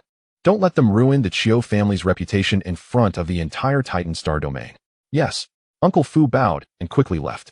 At the ceremony site, facing the roaring mockery, Qiu Tianjue finally revealed a smile. The fish is hooked. What? He raised his head, staring directly at his spirited second brother. Are you afraid to bet? Or do you think your judgment isn't worth that price? This sentence was like an invisible needle, piercing the pride of everyone present. Qiu Rongzi felt the atmosphere had escalated. This was the effect he wanted. He aimed to make this waste crash and burn at the height of his arrogance. He suddenly slammed the podium, creating a loud bang. All right, I'll bet with you. He opened his arms, surveying the crowd, his voice passionate and filled with a leader's bravado. Today, I, Qiu Rongzi, invite all friends present to enjoy a good show. All the costs, I'll cover alone. Oh. Thunderous applause and cheers instantly drowned the entire venue. Countless compliments and flattery surged towards Qiu Rongzi, pushing him to the pinnacle of glory. He looked proudly at the lone figure standing in the crowd, as if he could already see him losing face and becoming a laughingstock. However, Qiu Tianjue simply watched him perform quietly. Until the applause subsided, he slowly began to speak. Since the second brother is so generous, then I want to be polite.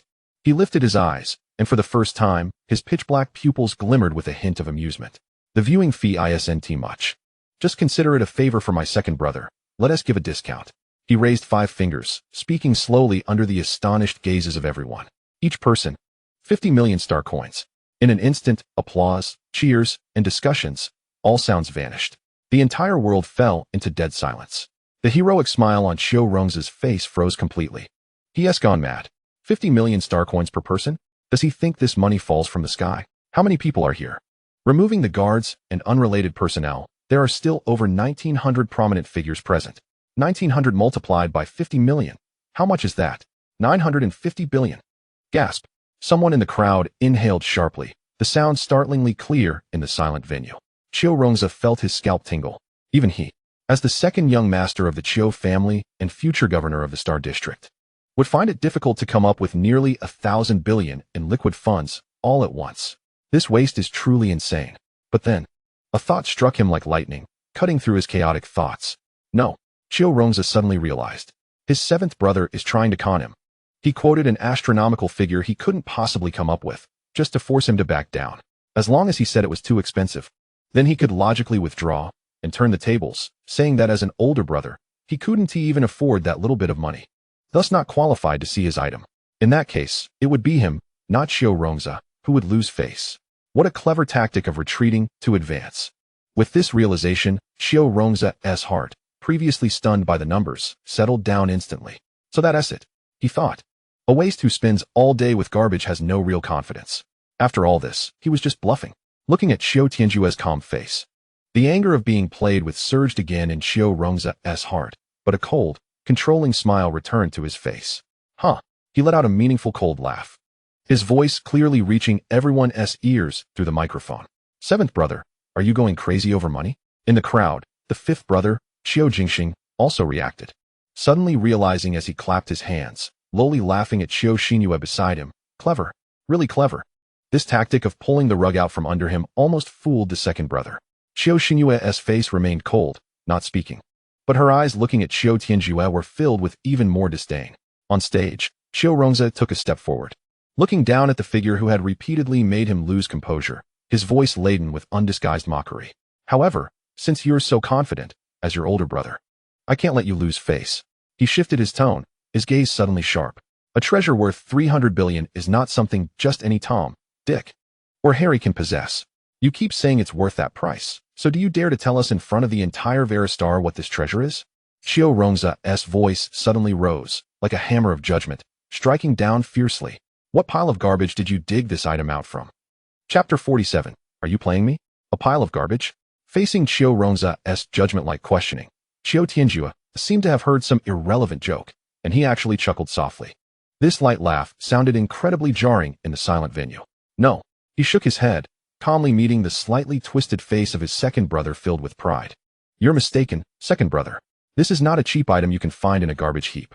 He paused, under the astonished, disdainful, and watching gazes of everyone. Slowly raised 3 fingers.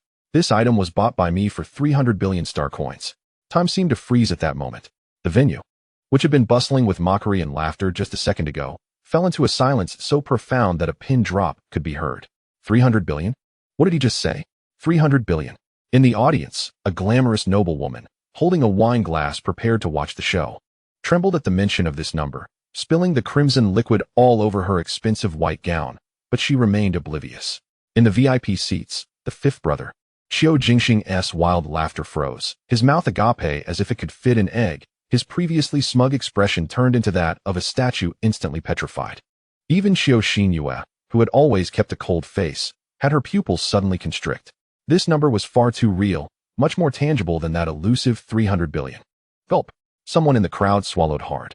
On stage, the self-satisfied Qiu Rongza, who believed he had everything under control and had pushed Qiu Tianjue into a corner, momentarily froze his smile. Others might think this was madness, but he knew it wasn't. Just recently, he had used his intelligence network to discover that a massive sum of 300 billion had mysteriously disappeared from Qiu Tianjue's account. He had checked all available channels and used all his connections, yet he could not trace the money's whereabouts. It was like a drop of water merging into the sea, leaving no trace. The only possibility for this situation was that someone behind the opponent possessed a power far beyond his imagination. A terrifying existence that could easily block even the authority of the second young master of the Qiu family. This matter had always been a thorn in his heart. And now, this waste, this ant in his eyes, actually claimed that the so-called treasure in his hands was bought with that disappeared 300 billion. Could it be true? As this thought emerged, Qiu Rongza's heart inexplicably jolted. No, it's impossible. How could a waste have access to such high-level things? He must be tricking me. But that intense unease wrapped around his heart like vines. Qiu Tianjue observed everyone's reactions, feeling no ripple in his heart. 300 billion, is that a lot? He even thought he might have underestimated it. The Qiu clan emperor's stone carving had now replaced the longevity technique as the name of this 300 billion treasure. The basic valuation provided by Fajin Wanzong was 600 billion, but Qiu Tianjue knew that the true value of this thing could not be measured by money. Activating the stone carving could summon the shadow of a peak 9th tier Qiu clan emperor, fighting for him for 30 minutes. A peak 9th tier in the Nebula realm. That was an existence considered invincible in the entire 6th tier star domain civilization. The significance of this thing was no different from the nuclear arsenals held by those major countries in his previous life. It might never be used, but as long as it existed, it was the most powerful deterrent. 300 billion? Buying an absolute protective charm for 300 billion. Acquiring a trump card that could overturn the table, is that expensive? Thinking of this, Qiu Tianjue's smile grew increasingly playful. He raised his eyes, his gaze passing over faces frozen in shock, finally landing precisely on the second brother on stage, whose expression was changing unpredictably.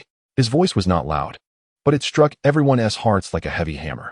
300 billion is just the principal I paid. As for what it's worth now. Qiu Tianjue scanned the entire venue, his calm eyes now carrying a heart-pounding sense of pressure. It all depends on whether your vision is high enough. Now, second brother. He slightly tilted his head, his tone carrying a hint of pure curiosity. Can you still afford this play worth 950 billion? General. The situation on the chessboard had completely reversed. Now, it was Qiu Rongza's turn to move. The 300 billion principal had silenced everyone and turned that elusive treasure worth 300 billion from a joke into a heart-pounding possibility. Qiu Rongza felt the high platform built for glory beneath him becoming unbearably hot, scorching every nerve in his body. Thousands of gazes in the audience focused on him like searchlights, examining, probing, with a hint of barely perceptible expectation. Expecting him to embarrass himself, and also expecting him to pay. How could he retreat? Qiu Rongza clenched his back teeth, the taste of blood seeping from his gums.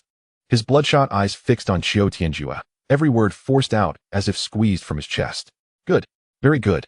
I want to see if your treasure is really made of gold. Hearing this, Qiu Tianjue showed no extra expression. He simply opened his personal terminal, the screen lit up, and the interface was clean and neat. Then, he turned the screen toward Qiu Rongza and raised his chin. Transfer first. The action was fluid, and his tone was as if it were a matter of course. His demeanor resembled that of someone hastening a shopkeeper to make change while buying something at a street stall, rather than participating in a shocking gamble. Uffed. Someone in the crowd couldn't hold back and let out a muffled laugh first. Soon, this laughter spread like an infection, creating an uncontrollable, eerie chuckle among the noble seats. Qiu Rongza felt his face sting from that first transfer comment, a clear sign that the other party didn't believe him. His heart was bleeding, and he gritted his teeth to operate. 950 billion. That wasn't just a string of numbers. It was a vast fortune enough to buy a small resource planet and arm a private fleet. But he had made bold claims in front of the entire upper class of Veristar. Now retreat? Then he, Qiu Rongza, would become the biggest laughingstock in the entire Titan star domain for 100 years. He suddenly raised his hand, swiping open his personal terminal. His fingertips pressed so hard that they made a loud noise on the screen. He didn't even dare to look at the long string of zeros. Confirm. Transfer. The venue fell silent. Everyone held their breath, watching as the future governor of Veristar's face turned from red to blue, then from blue to white, finally becoming ashen. Ding dong. A soft sound rang in the quiet conference hall, clear as thunder. It was Qiu Tianjue's personal terminal. He looked down, and on the screen, a clear record lay there quietly. Deposit, 95 billion star coins. Seeing this line of numbers, a faint smile finally appeared on Qiu Tianjue's otherwise expressionless face. He put away his personal terminal and, under the tense gaze of everyone, waved casually. No light, no special effects. It was as casual as pulling something out of a pocket. Boom. A dull sound that shook the ground resonated. A massive stone carving, filled with a wild and ancient aura, appeared out of nowhere and heavily crashed onto the mirror-like marble floor in the center of the venue. The stone carving stood over 5 meters tall, carved from a massive block of stone into a human-shaped statue, presenting a grayish color, with a rugged shape and simple lines, covered in incomprehensible twisted symbols, resembling the primitive totem of some uncivilized race. It sat on a throne made of the same stone. There were no energy fluctuations, no radiant light. Apart from its size, it had nothing else to offer. It didn't even have aesthetic appeal. It looked more like a piece of inferior stone dug from some abandoned mine, without any processing. The thousands of people in the audience stared at this stone, then looked at the pale-faced second young master on stage. The atmosphere became extremely awkward. Is this what 300 billion bought? And the thing that has an actual value of 300 billion? 950 billion in viewing fees just to see this? I feel like my eyes have been insulted. Qiu Rongza stared at the massive piece of junk in front of him, his mind buzzing, a blank. A few seconds later, an extreme sense of humiliation, as if he had been toyed with, erupted like a volcano, breaking down all his reason. He extended a trembling finger, pointing at the stone, then suddenly turned to Qiu Tianjue, his handsome face twisted in extreme anger, his voice hoarse like a broken grinding wheel. Are you playing me? Chapter 48, Enlightenment. Playing you. Hearing these two words, Qiu Tianjue felt as if he had heard the funniest joke in the world. He first chuckled softly, the laughter rolling out of his chest like a muffled thunder in the dead silent hall. Then, the laughter grew louder and more unrestrained. Ha ha ha. He laughed so hard that he bent over, his shoulders shaking continuously, and that clear laughter echoed in every corner of the ceremony venue, like a series of loud slaps on everyone's face. The 1,000 nobles present looked at each other, their expressions of mockery and disdain gradually replaced by a sense of bewilderment. He has gone mad. This waste must be crazy. But why? From that laughter, could they hear not a hint of insanity, but rather a kind of mockery that seemed to control everything? You're seeking death. Qiu Rongzi could no longer maintain that ridiculous demeanor. The humiliation of 950 billion turned into an overwhelming killing intent. His eyes were bloodshot, resembling a mad beast, and as he swayed, he lunged fiercely towards Qiu Tianjue. However, just as he took a step forward, an old hand, as strong as an iron claw, unexpectedly grabbed his arm. The hand was small but contained an irresistible power that abruptly halted his momentum. Qiu Rongzi turned his head sharply, ready to roar in anger, but met a face as dark as water. Uncle Fu, second young master, mind your manners. Uncle Fu's voice was not loud, but it carried a cold authority, and the grip on Qiu Rongzi's arm tightened a little more. Their gazes met, and Uncle Fu simply shook his head lightly. The meaning was clear. Don't embarrass the Qiu family here. Qiu Rongzi's chest heaved violently, and a beast-like growl escaped his throat, but in the end, he forcibly suppressed the nearly raging anger that threatened to consume his sanity. He did not see that at the moment he lunged, the quiet little girl beside Qiu Tianjue took half a step forward, standing in front of her master.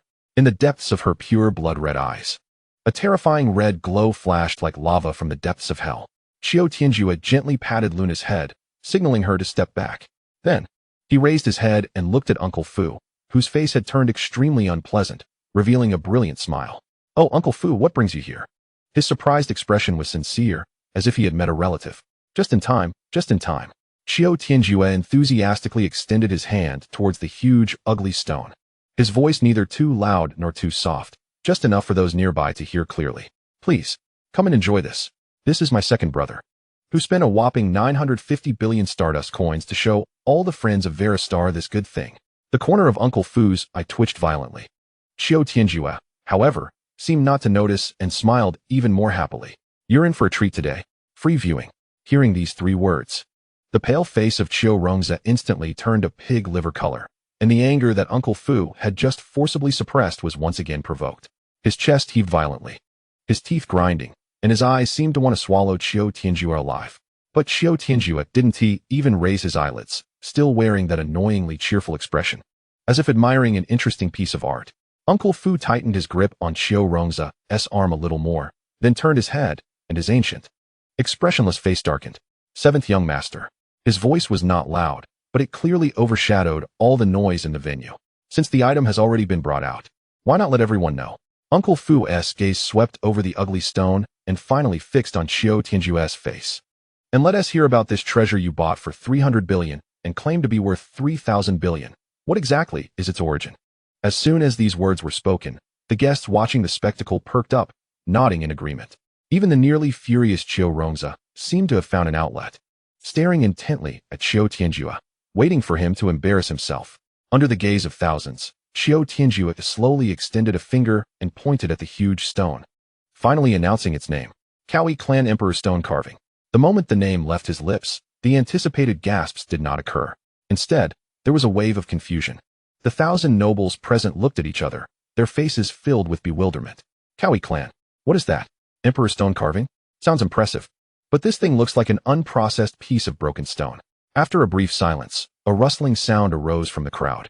Many people could not wait to open their personal terminals, frantically searching for this unfamiliar name in the StarNet database. No results found.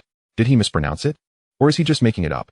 The discussions grew louder, and mocking glances once again gathered on Qiu Tianjue.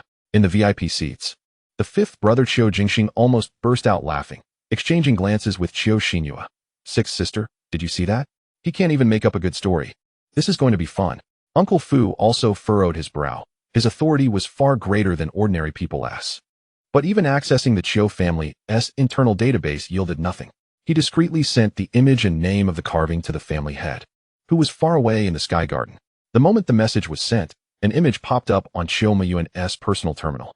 He looked at the rough, primitive stone carving, and his brows slowly knitted into a frown. With his perspective, he could not discern the material of this carving nor detect any energy fluctuations. Yet he had a gut feeling. This thing is not simple. Where did the seventh brother get this? Soon, Uncle Fu's terminal received a brief reply. The moment he saw the message, his murky old eyes suddenly sharpened. Uncle Fu slowly raised his head, and when he looked at Qiu Tianjue again, his expression had completely changed. Previously, he was just handling the situation, maintaining appearances, but now, there was a hint of genuine seriousness. The family head's reply contained a level of importance that even he found alarming. He took a deep breath, his voice several times heavier than before, and spoke slowly. "Seventh young master, I don't inquire about its origin. I just want to know." Uncle Fu's gaze burned like a torch. Locking on to Qiu Tianjue tightly, "What is this thing used for?" The venue fell silent once more. 1,000 gazes were fixed on Qiu Tianjue, waiting for an answer that could shake the galaxy. Uncle Fu's murky old eyes were now as sharp as an eagle's, representing the distant family head's will. He had to know the answer. However, under everyone's scrutiny, Qiu Tianjue appeared as if he had been asked some monumental question, first furrowing his brows, then showing an expression of "This is difficult for me," he sighed. This sigh, light and airy, tightened the already tense atmosphere a bit more. "Uncle Fu, that is a very good question." Qiu Tianjue's tone was unexpectedly sincere. "I actually want to know too." The air froze. Time came to a standstill. The thousands of guests in the venue experienced a collective brain freeze for 3 seconds. What? What did you say?" "Ahem." Qiu Tianjue cleared his throat, seemingly oblivious to the strange atmosphere around him, pointed at the huge stone, and began to explain earnestly. "The person who sold me this thing was very mysterious and didn't say much. He just told me that this item is a rare treasure. And seeing that I have exceptional bones and am fated, he sold it to me for a mere 300 billion. He paused, spreading his hands, his expression innocent and bewildered. "As for how to use it and what effects it has, he said I should go back and comprehend it myself." "Comprehend? Comprehend?" Uffed. In the VIP seats, the fifth brother Qiu Jingxing, who had just taken a sip of top-quality red wine, immediately sprayed it all over the head and face of a lady in front of him. He didn't care at all, laughing so hard, he collapsed into his chair, pointing at Qiu Tianjue, tears streaming down his face. "He's gone mad. He's really a madman." "Ha ha." Qiu Tianjue's icy, beautiful face completely shattered at this moment. She stared blankly at her innocent-looking seventh brother, then glanced at the petrified second brother on the stage, feeling that this moment was absurd to the extreme. The Qiu family's reputation today has been completely ruined by him alone. 300 billion at a bargain price? Let you figure it out yourself? Did you spend 300 billion to bring back a riddle person? And we? No, it was the second brother. Spent 950 billion just to hear you tell this joke? Ah, among the crowd, a noble with a lower psychological tolerance fainted on the spot. Rolling his eyes, the entire venue was thrown into chaos. Laughter, gasps, and curses intertwined to create an extremely absurd symphony. And at the center of this chaos, the unfortunate soul who spent 950 billion, Qiu Rongzi, stood alone. He could hear no sound. In his world, there was only that ugly stone and Qiu Tianjue's damned, innocent face. That face seemed to say, "Look, I don't know either. Who should I ask?" Slap in the face. Slap, slap, slap. This was pressing Qiu Rongzi's dignity, glory, wealth, and even his whole being down to the ground, rubbing it repeatedly with 950 billion in cash.